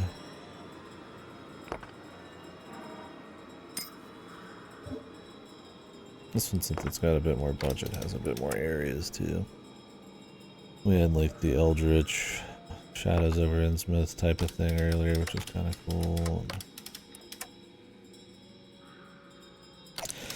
Favorite horror icon? God, I don't like those kind of classic ones. I'd almost wanna... Ooh, I'm going down. I don't like your 80s style. I mean, I like Alien, man. Alien's cool. I wouldn't count like The Thing as like a classic horror icon, even though I like that movie quite a bit. Yeah, I like the big classics. I mean, obviously there's like little horror stuff. I think if you think of your old 80s monster movies or like the really old ones, like your Draculas and shit, I'd probably... Yeah, the 80s, the John Carpenter thing is technically a remake, but the original is very different. And both of them are actually based on a short story. I can't remember what it's called.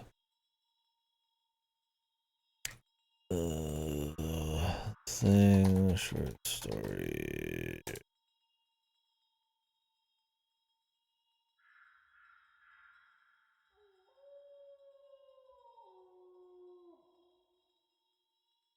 It's a novella, 1938, called Who Goes There by John W. Campbell Jr. No, I mean it's its own thing. I'm sure I haven't read it. Yeah, I don't think it's just one to one, but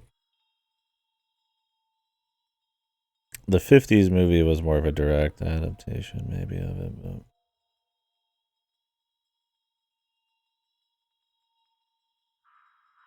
But yeah, I'm a fan of The Thing.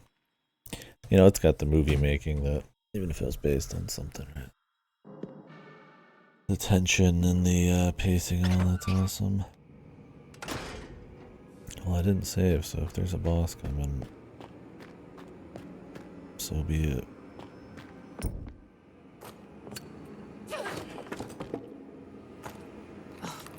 damn. I like when there's a crate with nothing in it. Shotgun shells. Got some hand cannon. Try that out.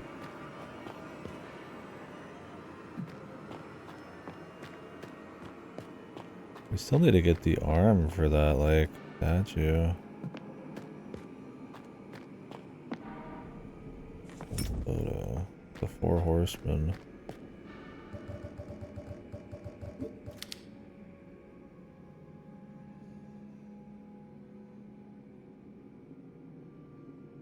Yeah, I'm thinking a horror movie icon.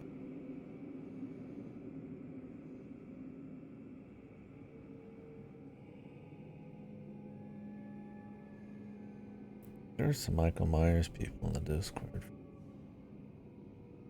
Ain't no too wrong with the original Halloween, but Yeah, I'll say Michael Myers is always cool. Yeah, you know, I had planned on doing some movies for the Halloween event, but I just didn't get enough time between just all the little kind of things that I had to go do and shit with, you know, my brother's car stuff and all that. Didn't work out. I always had too many games to play, but I was gonna watch, yeah, Hellraiser and stuff, but didn't get around to it, so maybe we'll try to do that in Discord at some point. I've not seen Hellraiser. They got a Hellraiser game coming out that Clive Barker's doing. He's done a lot of old horror stuff. It's like a single player game. I'm curious if that'll be shit or not, but kind of interested.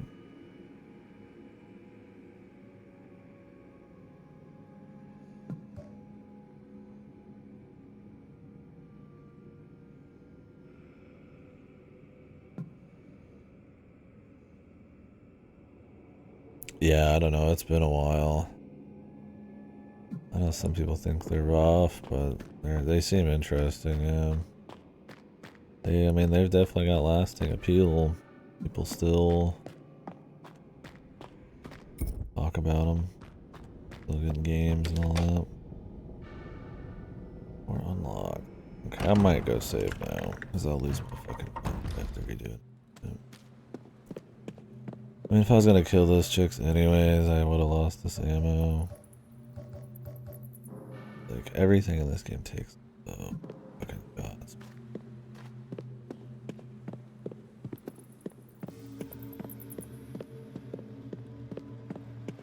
Really what we lost was their healing.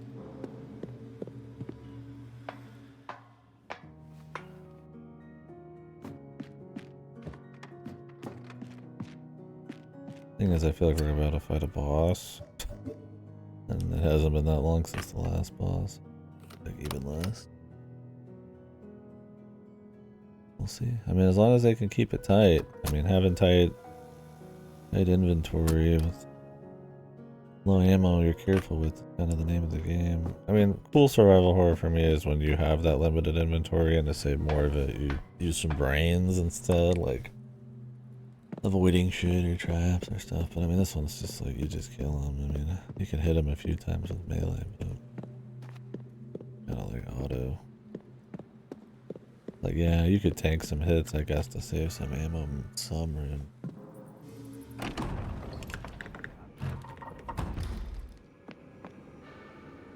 Alright, let's see what we got. And we're gonna be getting that horseman's arm. I don't like this.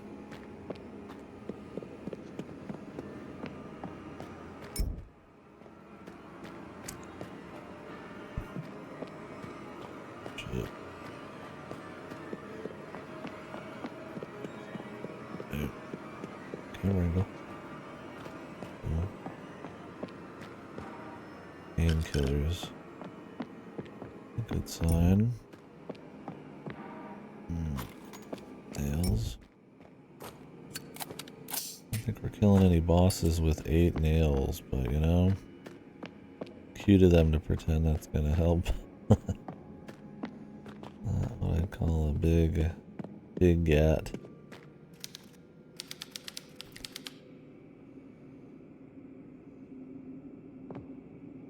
Zombies.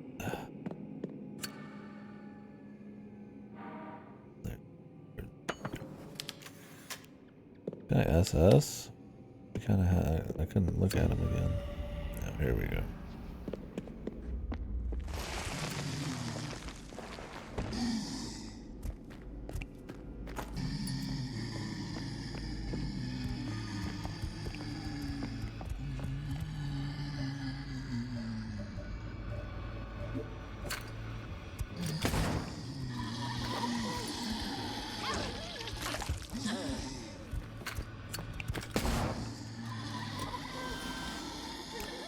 That was about as good as I could have hoped. I think the best I could have hoped for is all 4 got put together, but since they were all in a corner, different corners, There's not many directions I could have gone where I didn't get grabbed. Getting hit once is fine. But,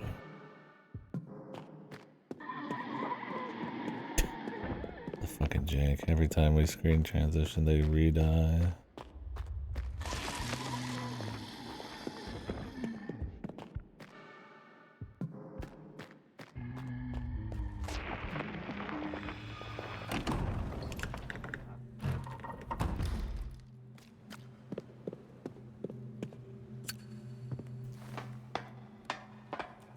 There was some nonsense up above to like another puzzle here.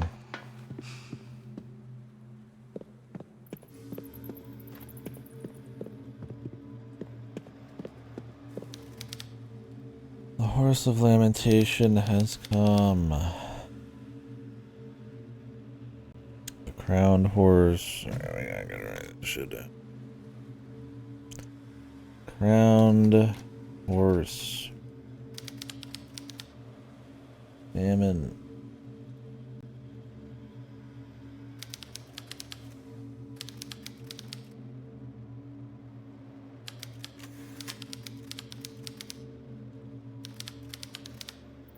Unity.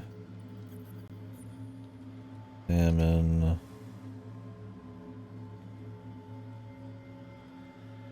What is the hour of the Trinity? Just 3? 4. The number of the devil. So what, 6? The hour of the twins at 11.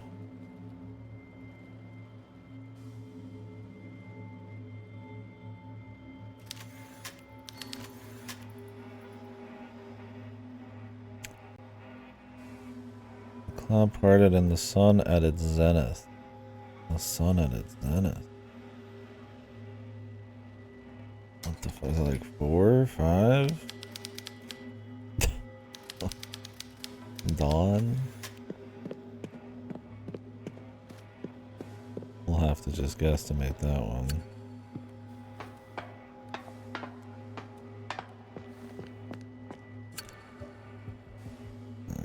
This is... Guy's got a fucking helmet. Guy's looking a little dead. Probably famine. Maybe? Oh no, this is death. This guy's probably actual fucking... This guy's famine. Because he's looking like he needs a fucking Big Mac.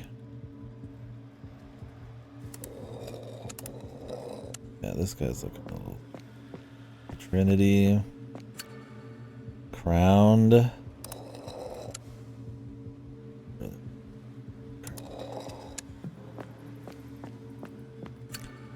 This is war. I think war was the number of the devil. Okay, it was 1 a.m. Is that when the sun is at its zenith, man? So be it.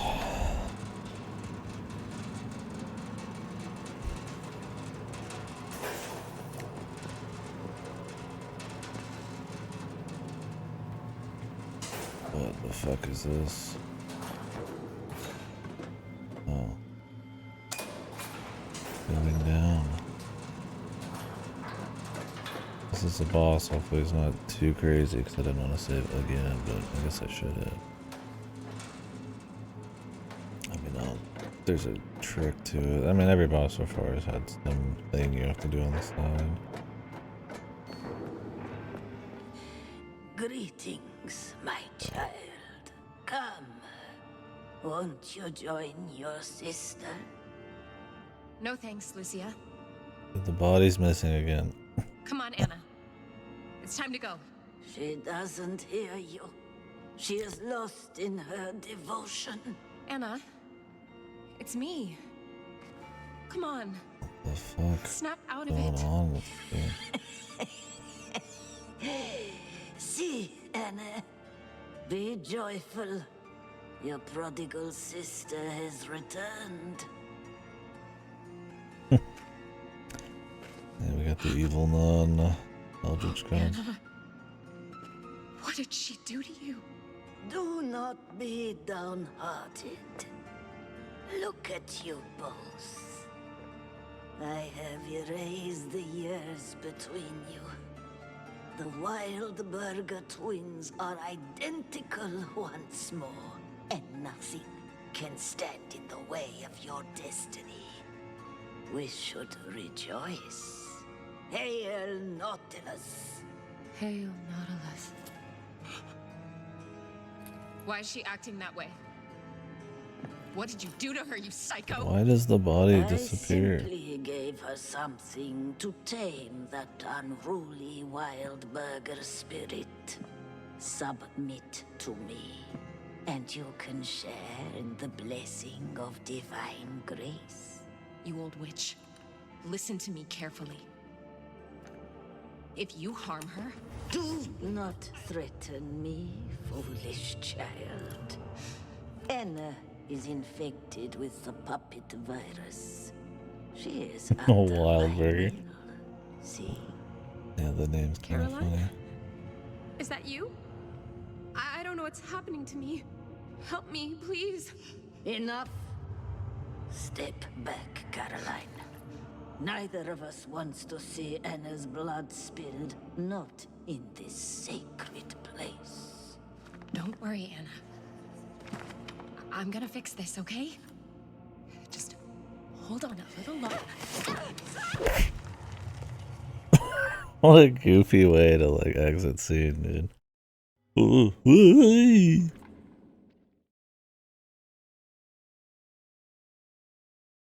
She should have looked down and then been like, Jinkies. Yep. The story's a little special in this, but the aesthetics are good. Oh, great.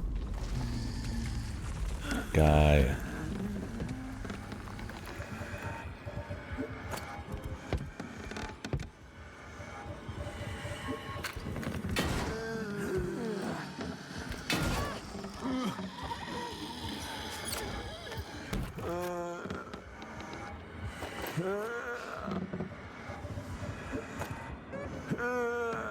Find the metal detector. Dude, you can't even hear the chainsaw.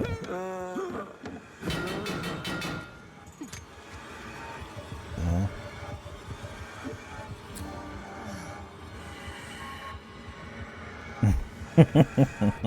Yeah.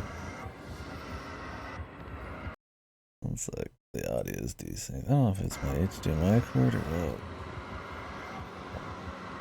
Maybe I need to be rocking a different one.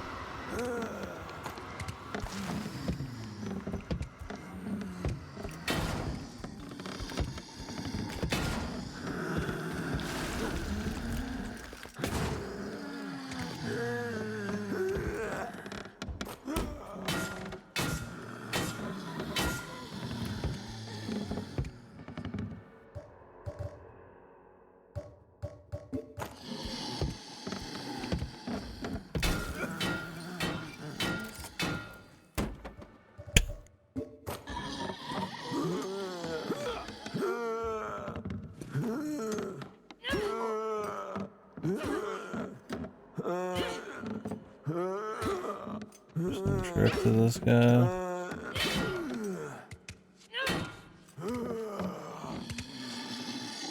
Yeah, the sound design is a little wanting. Oh good, now my favorite ladies are here.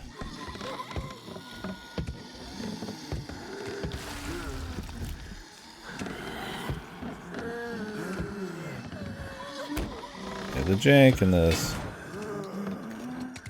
exists. We'll just say that.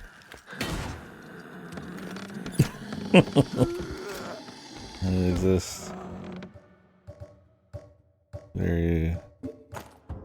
Oh, great. Thanks for taking that from me.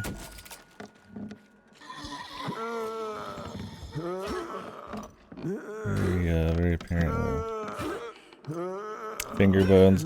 Yeah, I'm gonna have to get you around for Iron Lung rigs. I was gonna have that be part of the leftovers, of course. Damn, how much damage does this guy take?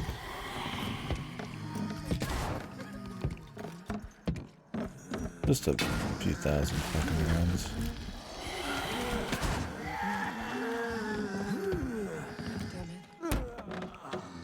What ammo exactly were they? I'm gonna use his hand cannon, man.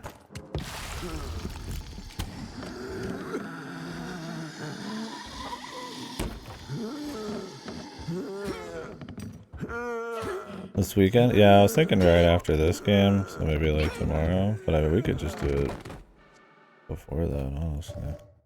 I probably could use a fucking break on this one. We'll see.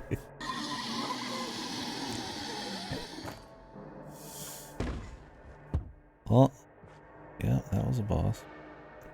And the sound design is, I feel bad for the artist sometimes in this because there's some pretty cool art, and overall it's a solid survival horror game. But man, there's some annoying enemy stuff, a lot of technical jank, and I really don't like a lot of the I mean, there's a lot of puzzles which is fine, but for how weak like the gameplay, level design, kind of situation is. Like, it kind of needs to be a little better, man. Because the story sucks, so it's like you're really just in it for the gameplay, and it's like you gotta see this guy die a few more times.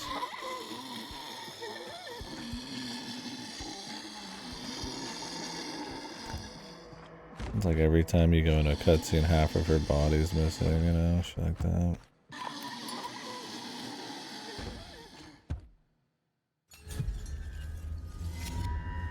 How long is Iron Lung? You said a couple hours.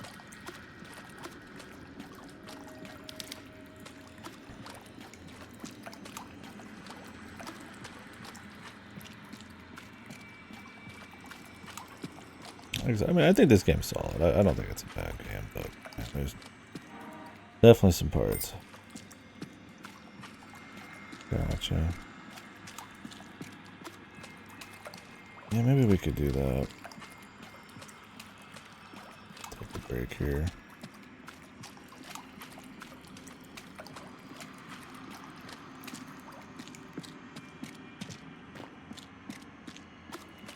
I'm trying to also just kind of keep cranking this. Kind of get a better feeling for it. Like the first game kind of had it, you know, it was like the combat wasn't much of anything, and there wasn't much fun level design that let you avoid dudes or kind of kick asses a little better, but overly. I used probably too much. I've still got some crossbow. I'm fine with having like almost no ammo. That's kind of the name of the genre. It's more just a question of like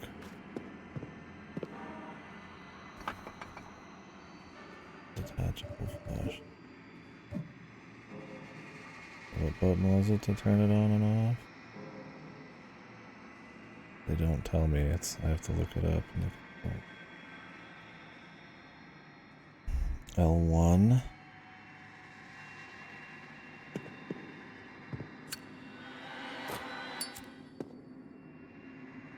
Where is it? Yeah, how's dispatch treating you? Oh, I need batteries. Oh, no shit. I like these parts. I like the little adventure gamey bits. Honestly, that I like this game if it was just puzzles, but even better. Yeah, I want to play dispatch. Kind of interested to see where those Telltale people have gone now that they have like a little new company or whatever. Because it's a lot of ex-Telltale people. See what they've learned or something. You know, the cape shit stuff I'm not as like jacked into these days, but I'm good for just anything that is good. But I kind of want to wait till it's done, right? Isn't it like a couple seasons out or something? Oh, really? Branching. That's very unlike Telltale. Wow. I can actually use a light now. The game probably going to be permanently dark.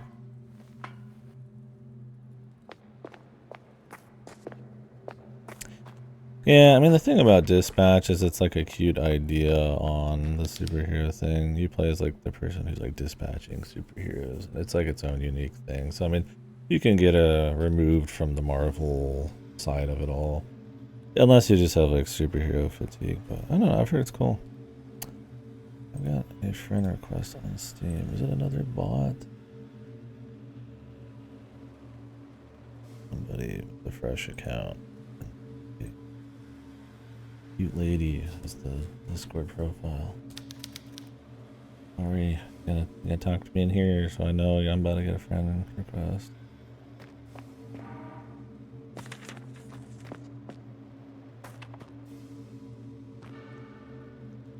Oh, I meant, yeah, episodes, sorry, seasons, I shouldn't say seasons. Okay, that's cool. So it's all out, they're just doing it episodic, just maybe for discussion or something. Cool, yeah, no, that's fine. I mean, of course, anything's fine, but...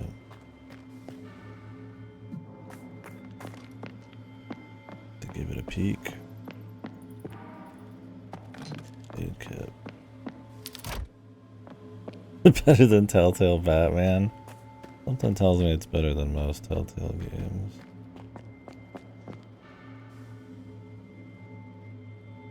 Be real, I don't. That'd be terribly hard to beat.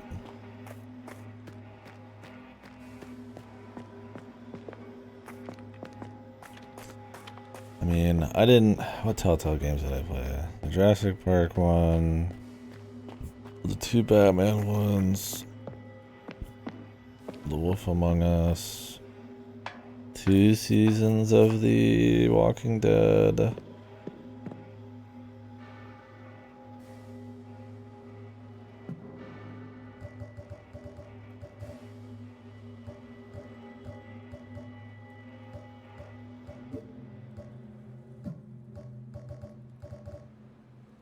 That was it. I know they had that like Expanse one that came out not that long ago. That was kind of them on the edge, man, you know. Am I gonna have to fight all these little fucking crabs again? Or am I off the hook? Oh my god, the zombies are fucking still up, bro. They're fucking kidding me.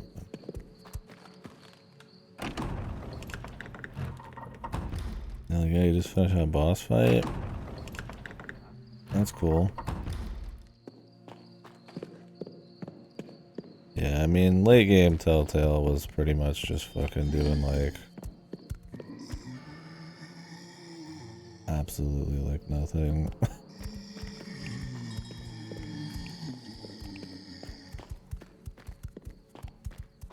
It was all Giga Illusion of Choice. And like, I'm fine with Illusion of Choice if it's a good story, right? I mean, the VNs. But for me, it was always just like, god damn, man. Like, don't pretend. And then also give me a crappy linear story.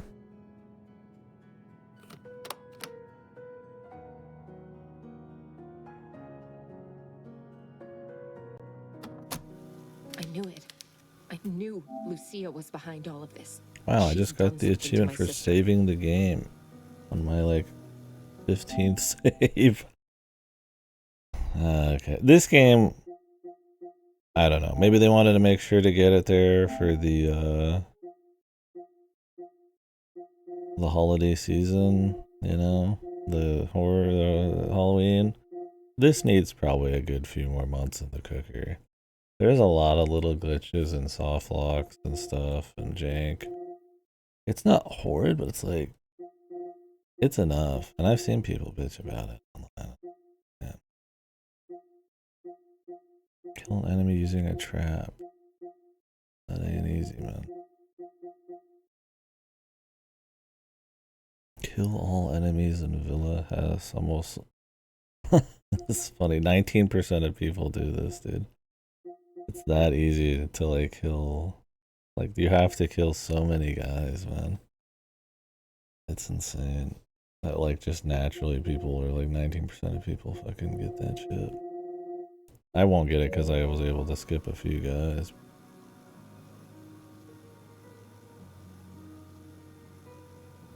This whole town is full of I don't know hoes. what kind of witchcraft she's using, but she has total control over Anna's will. Invincible, the boys with nudity in this house, bureaucracy, it's a simulator game, attacking minigames, not even that. Really? Okay. So, one of the things I didn't care for in the Telltale Choice world was how, like, arbitrary, or, like, not arbitrary, how contrived a lot of the choices were for, like, maximum drama, instead of feeling like kind of more natural, interesting stuff. Do they still have that, or do they, like, learn from that style? Because it's, like, very artificial in their later games, because they're trying to create, like, these big... You know, every 2 seconds, these like big drama moments. It kind of just feels like nonsensical or irrational just to create some kind of bullshit. The Dark Pictures stuff does that too. I mean, those games are fucked, but they're funny. They're entertaining, but there's a lot of like... But those are like campy horror, so I feel like they can kind of get away with some of them. Like, to try to make the choices feel like they're a bigger deal if this comes across really artificial.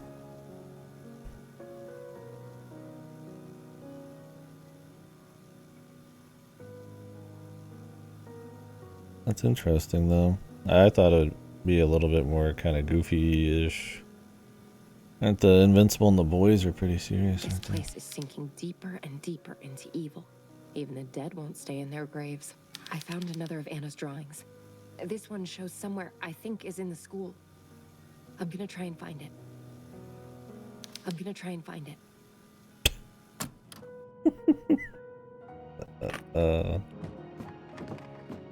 Did I just fucking go back in time by a second there?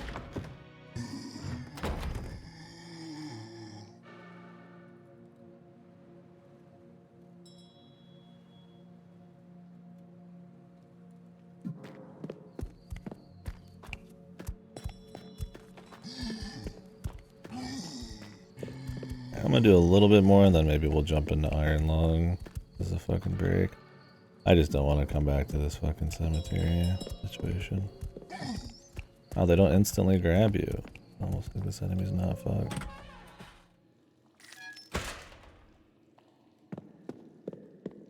Yeah, I wonder if I have to kill all these guys.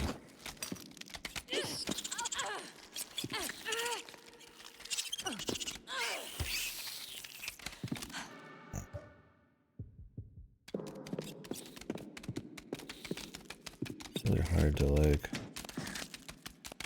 be.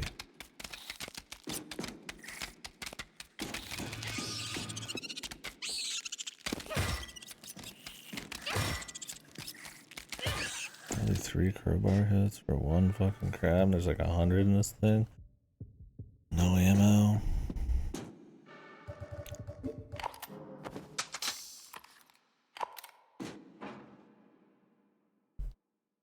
Yeah, I feel like with like a lot of Western choice, I mean, I guess not just Western either, but like you gotta have romance in your thingy, right?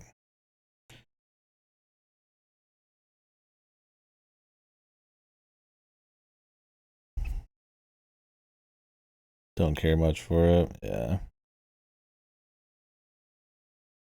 Don't get me wrong, I don't mind romance media, of course. Kind of like shoehorning of it just to make it more spicy. I've just never really been in too much. It was like in Mass Effect and stuff. I was like, you know, that was like a big part of it for a lot of people. I was like, I just don't. I mean, I'll have the person I want to like romance, but it's like I'm not like really jacked in because I mean the writing's just not there, man. Usually for to get me really into it on the romance side of things, and it's like a different kind of speed of it or something instead of just like 2 seconds of flirting and then sexo.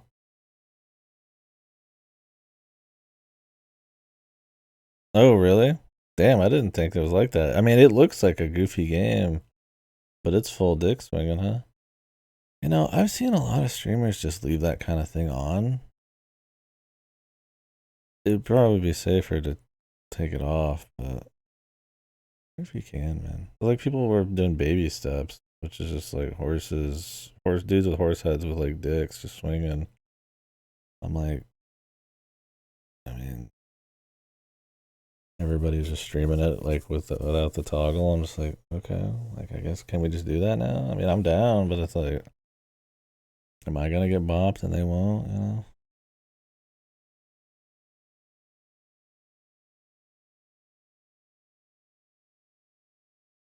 Well, all right.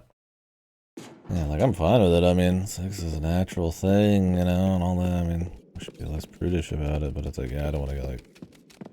I mean, I don't make the rules here, so there's the Westerner. Like, yeah, that's kind of it feels like.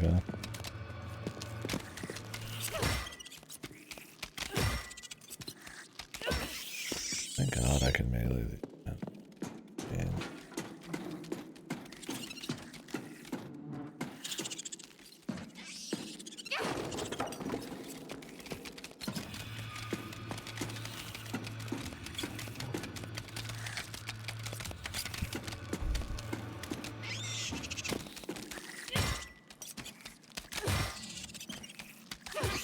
No, I know you wouldn't. Yeah. I mean, I don't either. It's just more. Yeah.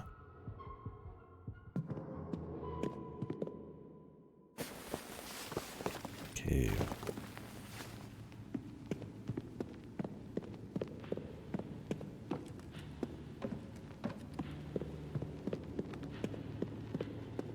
Expectations. Yeah, it's funny something like Dispatch is like just fine with full dick swinging, but then on Steam, you know, rando VN's like fucking punished.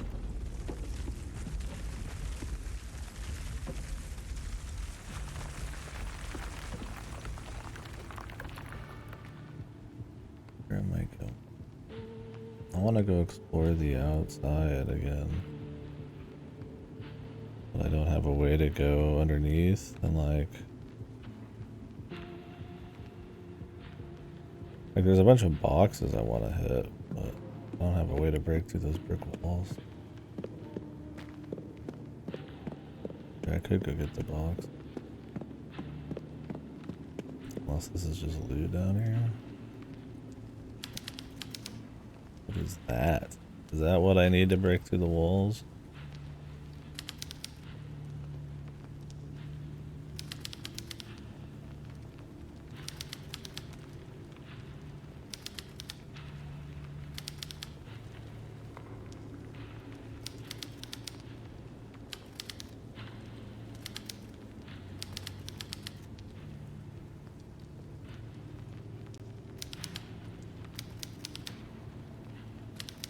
The butcher.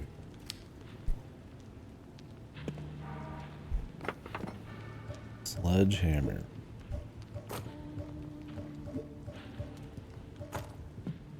This thing is pretty makeshift. Jesus fuck.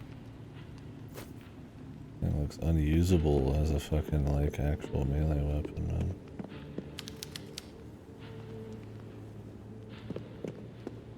Voodoo.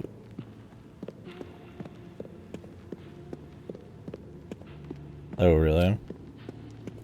I was gonna go to the dormitory.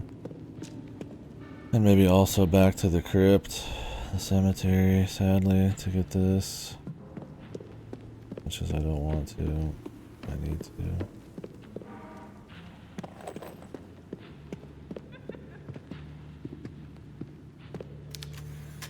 Jesus.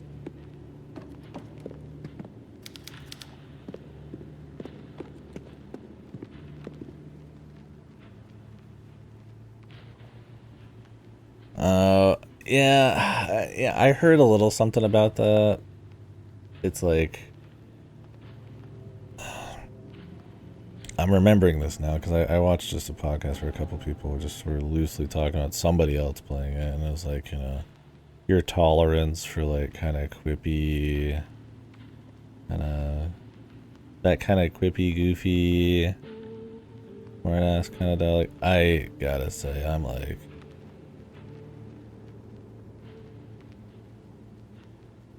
that shit gets fucking old. But if it's good, it's good. I mean, I can get past all that shit. I am kind of tired of that kind of dialogue at times, though. Sarcastic, irreverent asshole shit, yeah. But I mean, you could write that well. I don't know Jacksepticeye. I mean, I've heard the name and I've seen Moist Critical's face. Aaron Paul, like, yeah, okay, that Aaron Paul. I was gonna say, I thought I read an interview about him being in this game. I mean, Aaron Paul's cool. Yeah, Jesse Pinkman. Very surreal having Aaron Paul and random streamers there. What's with all the streamer voice acting shit lately? I mean, that's been around forever, but I'm like, weren't we just talking about another game that was or I was looking at it recently? I don't remember. Maybe I didn't mention that.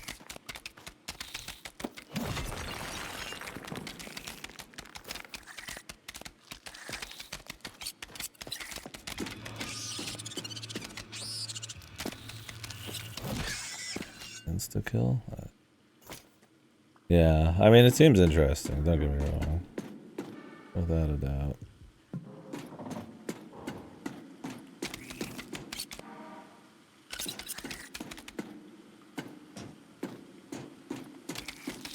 Like, I'd like to play it if it actually ends well enough.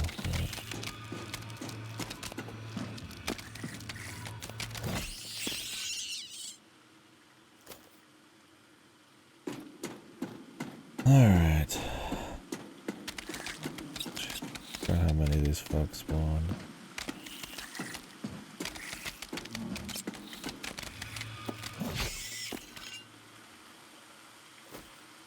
Simply wait, yeah. I would have to have the means to play too. It'll probably come out like physical someday or something, I imagine. I think it's a Game Pass thing. In pairs, okay.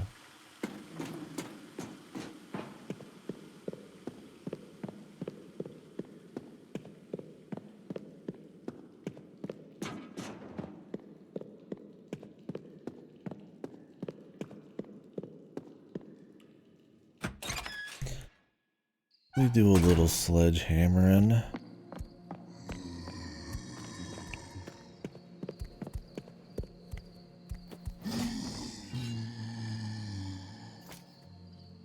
Kill him. Oh, you fucking zombie bastard.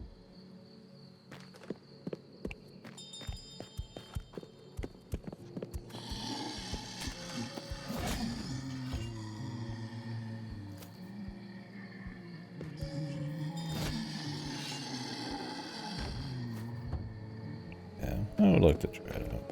Regardless of my superhero fatigue or my irreverent quip fatigue or anything. I'm down for good writing. I'd like to see where a more... I'll see another Western story thing. You know. Something, the pushing the limits in games of like... nudity and all that, and kind of just see where Telltale's been at. Those people, they always kind of come back and like do another shake at it, I feel like. And it seems to be one that people actually kind of are getting behind a bit. We'll see. It's just the means. No, I think it's a cool idea. It just has to be done right. Coil nail drop. I get like a free bunch of ammo for that. More ammo is not terribly interesting. Most of the upgrades in this are just like cutting off reload times or upping the speed of shots. There's very little to like help play with like ammo efficiency, like firepower. And I mean, maybe that's because they've just like perfectly tuned the ammo, you know? You have to get everything. But it's like, I don't want that either. Because some people are going to miss shit. Oh, really? Good controller support? Because I mean, those kinds of games I want to just kind of chill, sit back, you know?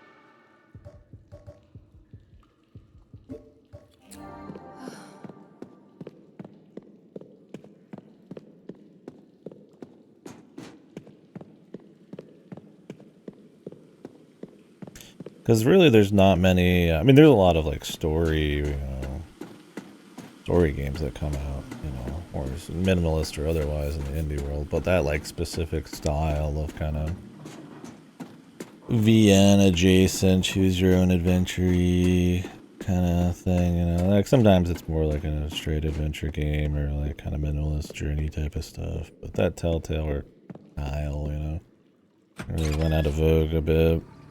And overuse and really a lot of really a lot of really shitty releases. Kind of neat to see some of it come back. I mean, I've played my fair share of indie ones like that, like fucking Lake and stuff. Lake sucked. Me and Sam were memeing about Lake a bit. Not even that long ago.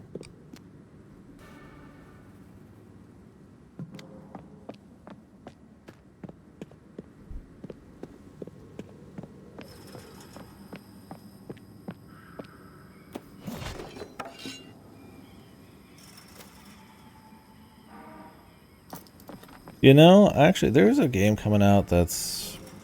It looked kind of like a Life is Strange thing. And I remember seeing it at some of the Jeffies. I put it on my wish list. It was like something mixtape. And I was like, this one looks kind of like... I mean, I like... It is literally called mixtape. I like the fucking... what is it called? Angsty... I like angst. So I enjoyed Life is Strange 1 and 3. I think it's some of the better of those types of games. But I was like, I don't know on this one. And then I actually found out recently the people who were doing mixtape is the Artful Escape people. I did not know that. And the Artful Escape was pretty fucking cool. It's a nice kind of like artsy kind of story adventure kind of just thrill ride. Yeah, I don't know. The mixtape one just kind of reminded me of it because it kind of has that vibe. I mean, the people who did the original Life is Strange just released some episodes of their new episodic one, but I'm not too interested in their stuff. I heard Life is Strange 2 wasn't that good. They did tell me why, and I don't know if that's supposed to be any good. I've not been interested in their story-centered stuff that much. And the stuff from the other team that worked on Life is Strange Before the Storm and 3, I heard the newest Life is Strange is not that good. So I like those other two. But I'm like, oh, you know, this kind of has that, like, teen angst, but, like, not just generically teen angst thing going on. Like, it's kind of goofy, dramatized.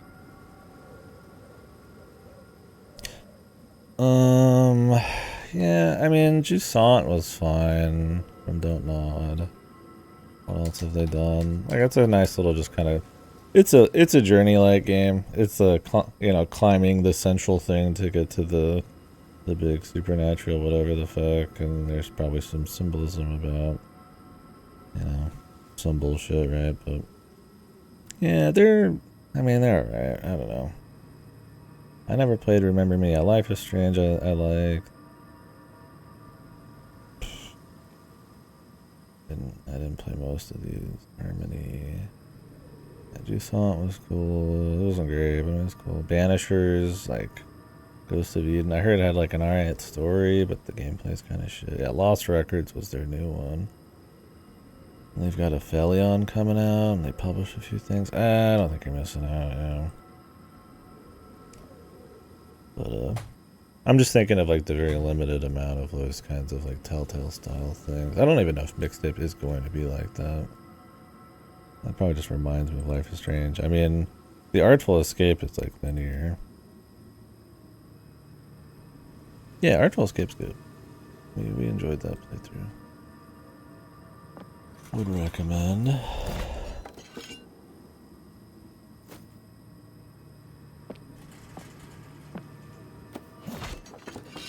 Gas is like leaking, bro. Am I supposed to be like shooting this? Wait, adios. Adios. Adios. Adios. I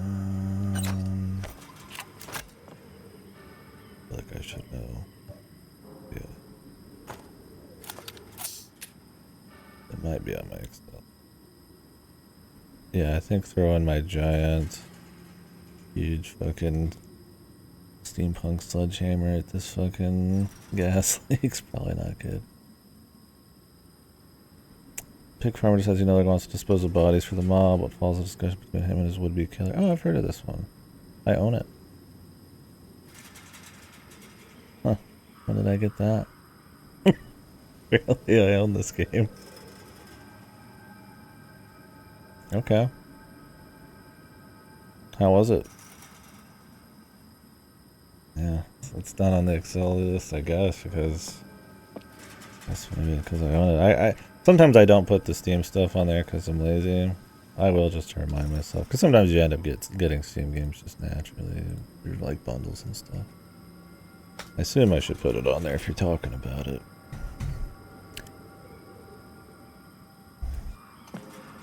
Like maybe up the totem pole level.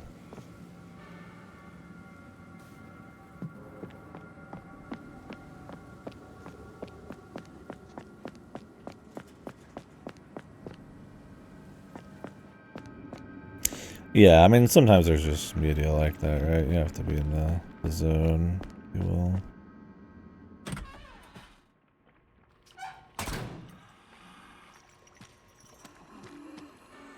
Do they spawn new assholes in here? I hope not. I could have swore there was like loot there.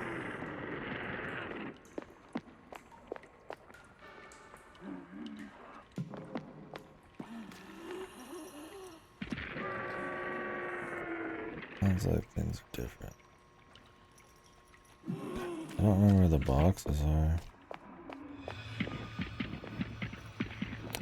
Really, they spawn these guys right now? I don't know if I care about the loot at this point.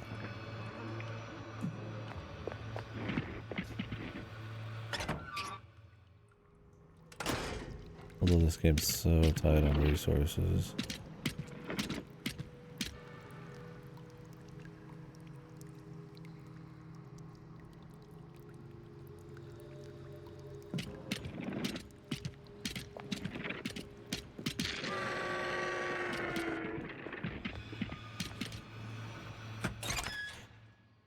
I don't know. We've gone through so many zones. I don't remember where the boxes are. So I'm just gonna say fuck it. We'll just go get the other shit. Like these boxes. There's two out here.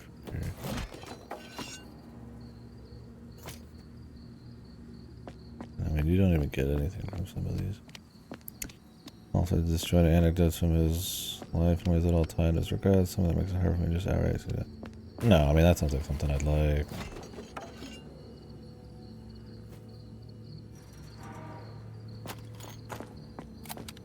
I mean, I'll take a unique premise done right any day. Yeah, I relish it, because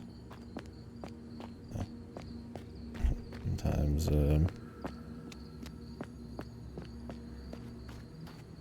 feeling the passion from that kind of thing, or just something that just mixes it up, is be a rare treat.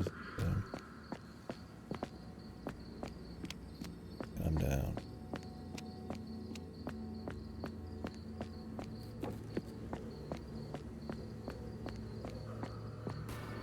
Must be going to the butcher shop, apparently.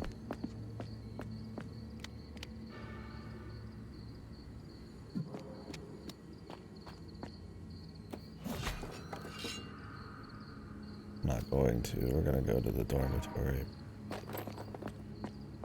Do need to be collecting ammo, though.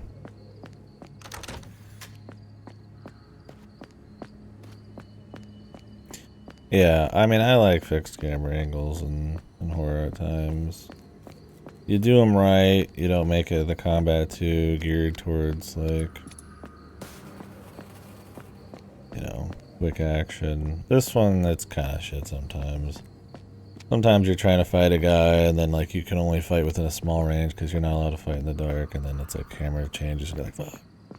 And obviously, without tank controls, fixed camera can have like weird fidgety problems because you have to hold the direction and stuff. But man, fixed camera is one of the reasons I like Silent Hill 2, the original, over the remake. You just get some done right, you know, very kind of spooky, bizarre, surreal kind of camera work, and you know, this is pulling from all that, right? You know, we'll joke a little bit, but I mean, it does do like the Eternal Darkness, kind of like twisting hallway stuff and all that. And it's a cool deal.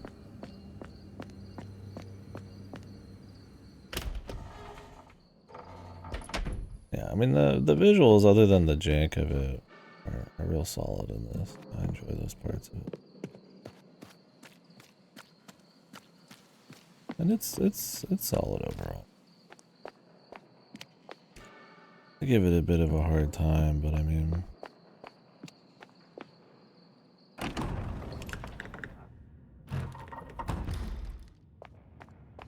it's fine.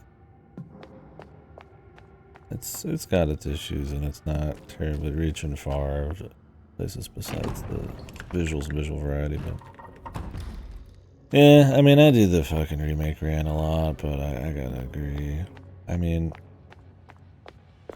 I just feel bad for all the people putting out all these really unique things, I mean, or just things that are inspired by that kind of stuff. It's like, you know, just really awesome stuff that just kind of go under the radar, and then like we're just out here, you know, whacking off remake number 10,000. And it's like, there can be good remakes. I like reimaginings. I like seeing them take a different swing at it. I like, you know, pseudo ports. Night Dive stuff is cool. Some of the Dragon Quest stuff, you know, is cool. But yeah, I mean, thing is, like, the worst is when some of these remakes are just like the worst, man. They're just bad. They're missing the forest from the trees, right? You know, stuff like Silent Hill 2, I think, is a totally fine accompaniment. I think it's a good game, but I mean, it hits a little differently. And then you get like fucking probably,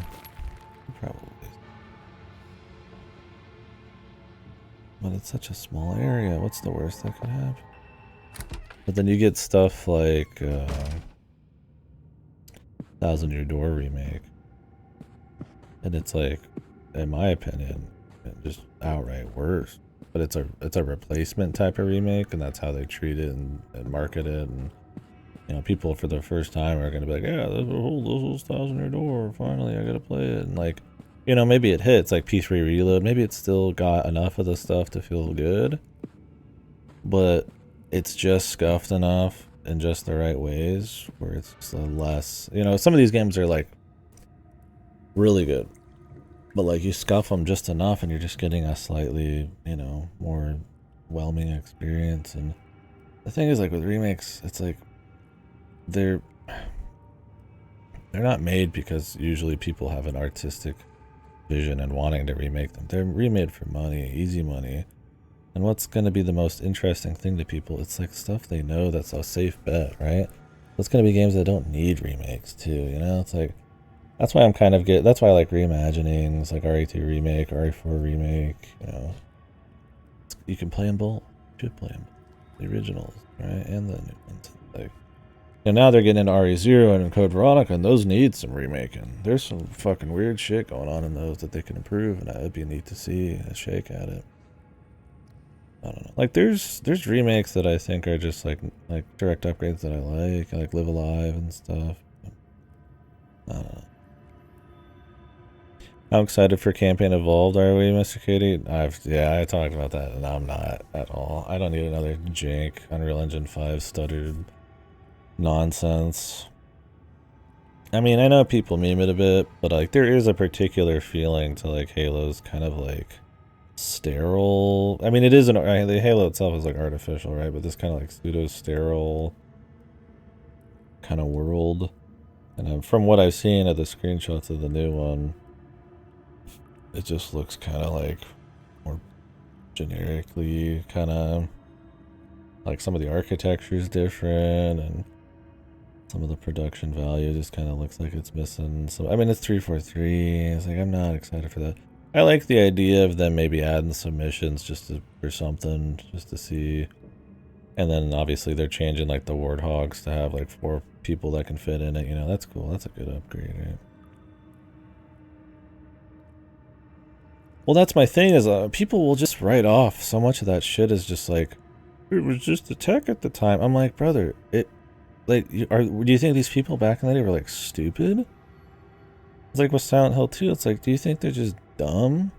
They're like, well, I don't really think about the art. I just kind of made a foggy town and that's all I could pull off with the technology. It's like, no, they probably thought about it very intently and very carefully.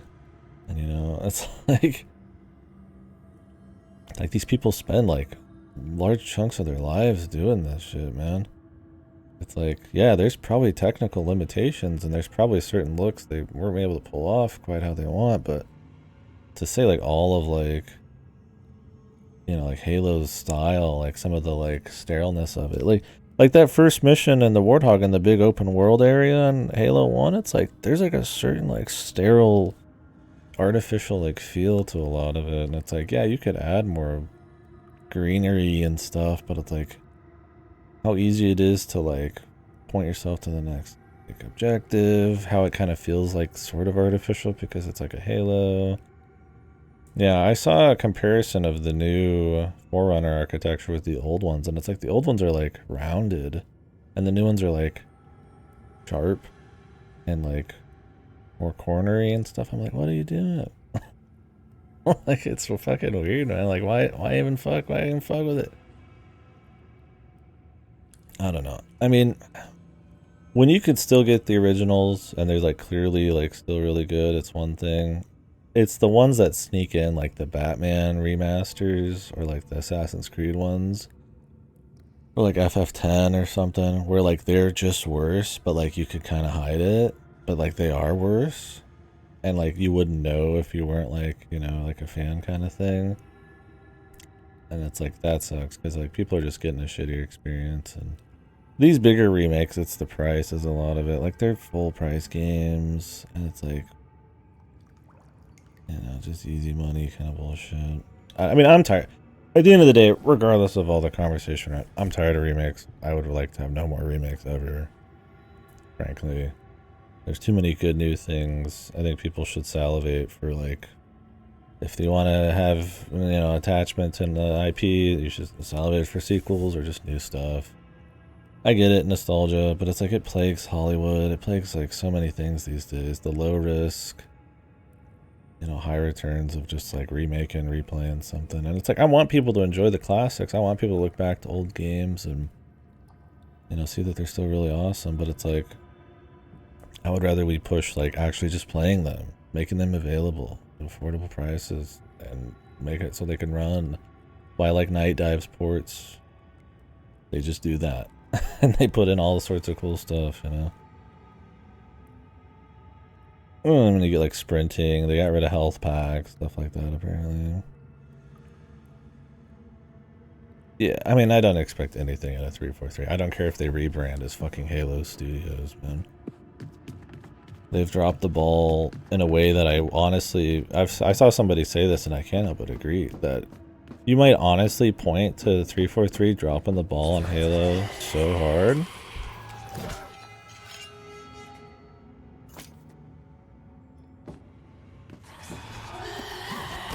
Man.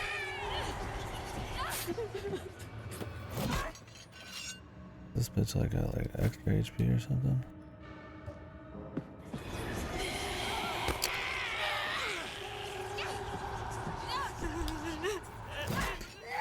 that it might, you could maybe point to that as like, you know, why Microsoft is going where they are nowadays, right? In a certain capacity.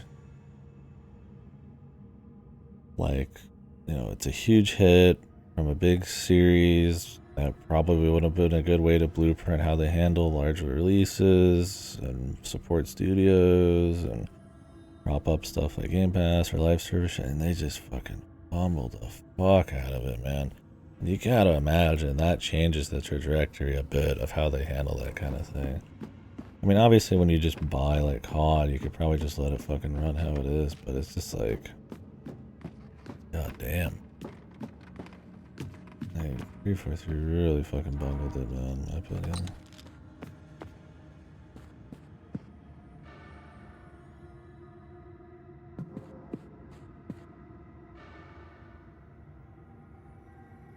Yeah, right?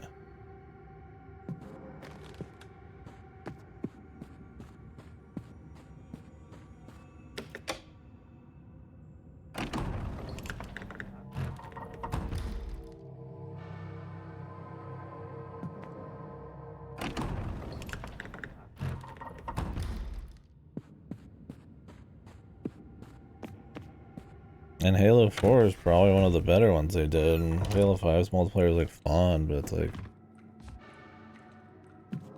Jesus. I mean, Infinite was such a nightmare. I mean, it's literally called Infinite for a reason, right? Like, the whole fucking point was that it was supposed to be like a fucking sort of forever game for them, like a live service sort of deal. They promised co-op, didn't release it with co-op. The campaign is fucking like weak shit. Overly fan servicey weak shit. Trying to start another like the forerunner of the forerunners, like fucking goofy, like ass pull type of story. It's like your fucking metaverse type of stories where it's like we gotta bring back the guy, or there was a bigger guy, and you know, like World of Warcraft or something. Generally not even being that fun. That it starts a story that it doesn't even end, but not in a satisfying way in the first place. Like, you can just play Halo 1 and it's just satisfying enough, right? Yeah, immediately banded it, bungled the multiplayer, just all that shit, man.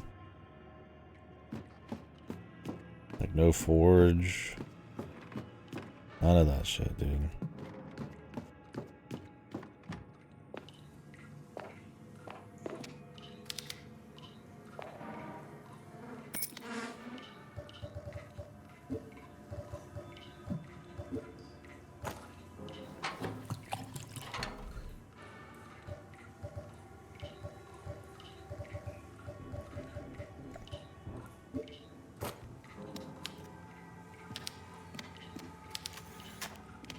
Did I come here for some gasoline?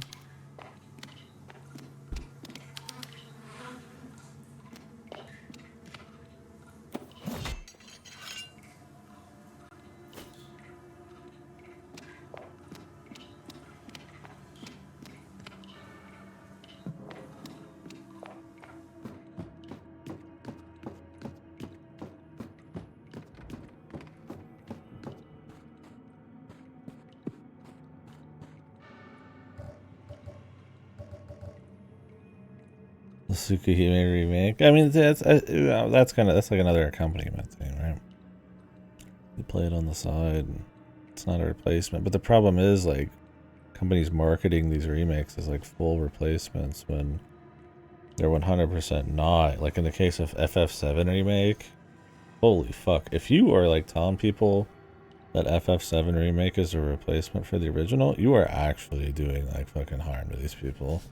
Like, so like stuff like that is like, I mean, that's a unique case, but like stuff like RE2 remake, I think RE2 remake is like a gold standard. It captures the spirit of it, reimagines it. They're both super worth playing. You know, I can't fault anybody just for playing that. You know, they're both good. You know, RE4, you know, I got my issues with like the tone of the story. They really missed the boat on that. People just can't make campy dialogue anymore, I guess, but you know, but like those things are cool. Those are like reimaginings. It feels like its own thing. it's different enough that it feels like there's some kind of artistic intent instead of just like just shitting out like something. I mean, it's cool to do like the Metroid Prime remasters at like a decent price. It's just like a visual little uplift. Like, that's cool. I'm cool with that. I mean, I'd rather not have all these ports and remakes, but I mean, you put them at the right price, you make it available to people. You know, not everybody's gonna want to try to figure out other means to play shit. Cora, is this the place I'm supposed to be finding the thing you're talking about? Oh, there's more in here. Oh, there's a lot more. You don't have to.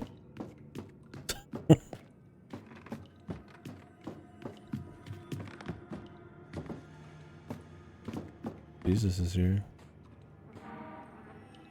Duct tape. The legendary item, duct tape. Kingdom Hearts was dude, fucking the FF7 remakes are by the same guy, partially does Kingdom Hearts.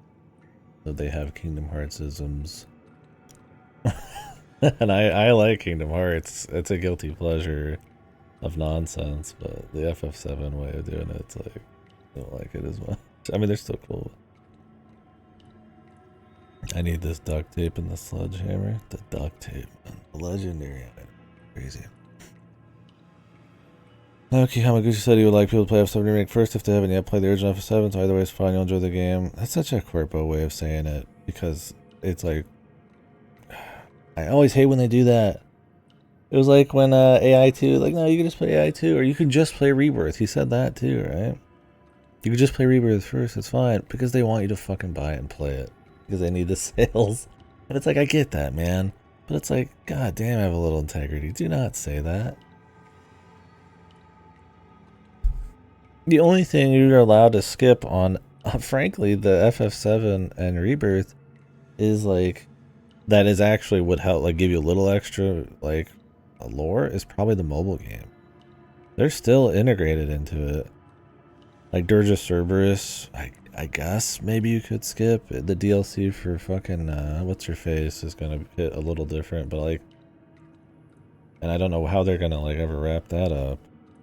But it's like, dude, the game, like, Rebirth, I mean, spoilers, ends with, like, hardcore Advent Children, like, mix-ins, right? I mean, unless the third one just drops any kind of gacked shit, it drops any of the mobile game shit, it drops, like, any Dirge Cerberus stuff, it's like, it's Kingdom Hearts again. It's pulling all of the Final Fantasy VII stuff together into a sequel. It is a literal sequel. Like, it's like a meta sequel thing. It's some fucking Evangelion nonsense, right? So it's like, you're good, Koro. The duct tape, though. I need the duct tape. And I'm like, I think Rebirth is very soulful. I don't love it. I like the first one a little better. I think the story is kind of getting me and the pace is kind of bad. I'm kind of over the remake gameplay, but like, I think it is a very soulful game. It does not feel like a cynical cash grab type of game. They're really trying to do a lot, but man, the Nomura story stuff, I mean, it's good in places. But I mean, my point more is like, people will tell you, yeah, like even the fucking like people making the thing, like, oh, it's just a replacement, just to like not to try to not scare people from paying $70 for it. Oh god, that'd be so funny. Eva rebuild tier from a fucking company that has nothing to do with those Halos and just does it worse. I mean, they've got those prologue missions they're doing for it. They're also redoing all the dialogue capture because of that too. Is it dead? Probably not. You know how it goes.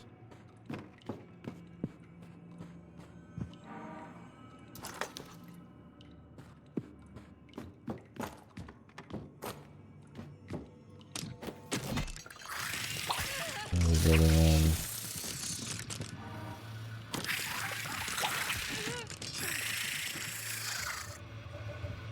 You're fucking kidding me.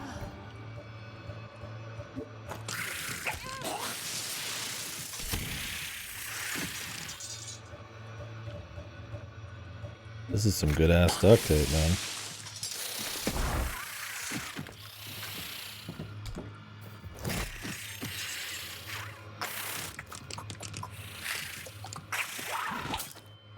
Every single enemy has a grab attack. For your pleasure, dude. Great.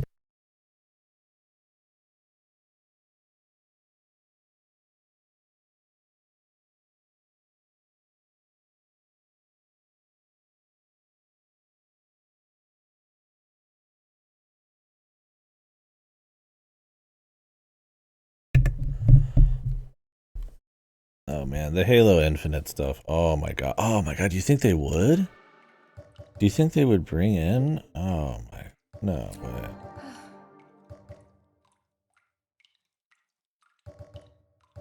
Yeah, right? I mean, it auto-paused it. I've played games that don't auto-pause it, and I'm like, dude, you are fucking evil.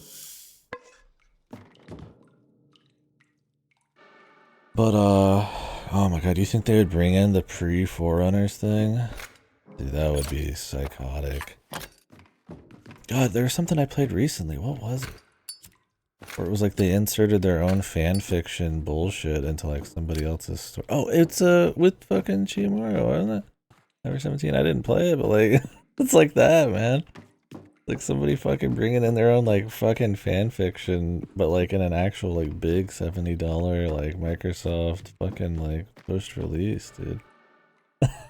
Halo fucking Combat Evolved, man. Or Combat, what is it? What is it actually being called?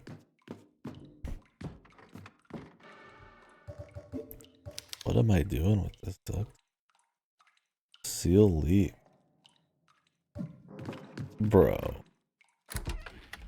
Is it for the fucking gas, man? That I couldn't even fucking like interact with? Campaign evolved. There you go. Yeah, I like that there's no multiplayer despite that PC version. The PC port of Halo 1 having multiplayer is the first Halo with multiplayer.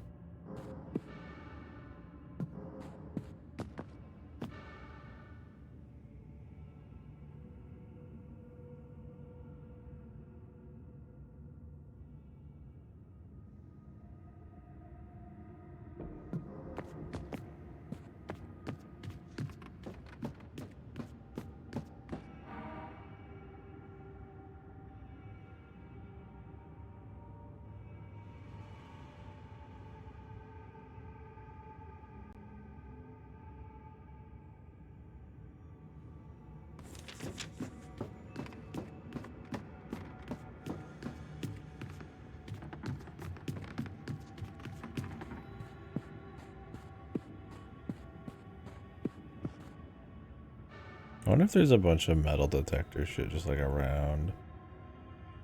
That would be so shit. But I could. I am not walking around no fucking metal detector.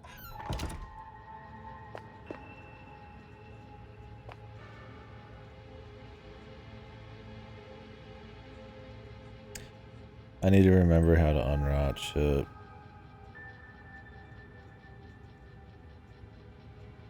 Isn't there like a website for it or something? Like a ROT 13 decryptor? Okay.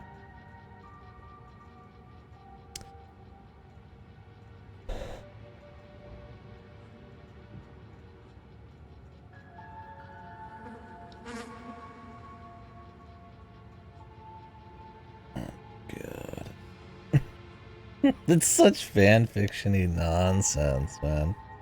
You know? You're just like, come on, man. It just reads like that fucking like I'm 12. This is my cool fan fiction. I mean, like I said, it's like World of Warcraft. Actually, the Sargeras, he's not the biggest bad guy. He's actually the good guy. He's fighting the Void Lord, the bigger bad guy. Oh wait, there's actually the Jailer. He's the biggest the bad guys. You know, oh actually, it's like Cold Steel the Hedgehog. Yeah.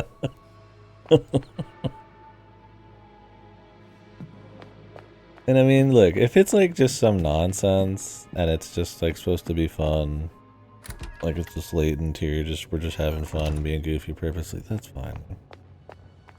But like, they take this shit pretty serious, and people generally, even if I think Halo's story is extremely overrated these days, people take it pretty fucking seriously, and it is something, you know, especially for a campaign that people, you know, kind of enjoy.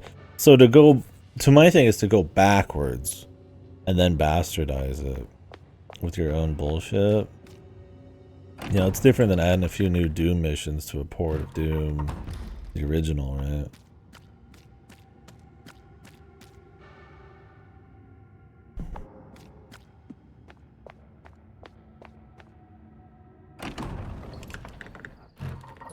Yeah, do I put this duct tape on the fucking gas leak, brother? Is that what's going on? There was no way to interact, though.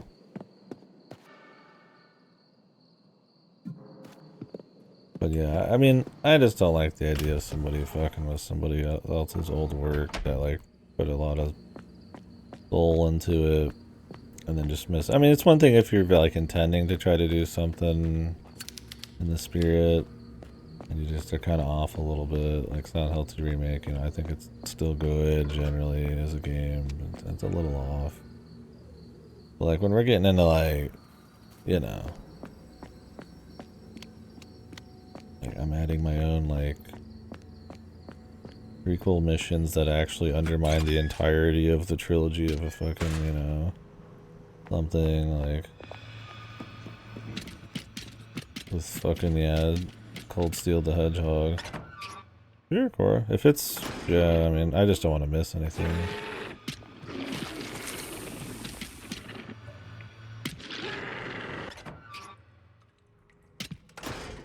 I don't mind. I mean, I was gonna go try the gas leak.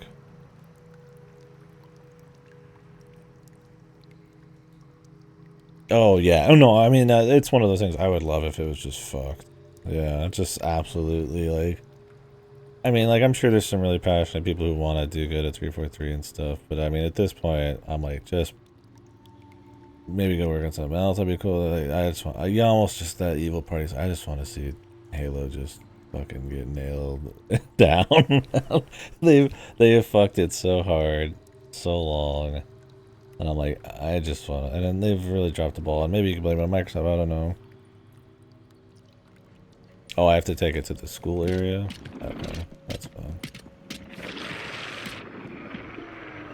Oh yeah, that's next in the story. I guess we're good to go for now. Butcher shop is where I have to go to continue school. I might call it good on this game for today. Don't worry about it. The story is like non-existent, and not in like a good way. It needs some kind of hook.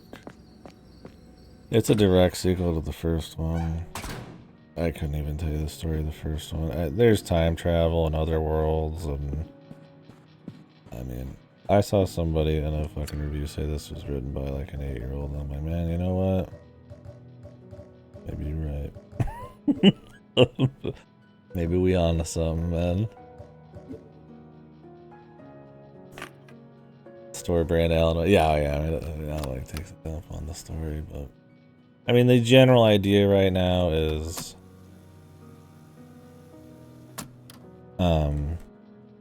that you're looking for her sister, which is a girl that she saved from back in time and is like in the first game in the good ending or something. Her sister was having kind of these like generic like possession things where she's like drawing weird shit. And so she takes her to this church, and it turns out the church is in on some kind of like conspiracy the entire time involving them from the first game. What do you know? And so he's been kidnapped, and we are trying to save her. And we get like every 10 fucking hours like a tidbit of story, and you already kind of get where it's going. They've already, in the supplemental dialogue, they've already kind of hit you with the twist. This one's got a little bit of like Eldritch shit and stuff like that. It's not much. It's a gameplay game. I do think some of the environmental storytelling is like, it looks like they could be doing something with it, but there's just not enough actual like a hook or meat to it to really care. And the dialogue is like kind of goofy. Like, you better not touch her, or you better not do something to her, or I did some kind of evil thing to your sister, lady, and exit left. And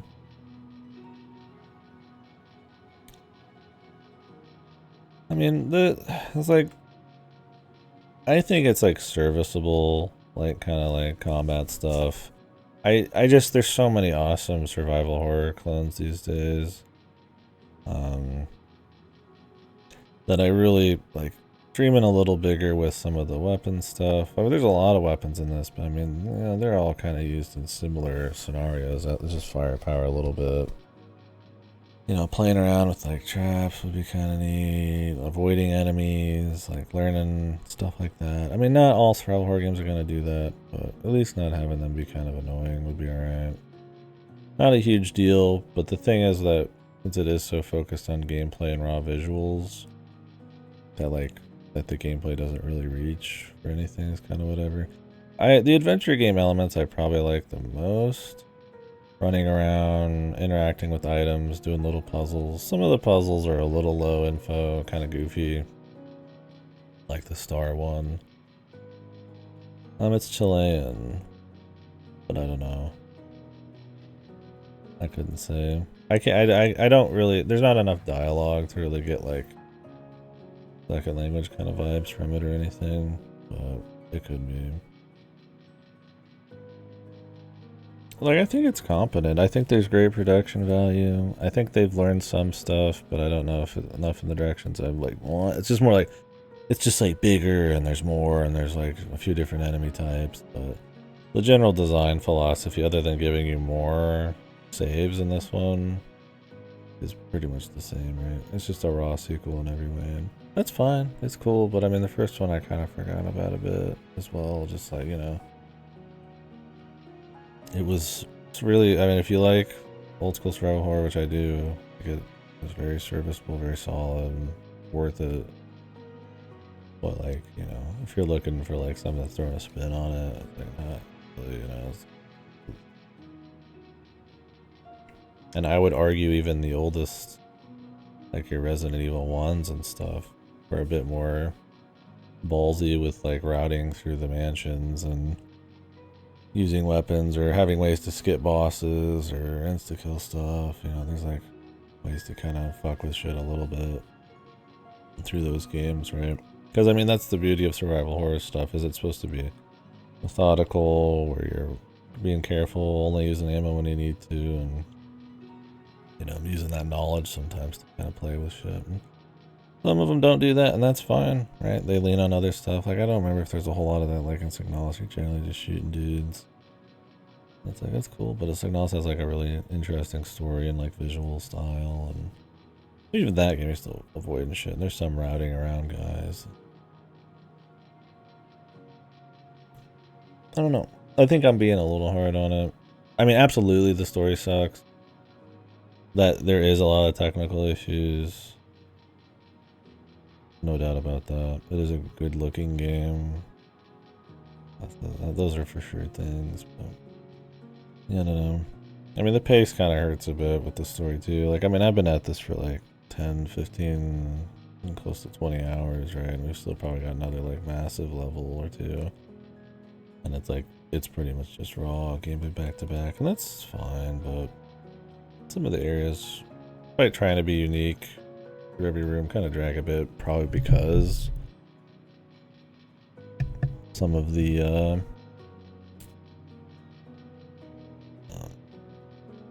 gameplay ice is a little whatever. It's like every enemy has a grab that tracks you. Every enemy has like is really fast. It's always in a corridor. You never really get any like power, like a whole lot of like supplies and then go back down. It's always kind of like you spend way too much on every single guy. Oh, really? Let me hit that up. Yeah, I mean, it's still good. I mean, I would respect somebody calling this good, but I do think there's some ways that's a little awkward. I mean, it'll be cool to finish it, but let me hit that up, Daces.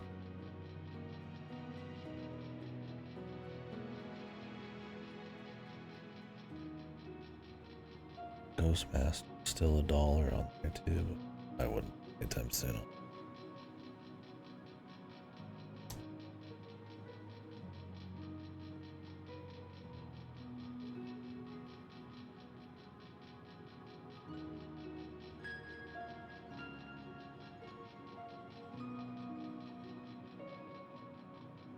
Daces.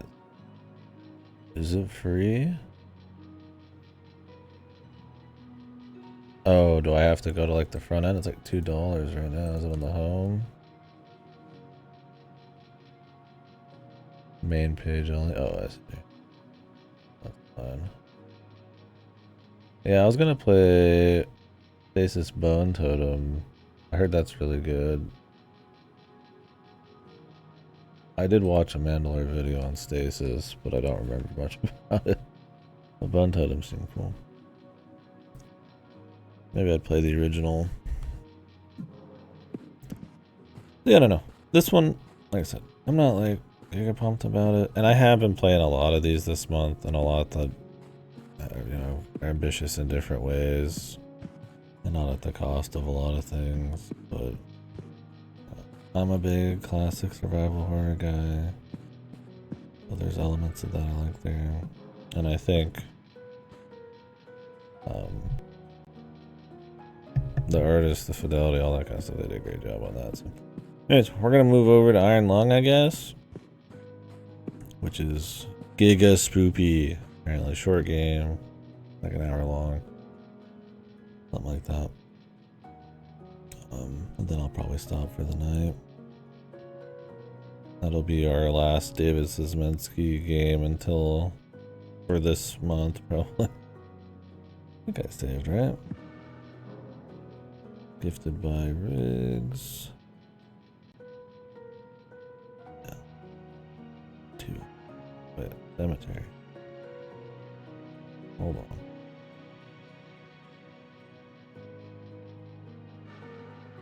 Did I save?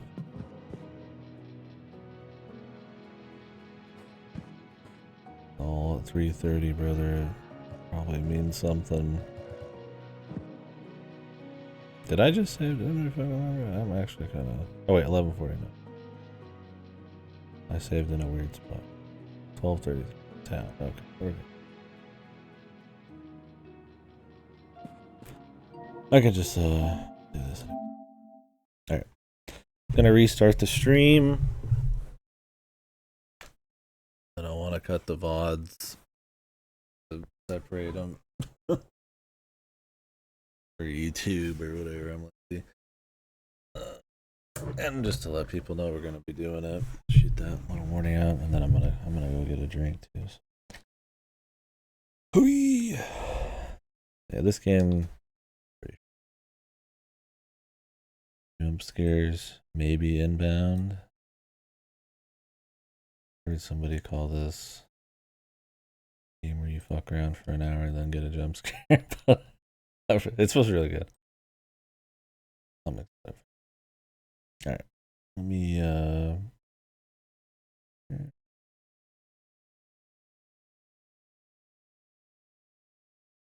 Iron Lung.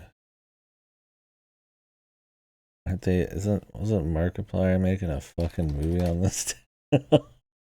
I mean, I don't watch Markiplier. Nothing. I have nothing against him. I don't know the motherfucker, but I always think it's funny. I mean, not that it's. I mean, you know what? Maybe there's a lot of good YouTubers who make a lot of cool stuff, like switch into game dev or make like little things. Maybe it'll pop. It just has that think about it. It's like, would this pop? An Iron Lung movie made by Let's Play? Like, I don't know, maybe, man. I don't know. Didn't they do something else too? Anyways, let me boot this up. Oh, really? Wow, he's that passionate. That's cool. I mean, I'm all about the passion. Whoa, Jesus! I'm quitting the game. I have it still on volume. My volume from earlier. You guys can't hear it, thank God, because I don't capture desktop audio anymore. But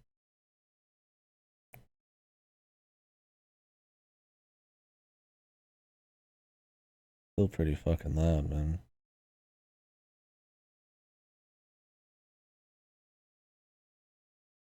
Can I use a controller in this one? How upgraded has David Spensky gone?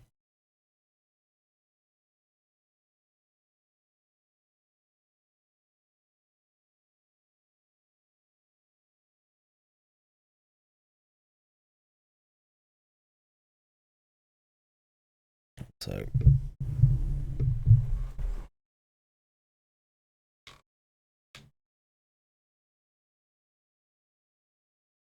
controller works.